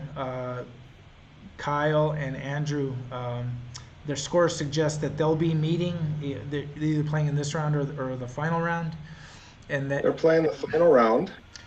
And So if they do well in this round, their final round game will be for the opportunity to represent Texas in the Rockefeller tournament. and then in the Haring, we have Ambika Yalamaraju with 3 points. And I know it says Tanvi with 3, but that's only because she's being credited with the forfeit win for the final round. Um, so so she's still playing, but her 3 points constitute 3 out of 5, where Ambika's is 3 out of 3, if that made sense. But Kalia is the game of the round and of probably the Haring tournament, because Kalia on paper represented the biggest challenge to Ambika, and even though Kalia lost in the third round, if she were able to win this round against Ambika, I think in case of ties, yeah, they will use the Sonnenborn Burger as the first tiebreaker, and then games against each other as the second. So I'm reading that. So if Kalia wins, she will have the better tie breaks. So Kalia still controls her own destiny. If she can win this game against Ambika, she ties Ambika and she has the better tie breaks. So lots to watch and lots to follow in these games. So here we go. So back to that game we were looking at, Ambika and Kalia, and let me look in the. You probably want to resize that a bit. Oh, am I out of order? Oh, I just need a transition. Sorry. Oh, okay. Forgot the transition. All right. So let me look, because there was another. Was it the Barber? Oh, I wanted to see if Kyle Wang was playing Andrew Wu in the Rockefeller. That's going to be a final round matchup. Oh, the final round. Okay. All right, so let's take a look at some games. A lot have progressed already. Let's look at top seed in the Denker, Sharvesh. Sharvesh playing the baby boss, Rohun Chakru, who, as you said, has 2 points. So if Rohan wanted to make a move, this is the round he needs to do it as white. He absolutely needs to make a move here. If he loses this game, he is out. Probably if he draws this game, he's out of contention to represent Texas in the Denker tournaments. So he needs this one. And he has an interesting game. And down to 12 minutes. It looks like Sharvesh is prepped up for today. Yeah, he's certainly moving faster in the opening than his opponents so far in this tournament. Wow, let me jump to this position that I'm looking at. This is from the Barber with Eric Liu, who is the current leader of the Barbers, white, against Atharva Bist. But looks like he's got a stranglehold on the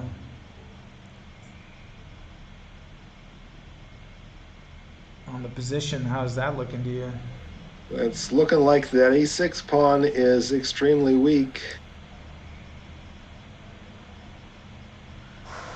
And I mean, if white can just get a few more pieces in, knight f3, knight g6. Also, the h pawn is white's for the taking whenever he wants to grab it. So looks like Eric Liu is going to win this game. And Black has nothing to play for except the hope that white messes up horribly. And they agreed to a draw in the game between Sharvesh and Rohan. I can't imagine why Rohan would do that. Sharvesh can if he wants to. I'm a little surprised because even Sharvesh has to play Ganesh in the final round. If Sharvesh wins his final round against Ganesh with the white pieces, I think. Let me double check on that. Yeah, Sharvesh has the white pieces in the final round against Ganesh. So I understand Sharvesh's point of view. He's playing the black pieces here. He doesn't really have any significant advantage, and he puts himself in a position where if he wins with the white pieces in the final round, he wins the tournament and qualifies to represent Texas in the Denker. So not an unreasonable move by Sharvesh. And do you have the analysis up? Because I think Rohun is suggesting that he might have been a little bit better here as white. I'm not looking at that. I'm only seeing it through your stream. I'm not looking at it Oh, I didn't know if you had a side. in my side screen. So, but yeah, I mean, there might be some strategy, gamesmanship involved in knowing he's going to have white, and all he has to do is do his thing. So, I wouldn't call it gamesmanship. I would call it strategy. He's putting himself in a position where if he wins with the white pieces in the final round, he wins the tournament. And that's not a bad position to be in.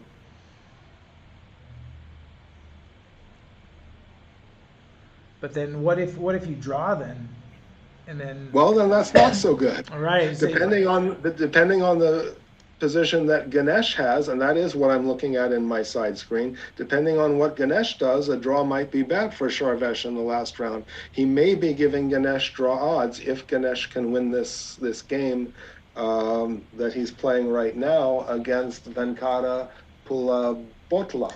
but it almost feels like there's a lot of confidence on Sharvesh's part. Maybe it's a lack of confidence. Maybe he doesn't believe in his ability to win this position with the black pieces. And that's a sort of, whoa, look at this game. Let's check this one out. Between Daniel Yang, and this is from the Rockefeller. Daniel Yang, who's got 1.5 now, playing Andrew Wu, who's got 2.5. So Andrew's the leader.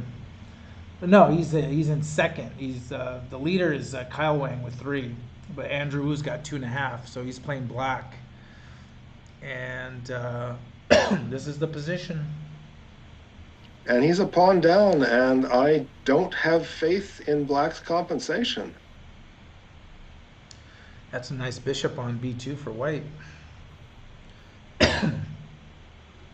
Unless there's some tactic here that I'm not seeing. White has an extra pawn. Obviously, there are tactics happening. Both queens are hanging.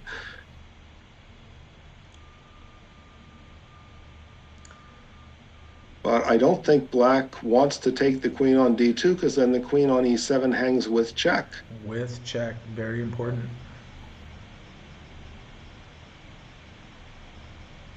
And then you just take on f5, and that looks awfully good for white. So I don't think black can take on d2. I think he has to save his queen. And it's so important. You know that the emotions are really going to factor in as people see their pathway to getting the qualification seat, and strategies of who you play and whether you have to play for a win or a draw, and just all those things come up.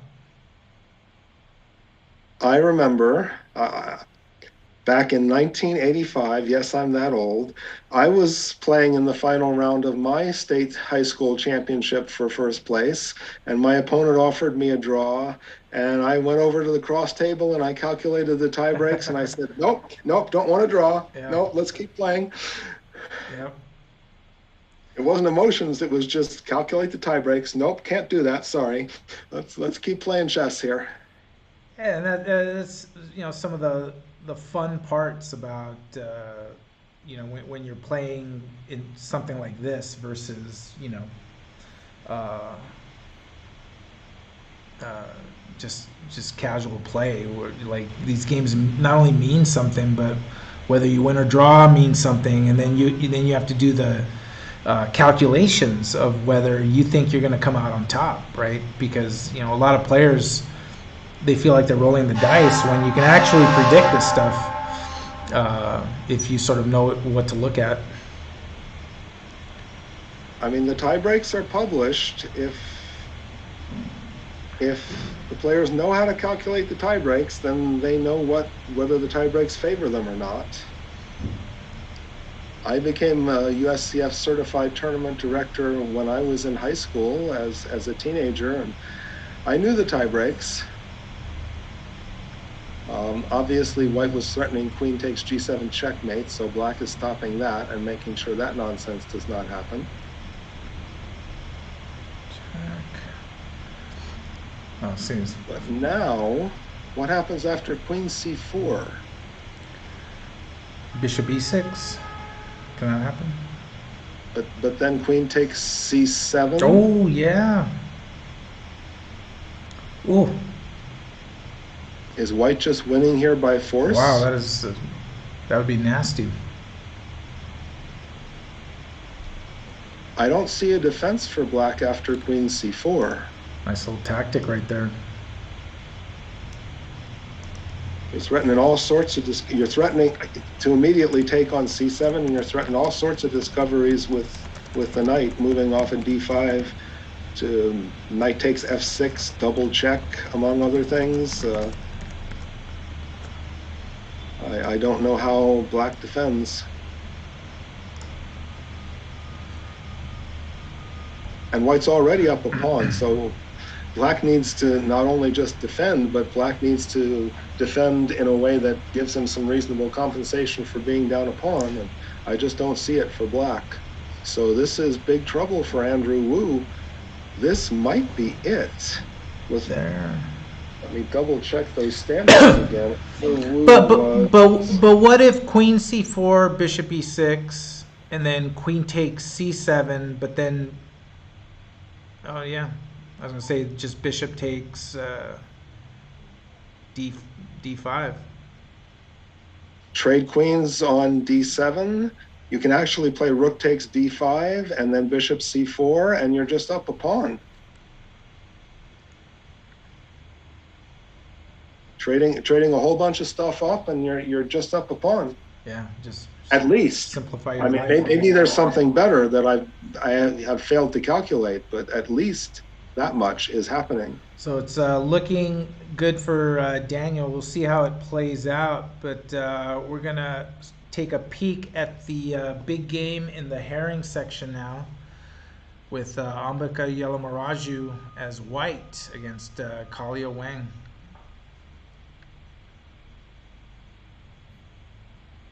And they're playing fighting chess. They're still, other than one pair of pawns traded off, there's still everything on the board and lots to play for and lots of chess to be played, which is good for Kalia because she needs to keep things interesting and make a win happen somehow. She's not there yet, but there's still lots of play in this position for both players. And going back to that position from Eric Liu, just that king does not look well placed. And we have a check. Well, at least black picked up a b2 pawn. I guess that's something, but God, there's so much pressure on that knight. Yeah, everything's just going to collapse right here. Yeah, everything is totally collapsing. The d5 pawn is hanging because the knight on e7 is pinned. The knight is hanging because it's attacked 3 times and defended only twice.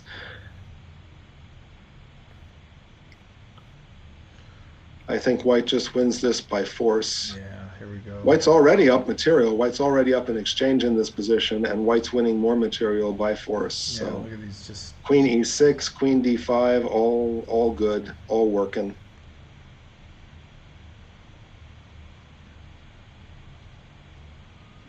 Just picking apart right here. White can simply play queen takes c4 and say, hey, I'm up in exchange. I'm going to pick up h7. Wow. Well, now just queen b4 should win the knight because the knight is pinned along the e-file to the rook on e8. So that's also should be plenty good enough. Right, exactly. Because yeah, now the rook moves and knight's gone, and yeah, this is just what a what a performance by Eric Eric Liu.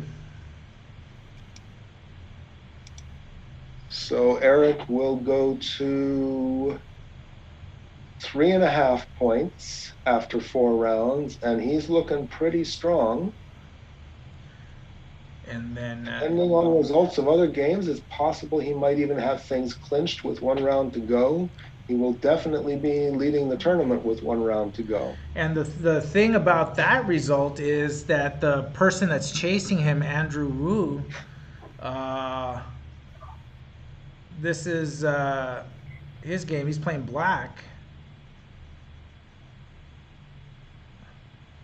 Oh, look at that.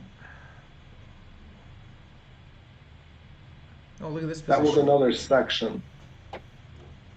Eric Liu, this is the Barber section. This is Yeah, Rockefeller section, different section. That's right. I see it now. It's the from the Rockefeller.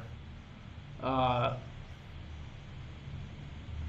yeah, I mean, with that win, he just extended himself to at least be, at worst, a full point ahead going into the final round. Yeah, Andrew Wu is in big trouble here. He's going to be able to take on f3, but of course, white just takes back, and it's 2 pieces for a rook and all sorts of threats and attacks. Things are not looking good for Andrew Wu. Okay, so Andrew Wu in the Rockefeller at 2.5 points, currently in second place, to Kyle Wang. And Kyle Wang is here playing white against Joshua Meng. So Kyle Wang currently leading the Rockefeller. And this is the position.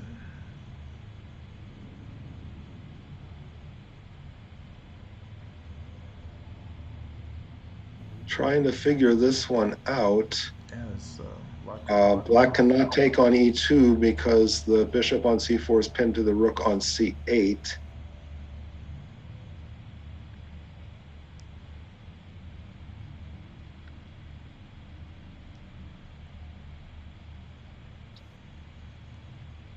But what's happening after queen takes a2? I guess not that much. White has both a1 and b1 covered, so there are no back rank threats.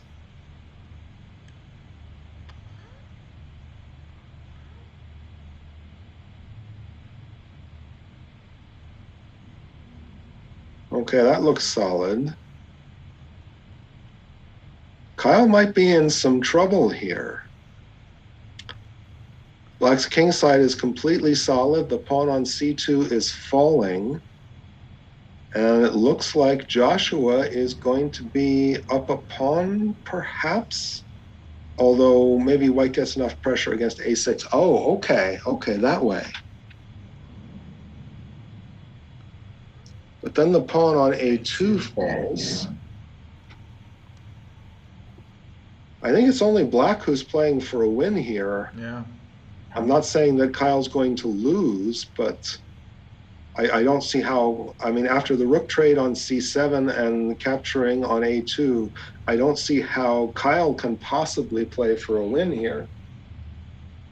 Of course, he's 3-0. He doesn't have a draw is fine for him, especially with Andrew Wu in trouble. He probably doesn't even know that Andrew Wu is in trouble, but if he knew that Andrew Wu was in trouble, then he would know that a draw is definitely very okay for him. So a draw is very okay for Kyle Wang in this tournament situation. So in the Barber, I'm noticing Eric Liu just won his game, so he's extended that lead to 3.5 points.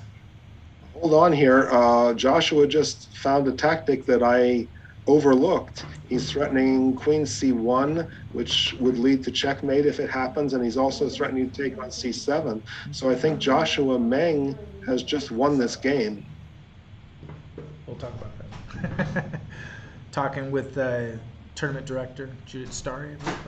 All right. Well, she's a good person to talk to. Yeah, she is. A lot of knowledge in there, but a lot of. She's got a lot going on. I mean, she's not only starting all these games, but she's got to monitor everyone and then deal with any questions that go on behind the scenes, of which there are many.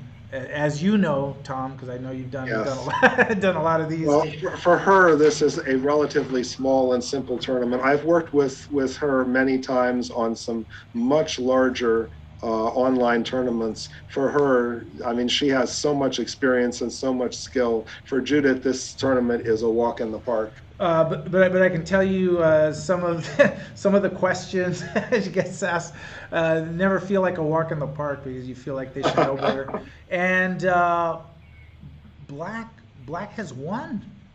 Yeah, no, the Black has the dual threat of queen c1 mate and queen or rook takes c7. Black is just winning easily. Wow. It was a mistake for white to play rook c7.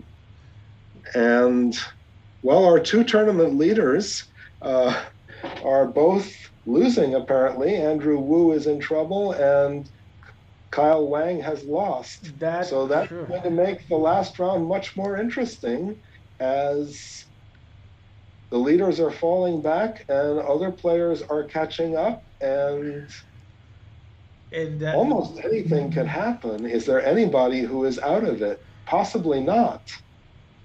Well, Christos Konstantakos is out of it, but other than that, it looks like everybody else is potentially still in the running with these results. Andrew Wu and Kyle Wang both losing. That's not official, by the way, that Andrew Wu has lost, but last time I saw his position, it looks like he's going to lose. It does not look solid, let's put it that way. It does not look solid. Although we're looking at the position now, it's it'd be great if he could put that knight somewhere really productive to have that discovery, but yeah, well, I think he just has to take on c7 and be happy to have two pieces for a rook. Yeah. And he can be happy to have two pieces for a rook. White is better here. Wow. Oh yeah, you could. Whoa, what is that? Hold on. Why? Everything's protected. Why? Right? Queen on f3. Why? Oh, okay. Okay. Yeah. Okay. Okay. White's going for a little more than knight takes c7. So flipping real quick to the. Whoa! What happened? Why is bishop a3 not suddenly very good for white? Oh. Must have just. Oh, it happened. Let me go back to that game because I just noticed that too. What is Black doing? What is Black thinking? Bishop a3. He's really off his game. I think just missed that. What the heck happened to Andrew Wu this round? I think just missed it completely. Yeah. Apparently. And now White's just going to take on d6 and probably take on c7 and just be a full piece up. Wow. What a round. Wow. And White can even force a queen trade with queen a8 check. So this is just going to be White is just so easily winning. Queen a8 check. Oh, didn't have to do that. Yeah. Queen a8 check, forces queen g8, and then you trade queens, and then you take on d1. Well, this also wins. Queen a8 is probably just a tiny bit more accurate, forcing the queen trade and giving Black absolutely no counterplay, but this is still easily winning for White. Yeah. And then just queen e8, right? Oh, knight. It's all winning for White.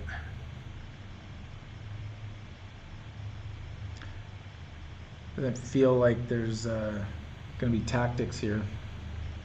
Well, white's up two pieces. So, I mean, queen d8's looking pretty good.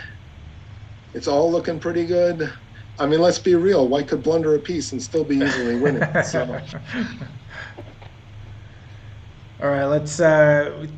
We know the direction this one is going, but I feel like this game is kind of like gonna start building up to something between Ambika Yelamaraju and Kalia, because Kalia needs this win, needs to win this game. she absolutely does. And obviously, she's threatening knight takes e7 check. Black's not going to let that happen. At least I don't think Black's going to let that happen. But considering the blunders we just saw from Andrew, who knows, maybe. And considering the blunder we saw from Kalia last round, I suppose any game could be decided by a blunder, even when it's involving one of the leaders. Yeah, Kalia did not allow knight takes e7 check to happen. Good choice there.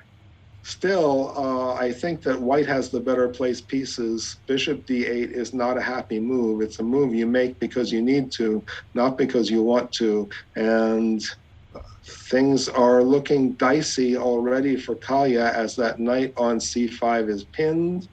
I think black has to play rook c8, but white has all the play, and black is trying to hold on and defend. You can't defend with knight from f6 to d7 because then g7 hangs and your kingside totally falls apart. But even, yeah, Ambika's having all the fun here in this position. And now b4 is probably just winning for white. It's probably that simple. I think it's just that simple. b4 attacking the pinned knight probably gets the job done. I think this, I don't see what black does after white plays b4 attacking the pinned knight. She'll definitely be in the driver's seat in the Haring if she can convert this apparent advantage into a victory. Yeah, pretty much over. I mean, I think Ambika has basically won the tournament here. Yeah. The knight on c5 is pinned, it can't move. Attack pinned pieces, they can't move. And win them. I'm wondering what other move Ambika is even. I mean, there are other attractive looking moves. Queen b2 looks like fun as well, but b4 is just looks like such a simple win for white. Just keep it simple. But she has the time, so whatever. She does have time. Whatever. She's allowed to think about it. Whatever she would love to entertain, she can do that. While she's thinking of how to proceed from this, take a quick look at Eric Zhang here.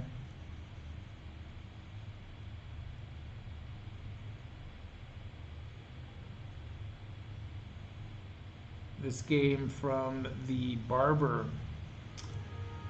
Eric Zhang and Lucius Melillo. Well, black does have an extra exchange. Aside from that, it's all white, but that's a big aside from.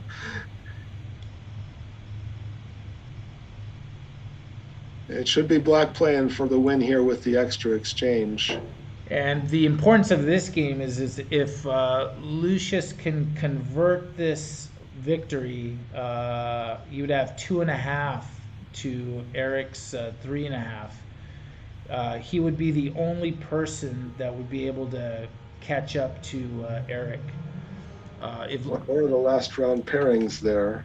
If Lucius gets a draw or less, then it looks like Eric would win outright after 4 rounds.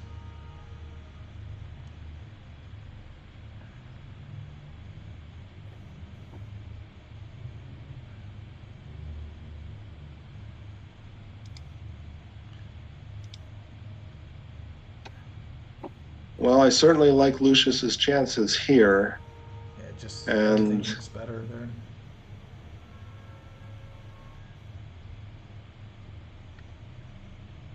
I mean, White has some positional advantages. He has a nice protected pass pawn on d5.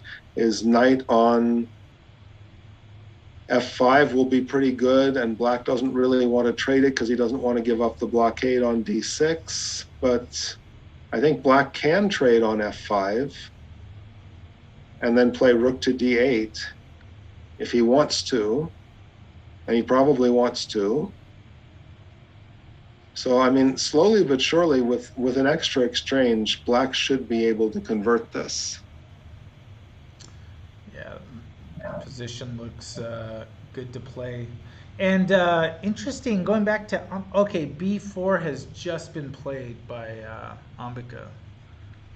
Okay, she took some time. She had the time to spend, and this is assuming I haven't missed anything. Assuming she hasn't missed anything, this is the move that wins the game. So make sure of it. No reason not to. And I don't see what Black can do. The knight on c5 is pinned. It's gone. Yeah. Well, we'll keep an eye, but that does look like a piece is gone in that game right there. Let's take a look. And the only possibility is maybe knight takes d3, bishop takes b6, knight takes c1. Try to get as much as you can for the queen. That might be Kalya's best try in that position. And here's a game that hadn't been following too much with Ganesh Kumarapan, who has 3 points in the Denker. Ganesh. It's a very important game. Very important. And playing Venkata Pulavhatla as Black. And Ganesh has an extra pawn, and I'm not convinced that Black has compensation that's significant for a pawn. He's trying to get something going here, but I mean, he does have some pressure on that g4 pawn. Maybe it is enough. And Ganesh with the only way to actually defend the pawn is knight h2. There it goes, but I guess that's good enough. It's unpleasant looking. You don't want to have to play a move like that, but you do want to keep your extra pawns. So.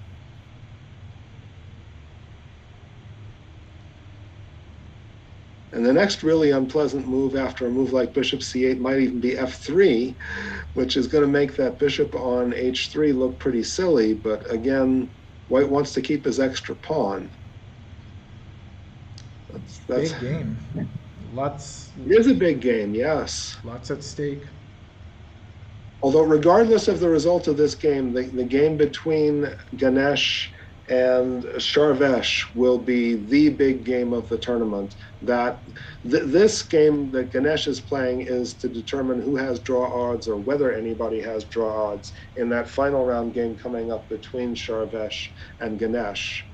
Right. And since Ganesh has an extra pawn, I like Ganesh's chances. Black has some compensation, some pressure on g4. Some more centralized, better pieces, but I'll take the guy with the pawn in this position. And Black is going to push up and play d4.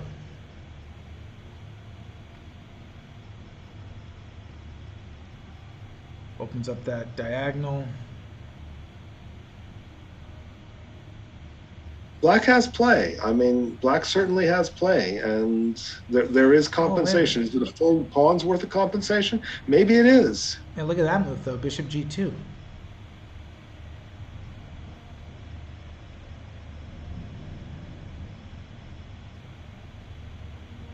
Does that drop? I'm not sure what Black is supposed to play in response here. That just drops material, right?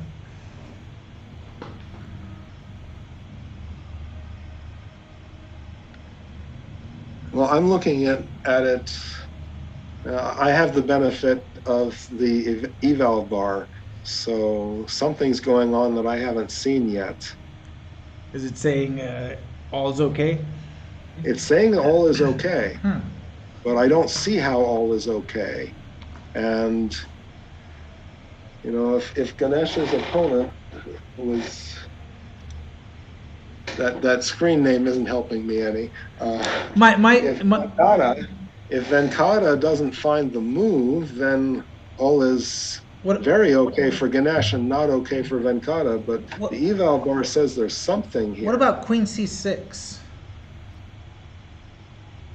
Or this by same difference D5? Because if bishop takes, knight takes, you're attacking the queen, and then you've got a little That's it. That's it. discovered. Bishop takes e4, knight takes e4, the queen has to move, and then you have knight g3, threatening mate on g2 and threatening the rook on f1. Oh my gosh! Wow, it's been played. And these guys know how to play chess. What are they doing playing chess here? Queen has to move. Not too many. Oh, wait, what about queen d3?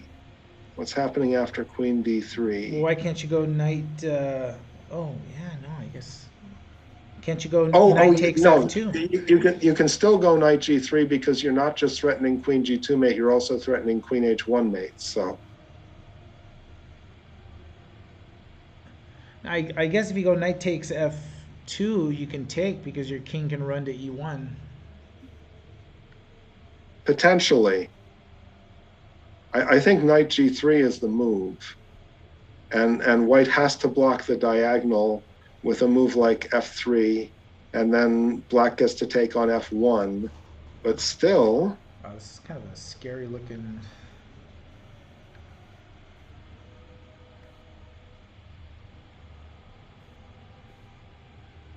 well, eval bar says completely equal. I have the benefit of that. You have to block the diagonal. There are two different mate threats, queen g2 and queen h1. So you have to block the diagonal with a move like f3, I guess, or knight f3, something like that. No, knight f3 probably runs into e4. Well, Oh, okay. can't you just take en passant? You can, but then there's a queen trade. But then you take the f2 pawn, so you get. Is it worth the? And then possibly taking Well, the e4. eval bar says this is a mistake. Why is this a mistake?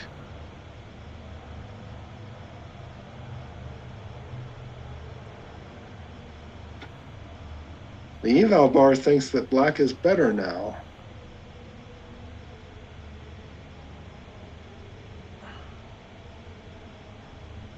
And I don't know why.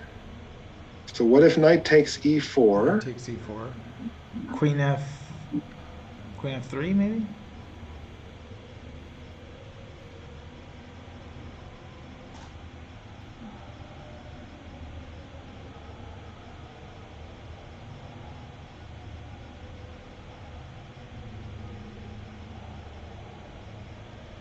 A minute 30 for black. Actually, both players under 2 minutes. Yeah, well, I mean, that's a little bit of time. You can think a little bit here. And again, 5 second increment. 5 second increment, absolutely. You can go down to a few seconds as long as your position is reasonably playable. It's more important to find the right move than to try to move quickly and conserve time when you have that 5 second increment. Absolutely.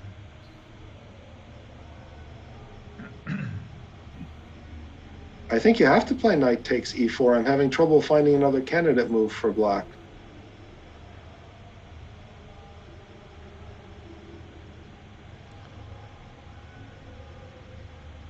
Black has got to make a move soon here.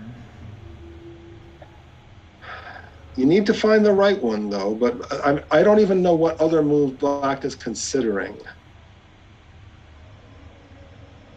The en passant capture gets met by queen takes d5. I don't think you can do that as black.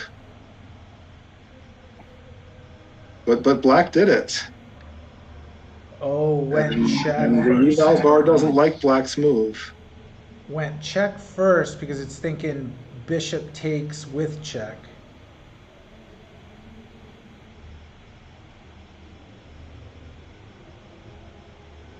Yeah, but you move the Doesn't do king anything. to not probably h1. No, g2. You move the king to g2, and then after bishop takes d5, f3, and you're still up your exchange as white. Yeah. In fact, it's an exchange and a pawn.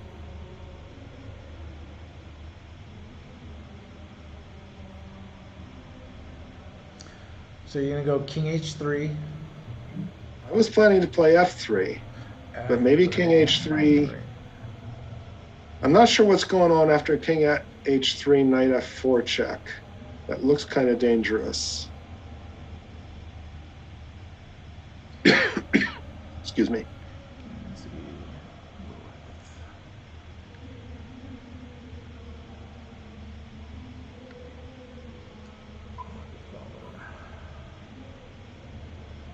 Keeping an eye on, looks like there's just 3 games going. This might be a draw by repetition, believe it or not. I was sort of looking to see if that was something in play.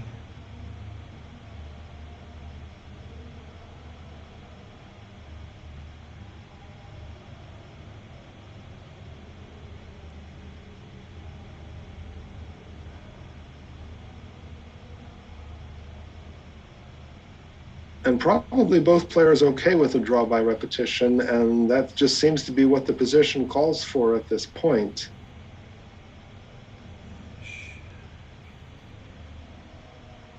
White has trouble avoiding it.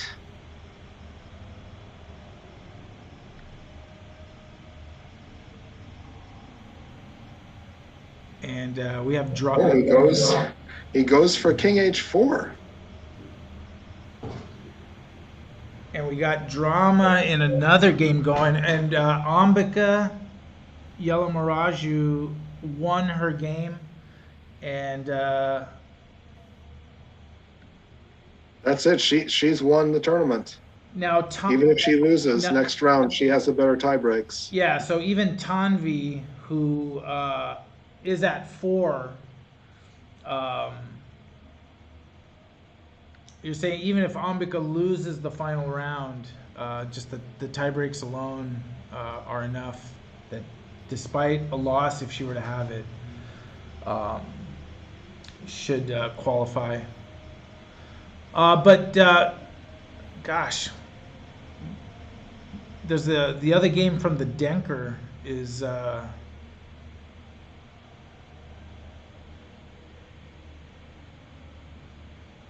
trying to see if there's someone's gonna get mated here. I don't know what's going on anymore. But white has the material, so black has to prove something. It's an exchange and 2 pawns for white, and I don't see a forced checkmate, and that's pretty much what black needs here.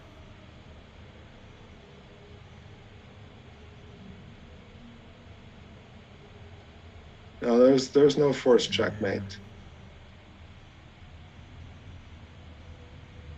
I mean, it's a little dicey looking for white, but white just has the material here.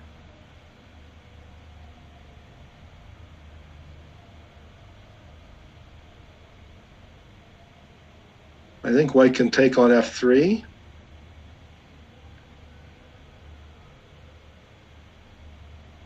And just move the king. I was thinking g3, but this is probably okay too. Oh, black looking to come up around here to d2, right?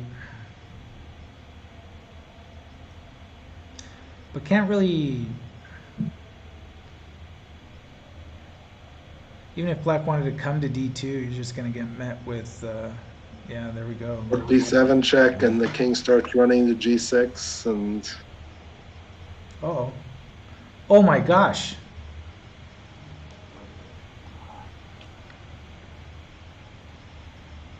Got mated.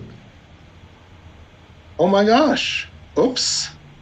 Got mated. Unbelievable result. Unbelievable result. Let me go back. Well, he did put his king in a dangerous spot, but he should not have let that happen. We're going here. That looked to be the move when he played rook b6. Wait, Well, king h5 was much more dangerous than necessary. He could have just played king g3 and had lots of space and not had any complications at all. This one gives his king wow. no squares and creates a situation where, yeah, well, Wow. at this point, yeah. Well, now Charvesh looks like a genius taking that early Well, draw.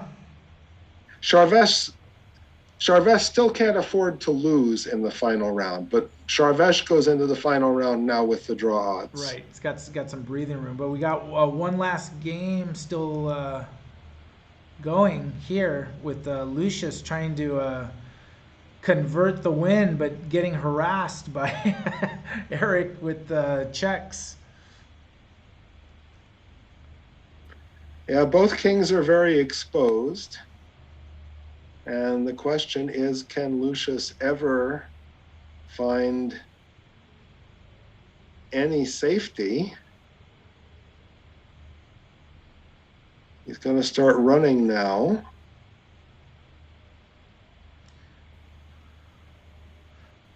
Look at that, Now perfectly placed you can't knight.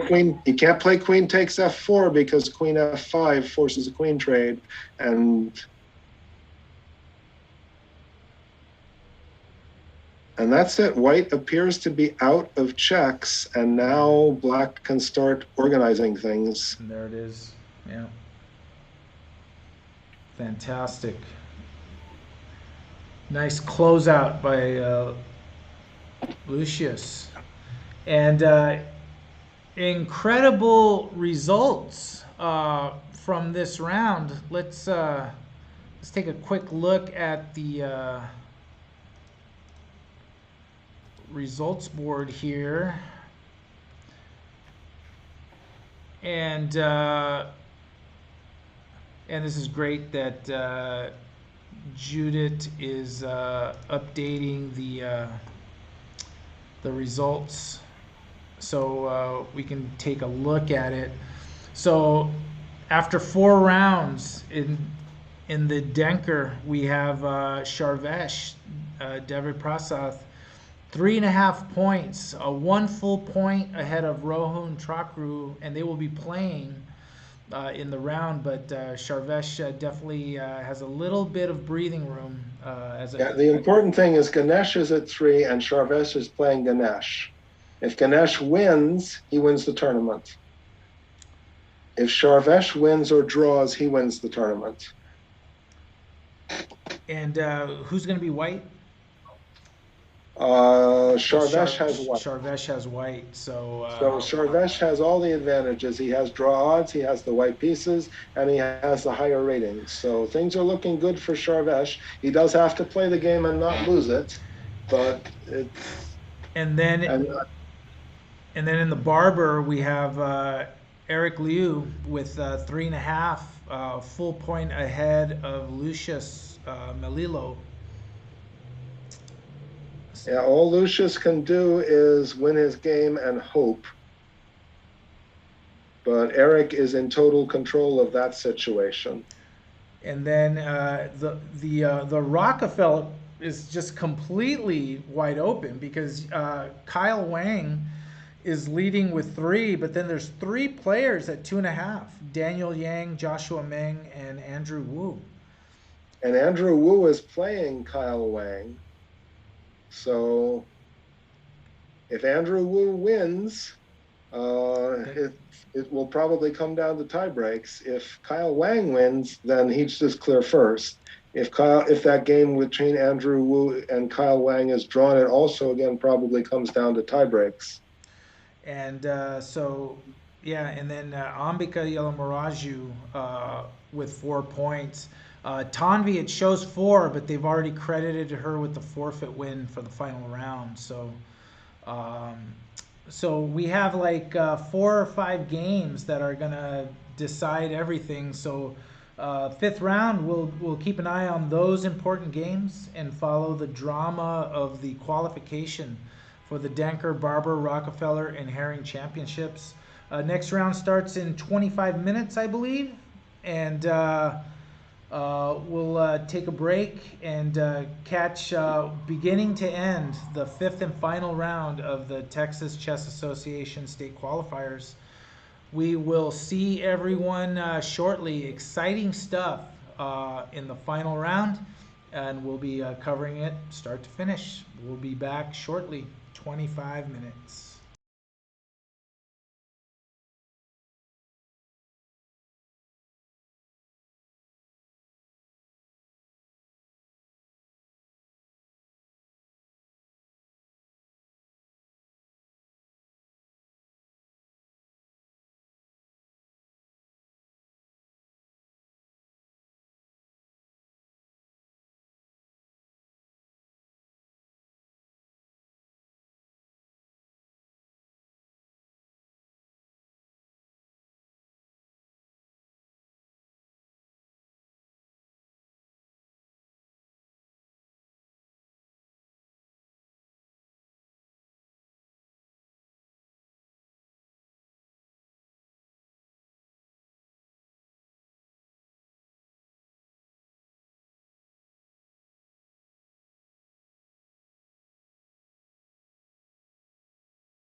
And welcome back, everyone, to the final round coverage of the 2022 Texas Chess Association state qualifiers for the Barber, Denker, Rockefeller, and Haring Championships. I'm Abel Talamantes, and joining me is FIDE Master and International Arbiter Tom Brownstone.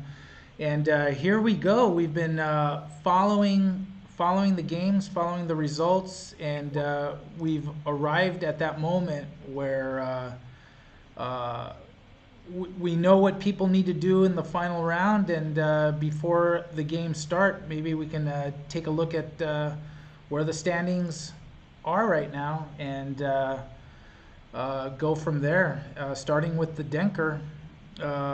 We have a clear leader by a half a point, FIDE Master Sharvesh Devi Prasad with 3.5, and we got Ganesh Kumarapan at 3, and 1 full point behind at 2.5 is Rohun Trakru.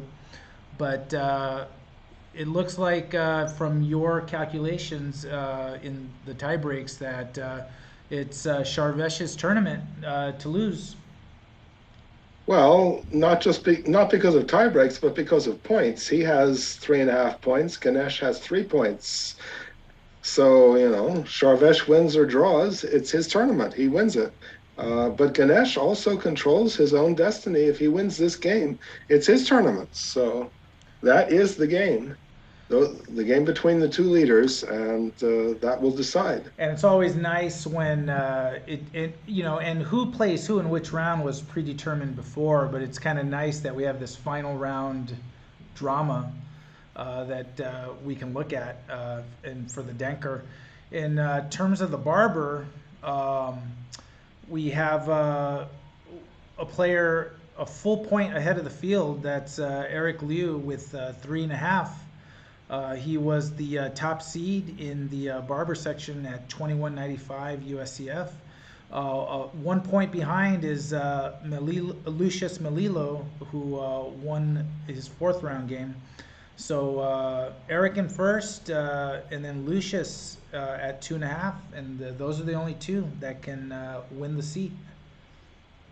And it's Eric's seat to win or hold on to. If he wins or draws, Lucius cannot possibly catch him.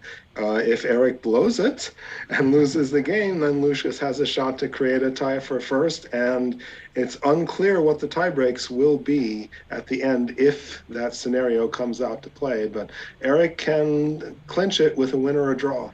And for the Haring, it looks like it is all Ambika Yelamaraju.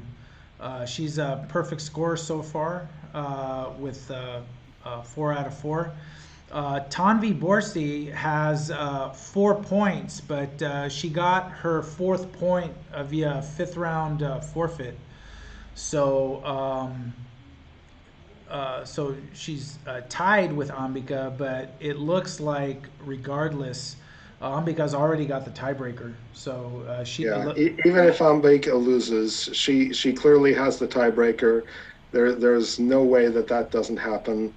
She won the head-to-head. She has the better son-unborn burger, and there's nothing Tanvi can do.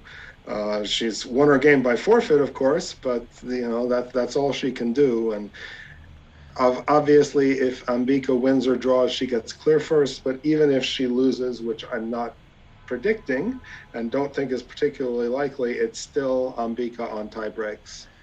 And so let's see if we got the 5th. Yep, we got the 5th round game. So let's start pulling the games up for the final round. Doing that right now. And I'll fix the screen shortly. There. Transition. And here we go. So we'll need to do that transition. Yep. There you go. All right.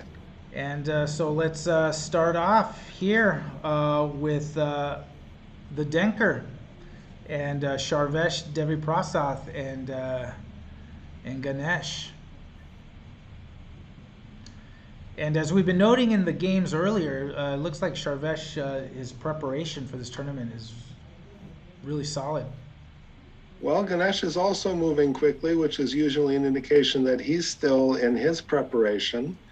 Uh, Not quite sure exactly what Ganesh. Oh, well, okay. So he's going into some sort of Skaveningen line of the Sicilian. He's playing e6 and presumably bishop e7 and castle. And okay. Um, I mean, this is still a theoretical position to the extent that I'm familiar with it, and I do have some familiarity with these lines, and so they're both still playing pretty quickly. And um, Tom, you gotta help me out with. I just saw the position where it's at. It's the other game in the Denker with Rohun Chakru, who's got 2.5 against Parna Yelamaraju. But what was kind of capturing me was sort of the opening. What is this? So I'm trying to look. Queen Gambit declined, but It sounds like it looks like a whole queenside gambit to me. yeah, look at that. Rook B8 and like I haven't seen this too often, but is this something that us amateurs don't know about? Well, I'm an amateur myself. You have to be a strong grandmaster to be able to play chess professionally. Uh, and I'm not there yet, and probably never will be. But Yes. if this is some kind of theory, I don't know what the heck's going on here. It seems like White has sacrificed all of his queenside pawns for I'm not quite sure what. Uh, but again, on my side screen, I get to look at the eval bar, and the eval bar says dead even. So apparently the computer thinks that White has full compensation for the pawn. It's something. So, all right. Well, loosely keep an eye on that game. But in the Barber section, the leader, Eric Liu, is playing black against Yakshwag Reddy. So Eric Liu looking to close the show here. Only needs a draw. All he needs is a draw to clinch.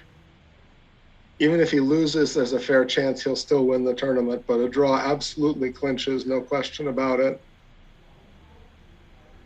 Yet we have, well, black hasn't castled yet, but it looks like we're going to have castling on opposite sides, and it looks like we're going to have attacks on opposite sides of the board, and looks like both players are going to try to win this game by checkmating their opponents. So we'll see how that progresses. And the only other player that can catch up but needs a win and an Eric Liu loss is Lucius Melillo, who's playing black against Aryan Gutla.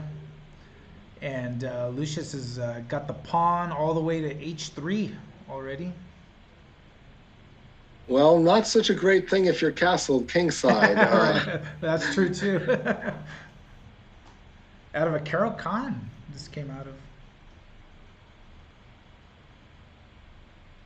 This is another castled on opposite sides of the board situation. Lucius needs a win, and certainly he has a plan that he's going to try to make things happen on the queen side. But it's actually going to be a little bit difficult for Lucius to make things happen on the queen side after that c5 push. Black is running out of levers. It's hard for black to really force anything unless he can get enough pressure against that c5 pawn. He needs to play moves like knight d7, rook c8, try to get pressure upon that d5 pawn. If he can force White to defend that that c5 pawn with b4, then black can play a5 and open everything up. So White needs to try to defend the c5 pawn without playing b4. If he can do that, then he can keep things closed, maybe. But The king side is pretty closed. It's going to be difficult for white to do anything on the king side. So it's all about Lucius trying to make something happen on the queen side. And it's going to be difficult for white to keep everything closed there. I was expecting knight d7, but a5 is also part of the plan. Yeah, Lucius is launching the kitchen sink at the queen side.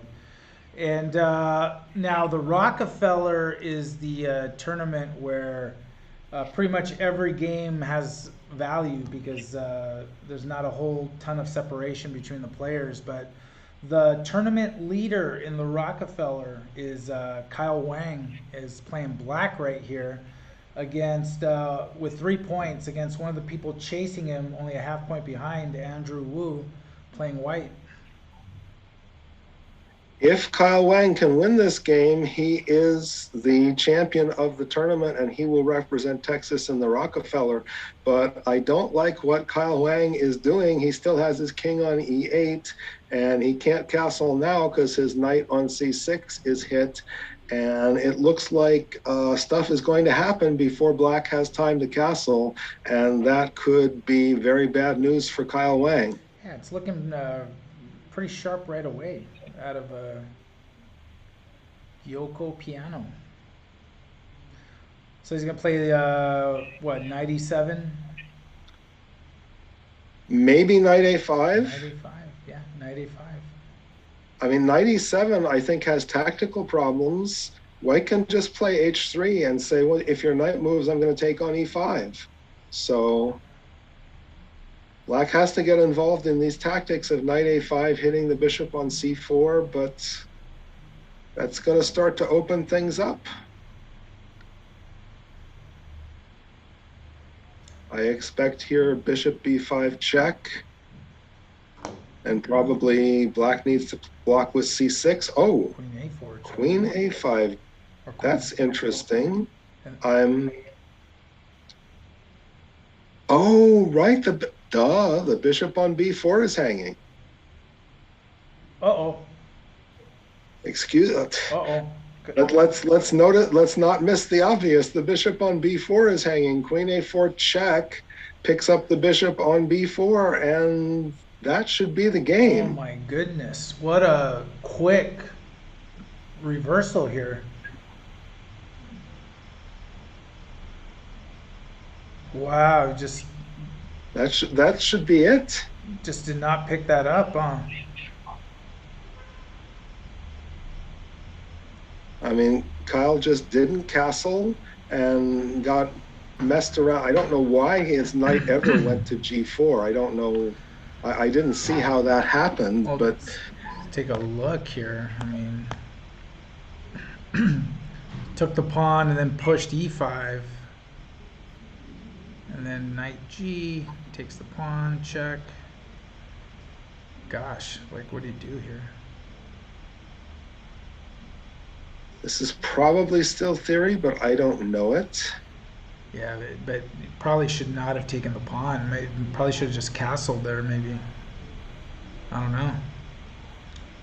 Because took the pawn and then now you're stuck. I mean, the same is going to be the case if you go knight e7, right? Queen a4 check was going to come.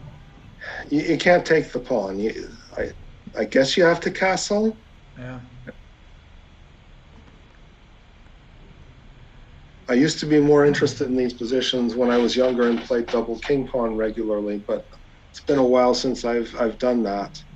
But this is just... But what do you think? b5 was played. Just take it. But what value did... Nothing. I don't get it.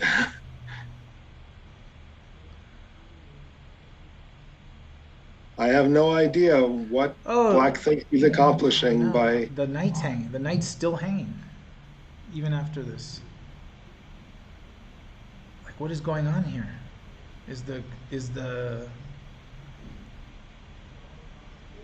I definitely don't understand. Just take on a5. I mean, Kyle Wang is having a meltdown. I feel like this is just a straight collapse right here. Kyle Wang is doing his impression of Chernobyl. Gosh. And it can happen that things you see things going wrong and you just abandon sort of the critical thinking part and you're just in shock, right? And you're just making Well, moves. I mean, he was lost. Whether one piece down, two piece down against a competent opponent, for practical purposes, there's no difference. But Yeah, and these are strong players, right? I mean, Andrew Wu's 1930. I mean, two A players. So tough position. Tough position. Uh, let's see. well, it's just resignable now. I mean, of course, Kyle is welcome to play out his game. He's certainly allowed to do so, but Okay, so another player in the Rockefeller, also with 2.5, is Joshua Meng, uh, who appears, unless I'm missing something, very much on the way to getting that point. yeah, it looks like it's going to come down to tie breaks, and I don't know what the tie breaks are, but this is just more pawns for black. It actually, if I'm seeing it right, I mean, it really looks like Joshua has a strong tiebreak. But we'll see. We'll see how it plays out. He does have a big tiebreak lead, but But he's also playing the lowest rated uh, player with 0 points. So yeah, so that's part of the reason that he has such a big tiebreak lead. He hasn't played Christos, and playing Christos is not going to add to his tiebreaks at all. So, um, right, given time, I could do all the you gotta tiebreak do the math. You calculations, gotta but do the math.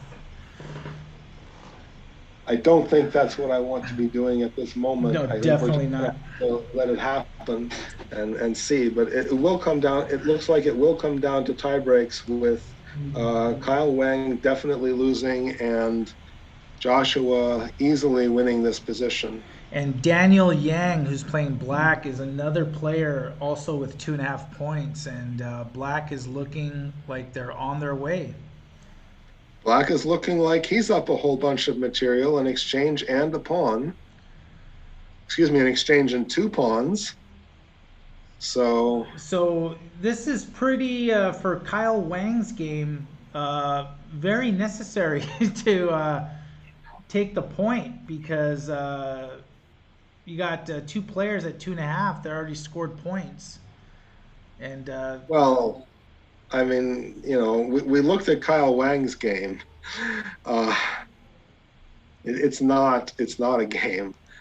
yeah, And the okay, game is no uh, longer. Yeah. Oh my gosh. yeah, Yeah. This is yeah. Forgot this was the game. And wow, the Rockefeller that turned out to be a wild one to say the least. yeah. It looks like there are going to be three players tied at 3.5 out of 5, and we'll just have to see what the final tie breaks are. So let's go back to Denker, top game, Sharvesh and Ganesh.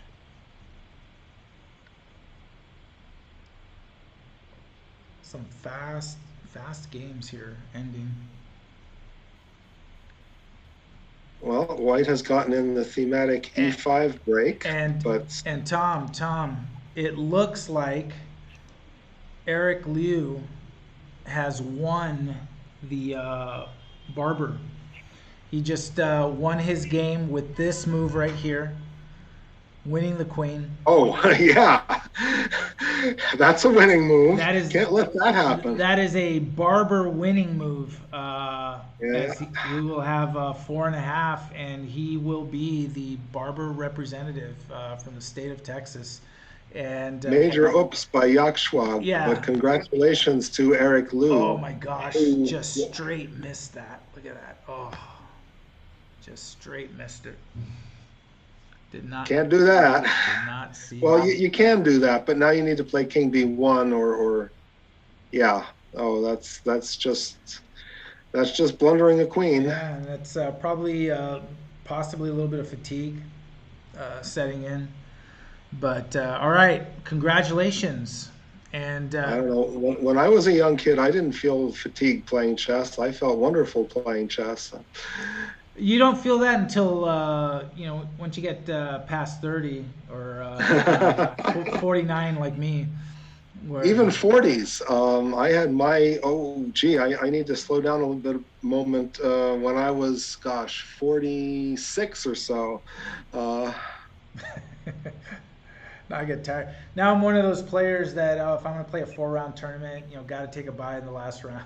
So I'm not going to last. All right. So Charvesh Looks like Charvesh has gotten in a very favorable e5 here. I like Charvesh's position. has not used a lot of time either. Gans. Probably black needs to take on e5, and after f takes e5, he probably needs to play knight g8 of all the unpleasant things to have to play. But wait, hold it. That knight on d4 is hanging. What the heck? And with the king on h8, you don't have the usual bishop takes h7 check tactic. So what happens if black takes on d4? D4, take the knight, take the rook, take the bishop. Yeah. I think black can take on d4. What the heck's going on here? Take on D4.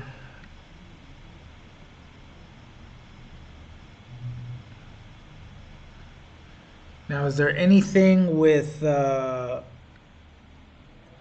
what about take on queen takes on D4, pawn takes knight, queen takes rook, pawn takes pawn check? Is there anything there? Well, if there is, there's no law that says you absolutely have to take the rook. I want to take the rook, but after queen takes d4, e takes f6, if there's a problem with queen takes e3, there's always just bishop takes f6 or g takes f6. Although maybe that runs into... No, it's... I'm not sure, but... I mean, this is a good time for Ganesh to stop and do some serious calculating, and it looks like he's doing that. And that's what he needs to do. Lots of possibilities here, but I think it starts with queen takes d4, and then e takes f6, and I really want to be able to take on e3.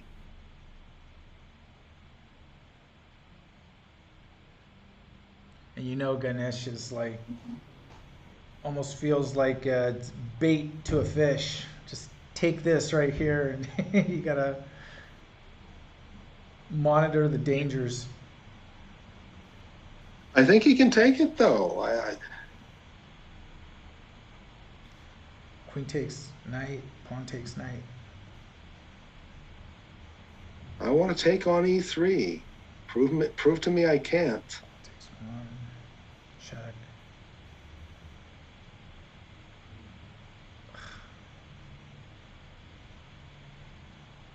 Yeah.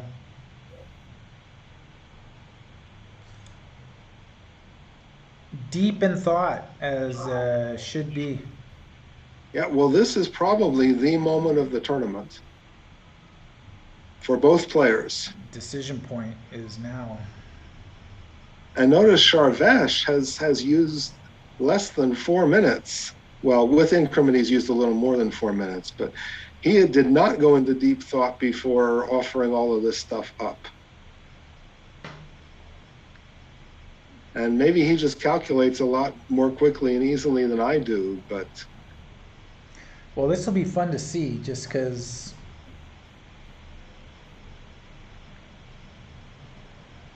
a lot of action here. Charvesh played these moves relatively quickly. Very quickly. He's way ahead on time, which, if he comes out of this with a decent position, will, of course, be very favorable for him, but... I'm not sure he's going to come out of this with a favorable position. Well, this might be the moment of the tournament, but you got to commit pretty soon.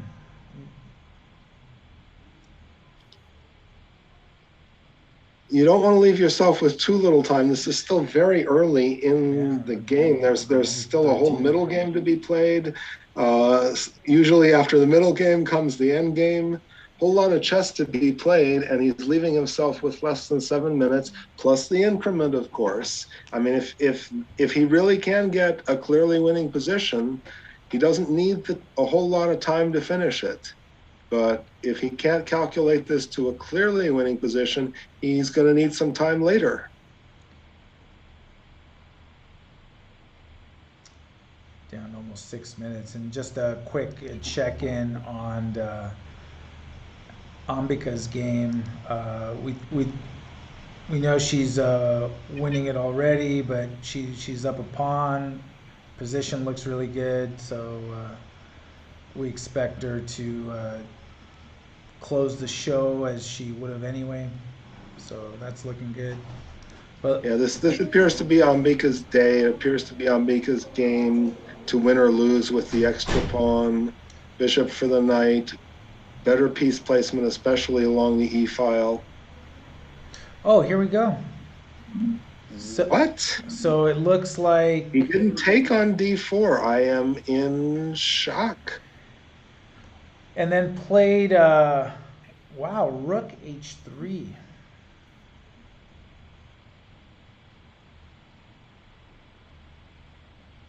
H3. Still offering up a piece. Although, if you take on d4 now, white can take on f6, and then things start happening on h7. That's probably not survivable for black. If black takes on d4 with either the queen or the pawn, bishop takes f6, followed by rook takes h7 check and queen h5. That looks super strong for white.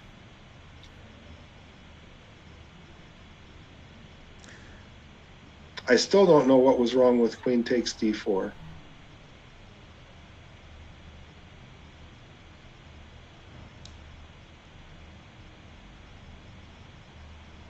Yeah, this will be a fun one to take a look at after. And actually, Sharvesh's games have some pretty nice chess going on there in terms of. Oh, he's played some very nice games, except for the relatively quick draw with in the last round. But yeah. I mean, that was a strategic decision. He put himself in a good spot going into the last round. But is he in a good spot in this game? I think maybe he is. I'm not sure what Ganesh was thinking taking on e5. That just makes no sense to me at all.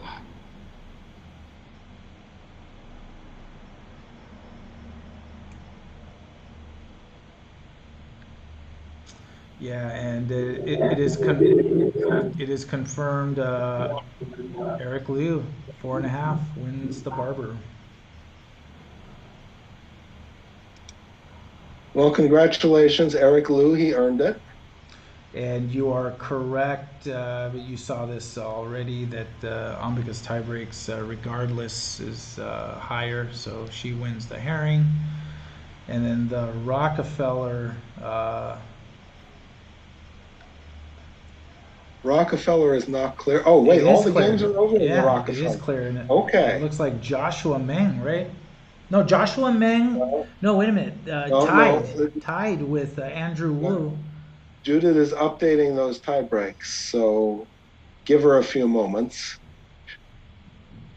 Oh, there it is. Okay, so it looks like Joshua Meng. Well, we need to see what Daniel Yang's tie breaks go up to. It looks like Joshua Meng has it on tie breaks. Yep, 7.25. Just barely, but he has it. Congratulations to Joshua. That was a heck of a three-way tie, and Joshua takes it on the tie breaks. So this is the game. This is the only one that's not decided. The Denker. Well, I don't know what black does at this point. I don't think you dare take on d4 again, because if bishop takes f6 followed by rook takes h7 and queen h5, that is just looks devastating. In fact, you don't even, and before you even play queen h5, you play rook h8 check, force the king back to h8 on the open h file, then play queen h5 check, king goes to g8, and then queen h7 mate, and don't even give black a chance to find a defensive move without being in check and being forced to make a move with the king. So I don't think that taking on d4 is an option here. And if taking on d4 isn't an option, then things are bad for black, I think. So some moves have been played and it hadn't been updated. This is the current. Oh, This oh. this is the current position here.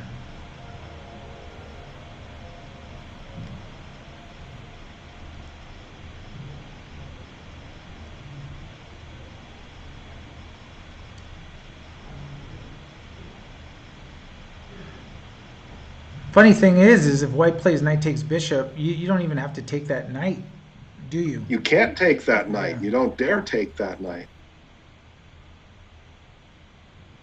Taking the knight clearly loses. I mean, that just lets the h pawn fall, and the g and h files are open, and white just comes in and checkmates very quickly. And then So if white takes the knight, I guess you have to play queen takes d4 then.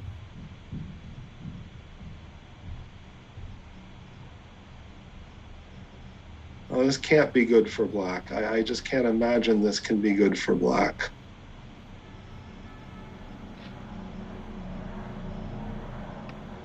like knight f3, just a simple move.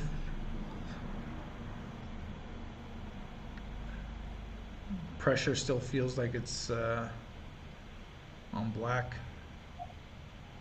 And I don't think black dares take on b2, because then you just hit the bishop with rook b1, and the bishop has no decent place to go. I guess you could try bishop takes b2, rook b1, bishop a3, but It feels like it's so out ooh, of the action right there. yeah. Oh.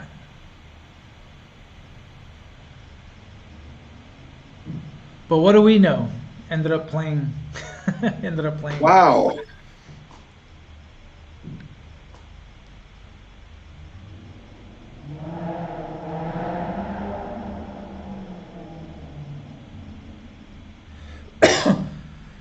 Now, can black play rook d8? And then if rook takes b2, bishop takes e4? No. I'm not impressed. For one thing, after rook d8, there might just be queen e2.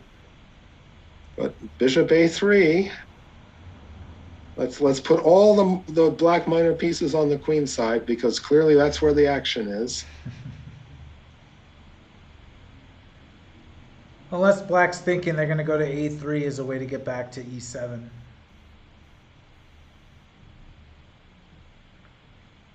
But things just feel disconnected, right? A little bit. Very much. I mean, the black knight on b8, the black rook on a8, they still haven't gotten involved in the game. I mean, temporarily, at least, black's effectively playing two pieces down. How does white take advantage?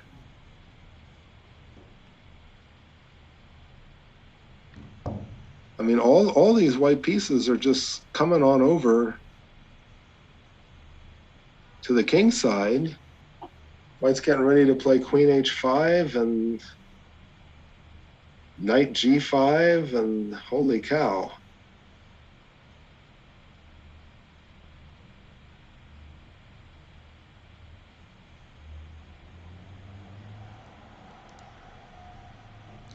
Just feels like something is building up here for white.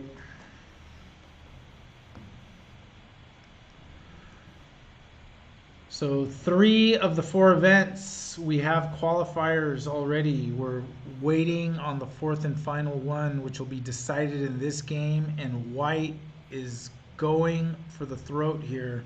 Rook takes h6, check.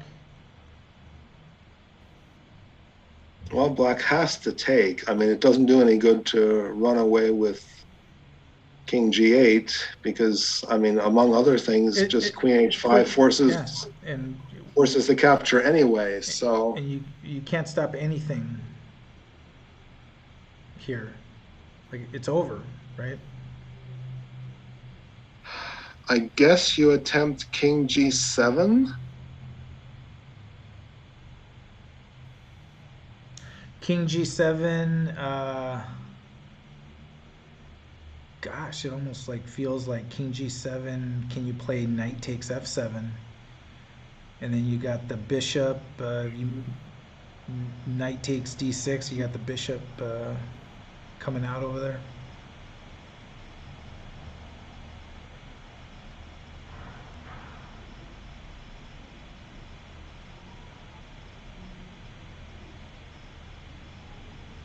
And almost a minute left. Wow, that is an interesting idea. King g7. Well, I mean, if you're not playing king g7, your h pawn is gone, and the g files and h file are open, and you have at very least the queen, knight, and bishop coming at you. I suppose black can try to trade off both knights. Oh, wait a second. Now isn't queen takes h6 first?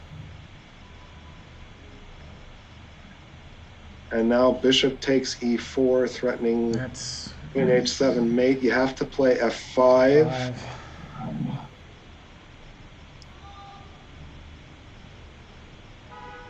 Oh, he's just going to take the draw? Because he can. He can if he wants to. Because he can. He has at least a draw. Yeah.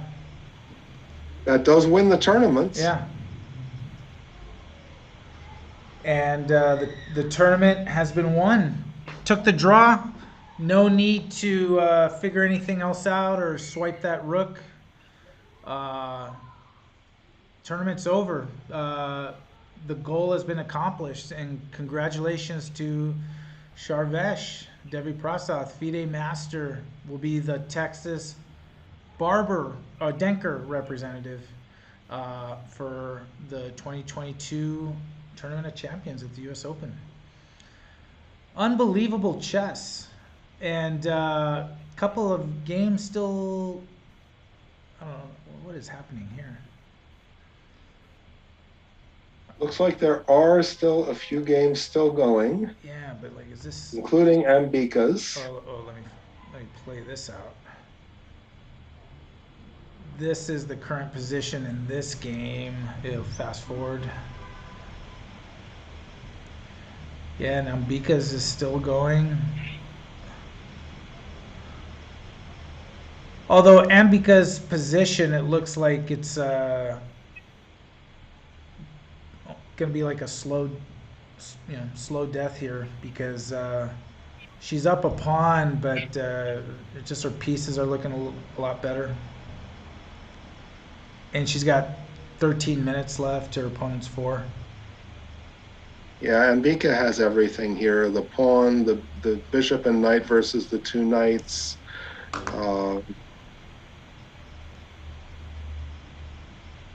And now that e-pawn after f5 is going to be a protected pass pawn.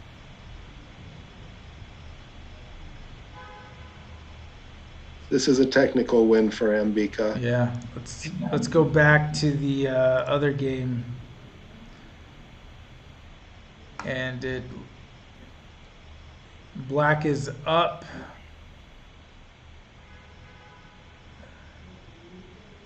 Up a piece, looks like. Black is up a full piece. Yeah.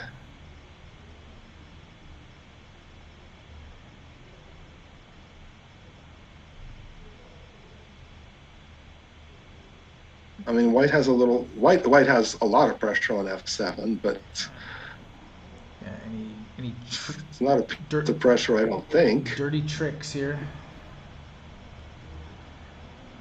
This is Aparna Yelamaraju against Rohun Truckru. Basically, for second place now, that Sharvesh has reached 4 points. Rohun can only reach 3.5 and tie for second, which, I mean, I think, as far as I know, they're just playing for rating points here and pride and the joy of playing chess. So they're still playing for something, but.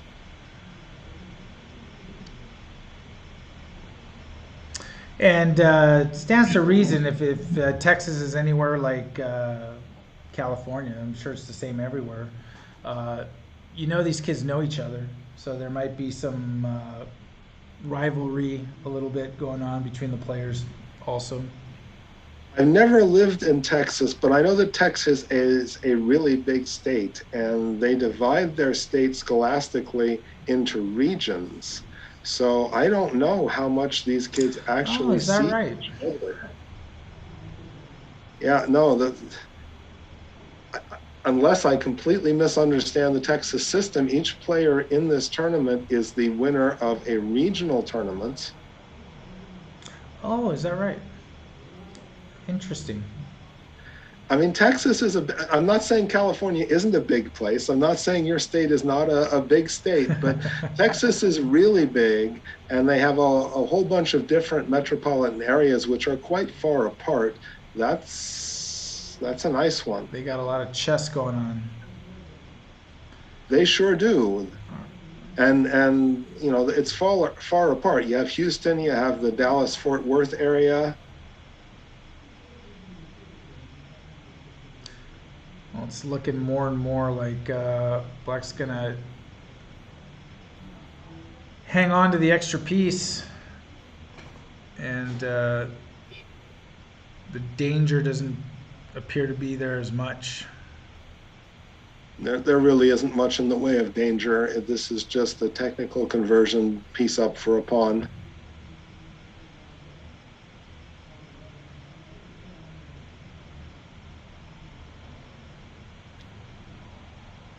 Rohun, I mean, it's going to take some moves, but it shouldn't be a problem for Rohun to convert this.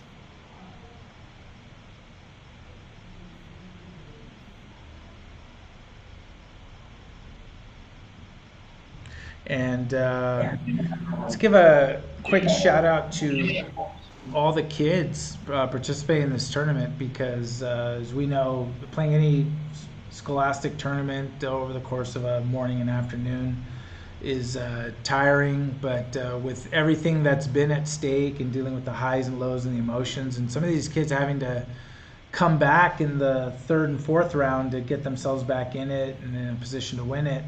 A lot of lessons to be learned for the kids to sort of experience that and go through with that, and still keep looking for the best moves, even if you're trailing in the tournament after the first couple of rounds. So kudos to the kids learning very important lessons that's going to pay off for them in a lot of other things they do outside of chess even. So. And if I do correctly understand the Texas system, they are all regional champions. They've won a region that is bigger than a lot of states and more populous than a lot of states. So they deserve to be here, and they've gone through a lot of this stuff already. And just some strong competitions, high-rated players, like especially the Rockefeller.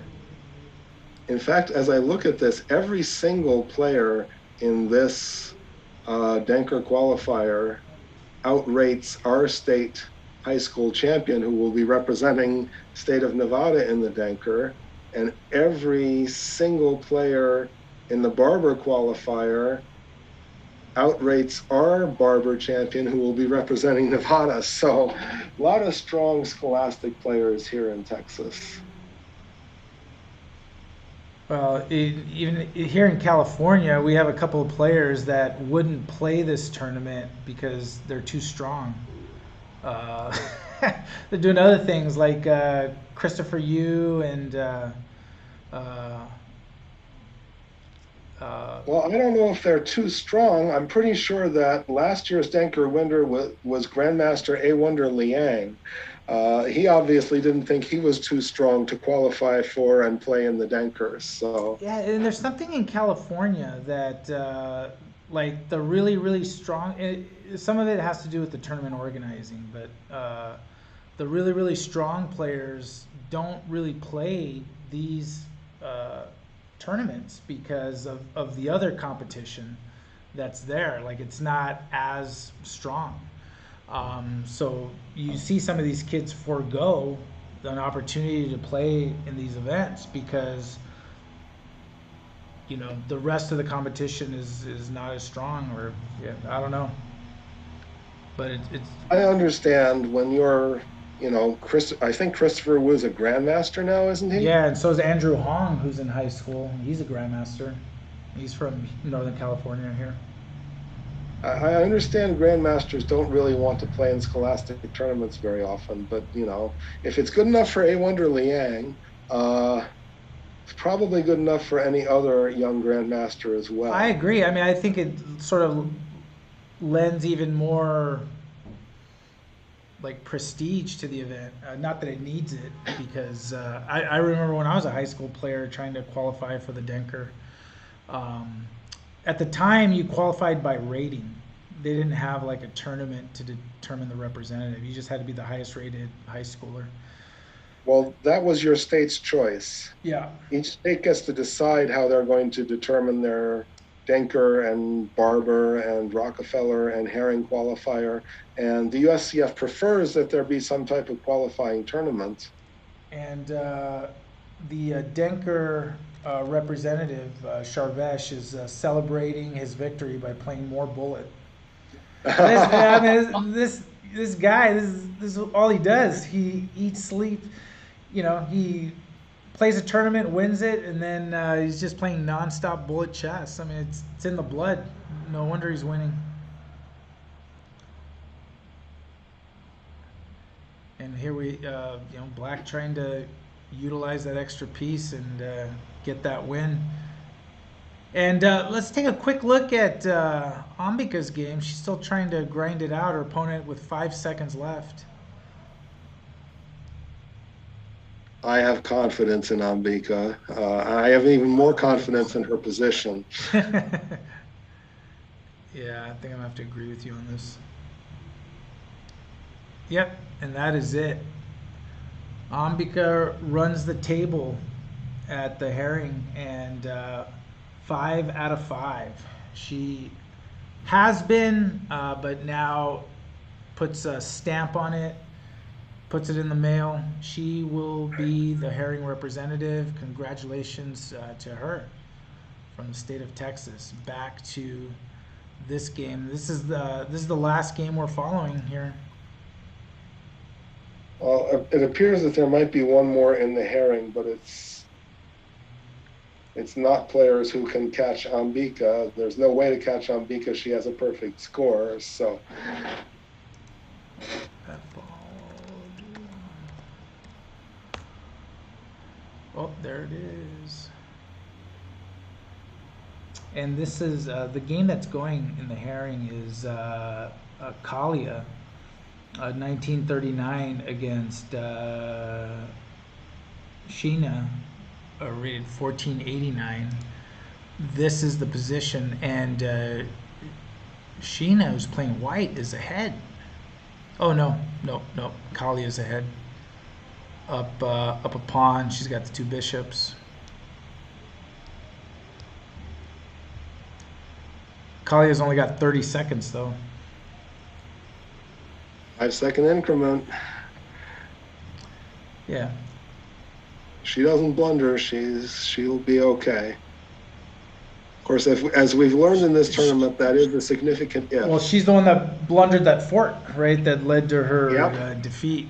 But hopefully, he learns from that one and holds the advantage here.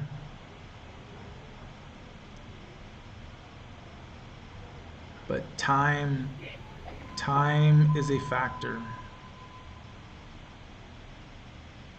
Extra pawn and better minor pieces should be more of a factor. What? Oh, That's the Gin's material. The yeah, pawn on that is G2 is that pinned. is it. Yeah, nice move. End of game, Are basic. you trying to say good moves win? Good moves win. Yeah, hard to. That's gonna be a win there. All right. Not only is black up a full rook here, but queen takes G2 is not stoppable.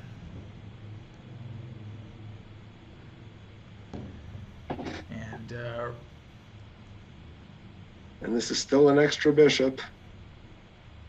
Bishops are bigger and stronger than a pawn. And before this ends, just want to give one last shout out to President of the Texas Chess Association and tournament organizer Frank Guadalupe. He's a legend in chess. He's done everything there is to do, and still giving us time to do what he does for Texas chess and Scholastic chess. So, and appreciate him for the invite to help out with this event. And to Dr. Judith Starry, organizer extraordinaire, taking care of everything behind the scenes. For people that don't know, but Tom certainly knows it well, you have no idea what can go on behind the scenes. And she's done the big events and the small events. So kudos to her for what I'm sure is a very smooth tournament for everyone. And it's been great working with you, Tom. It's been fun. This is the first one we've done together, and hopefully the first of many more. I've enjoyed it. It's wonderful working with you. You take care of all the technical details, and I just get to look at the chess games and don't have to worry about, the production Well, because you got it all covered. Well, I feel the same relief because I don't have to talk about the chess games. So it's a good partnership. But Black trying to grind this one out here.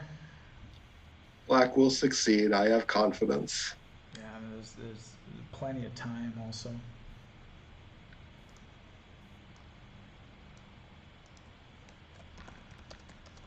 And just giving a shout out for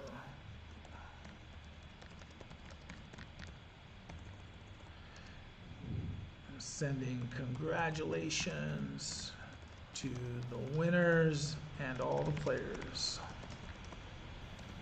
Nice little move there, not allowing knight d4. Just don't let your opponent have a good piece.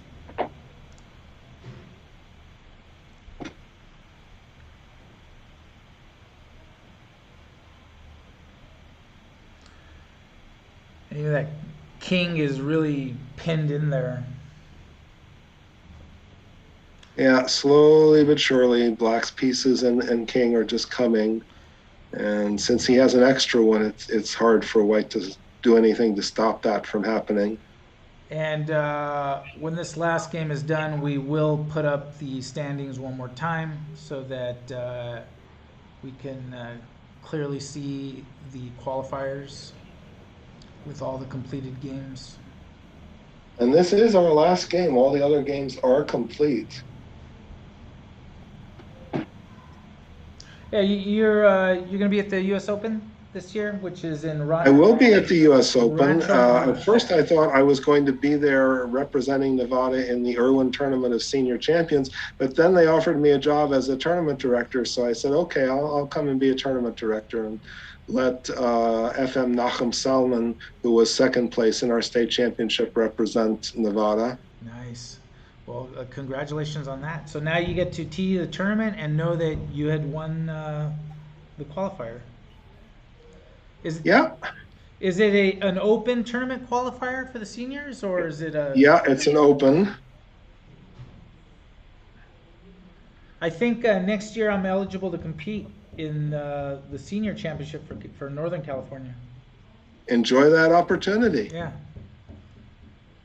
I think International Master Elliot Winslow would have something to say about it. So he's going to get in my way. Titles don't win tournaments. Good moves win That's tournaments. true. That's true.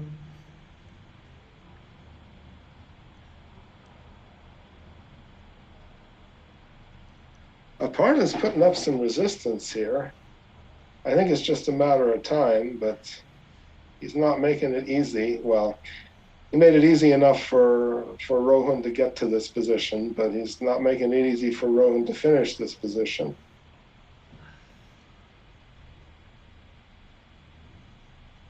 Well, now he's going to force a trade. He'd like to. I mean, things are much simpler for Black if he can force a trade on minor pieces. It doesn't force. The knight's just going to back out of there to D2 probably, maybe D5.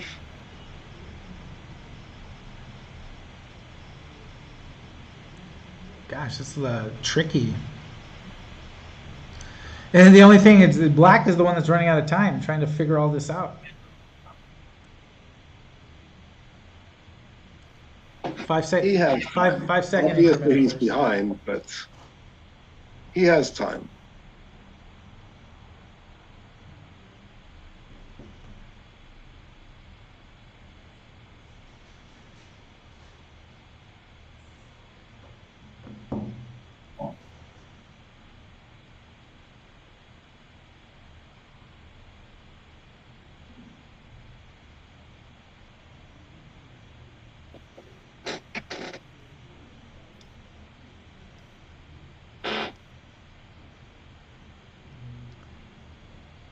It's really just a matter of maneuvering. Yeah, but you get frustrated, right? When you're trying to figure it out. What's the goal for Black? What maneuvering to sort of cause what? Have the knight run out of space and whatever you can get. I was at the Chicago Open last weekend, and Grandmaster Jeffrey Zhang really gave a masterclass on how to just keep pushing against I.M. Kostya Kavutsky. If you get a chance to look at that game. I followed that game. I saw it. That was crazy. I was a bishop and pawn ending, right? Somehow. Yeah. Yeah. And I'm not even sure that Jeffrey knew exactly what he was going for. He just kept, try this, try that. And at some points, I thought maybe Kostya was actually going to hold it. Well, wasn't it opposite color bishop, but he was down like a pawn or two? Yeah, one pawn, yeah. If I remember correctly. Yeah. And I remember because it was late, right? Because I was following the game, and then, wow, this looks like a draw, but it's still going. And then I went to sleep. I woke up the next day, and he had lost the game. I'm like, wow, I have to see how that happened. Well, I was there as an arbiter, so I always just expect to be up until all the games are done. Yeah. Now, don't play h4 as Black, because that could lead to too many pawn trades. You need to keep some pawns on the board. You don't want to get down to bishop knight. You got a mate. Well, you definitely don't want to get down to bishop knight versus knight, because that's not a win.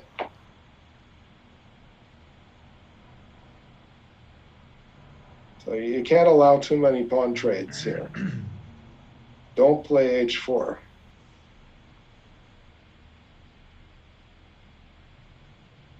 You can't trade anything because... Well, you want to trade a minor piece. You absolutely would love to trade a minor piece. Not the pawns, yeah. Not the pawns. And you want to keep control of f3 to not allow white to play f3. I wonder if that was actually a moment when white could have played f3, but it does cost a pawn, though. Not sure white wanted to do that, but...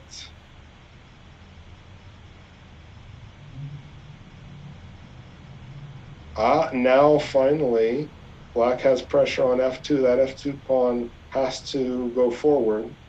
And... Okay, you're hitting h6, but the bishop's just going to move. We'll probably just go to f8 and be fine there. Oh, but then white's ready to play f3. Okay.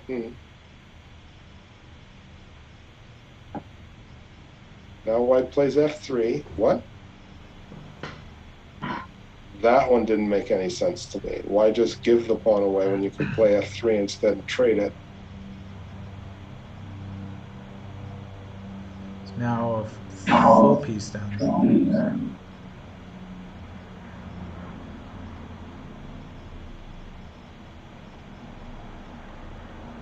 And now g3 is falling.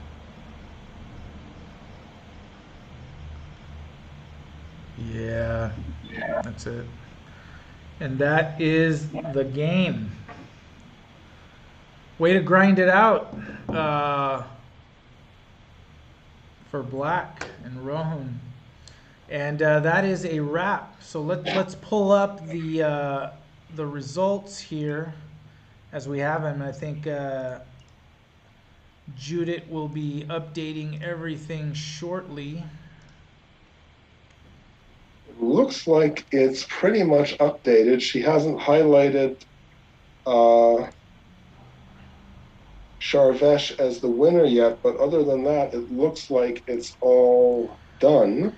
And Sharvesh in the Denker is the clear winner with 4 points, a half point ahead of Rohun, who just won his game that we just saw, and Ganesh. So FIDE Master Sharvesh Devi Prasath is the Denker representative from Texas.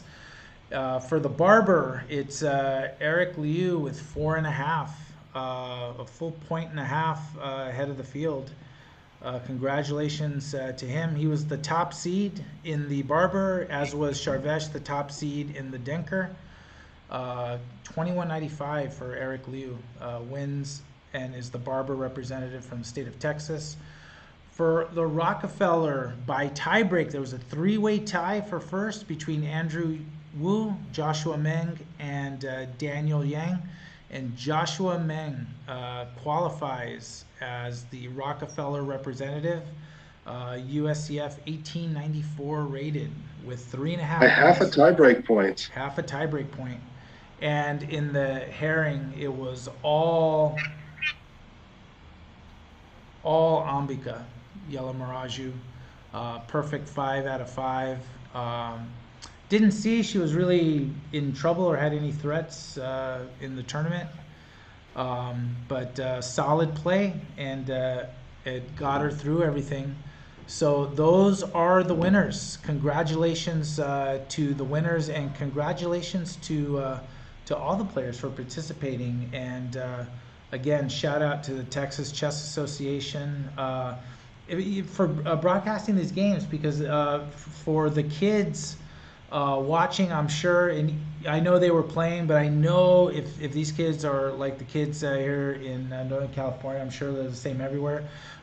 They can't wait to go back and check out what people are saying about their games and the coverage. And so what I'll do is I'll upload it to a YouTube channel so we could have a link and send it to Frank Guadalupe. And if anyone wants to watch the live coverage, they can just go to the YouTube channel and check it out. Thank you very much. So special thanks to Judith Stare, TD, for this event, and again, tournament organizer and Texas President Frank Guadalupe for organizing the event.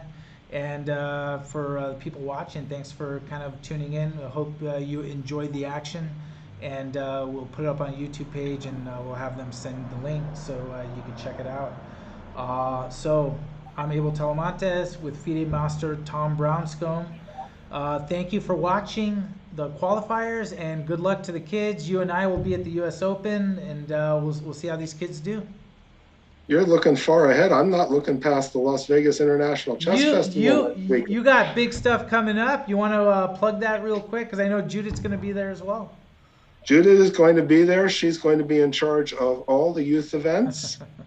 We're very happy to have her running youth events this year. And the attendance is huge. I was just reviewing Isn't it with like Al Losner 1,100 or last something, night. 1,200? The attendance, I mean, the beginners events are huge. The youth events are huge. The main event, the National Open, is huge. It's going to be the just vacation of the year. And this is every year, the National Open. I've played one National Open when I was like 14 years old. So I definitely got to get some more. I stopped by and visited for one day last year, so I saw Judith running the kids event. But definitely got to go there and play and be a part of the action. So I definitely got to do that sometime. Not too late to register. Except my son's coming home from college that week, so could have made a Vegas trip, I guess, but didn't think that far ahead. But we'll definitely get back there and be a part of it. Plus, I'll be at the U.S. Open too. I got to continue my tradition that I started last year and play a quads. So I'm looking to get a quads in. Because I'm not going to be able to get there till Friday, because I have to do the clubs committee meeting on Friday morning. So I'm leaving Thursday and getting there, and then I've got to do the delegate stuff, which not always my favorite thing to do. I'd rather be playing. So it might change. We'll see. Take a few buys and then jump into the main event. So the last time I was a delegate, I played the tournament as well. I mean, hey. Judith has basically got a hook ready to pull me out. So I'll and she's right here. Hi guys. Hi Judith. I can't hear you. So good job okay. As always. She did a fantastic job, and we'll sign off, and then I got another tournament to run over here. So all right, Tom, I'll see you at Rancho Mirage. All right. All right, take it easy. Bye, everyone. Bye-bye.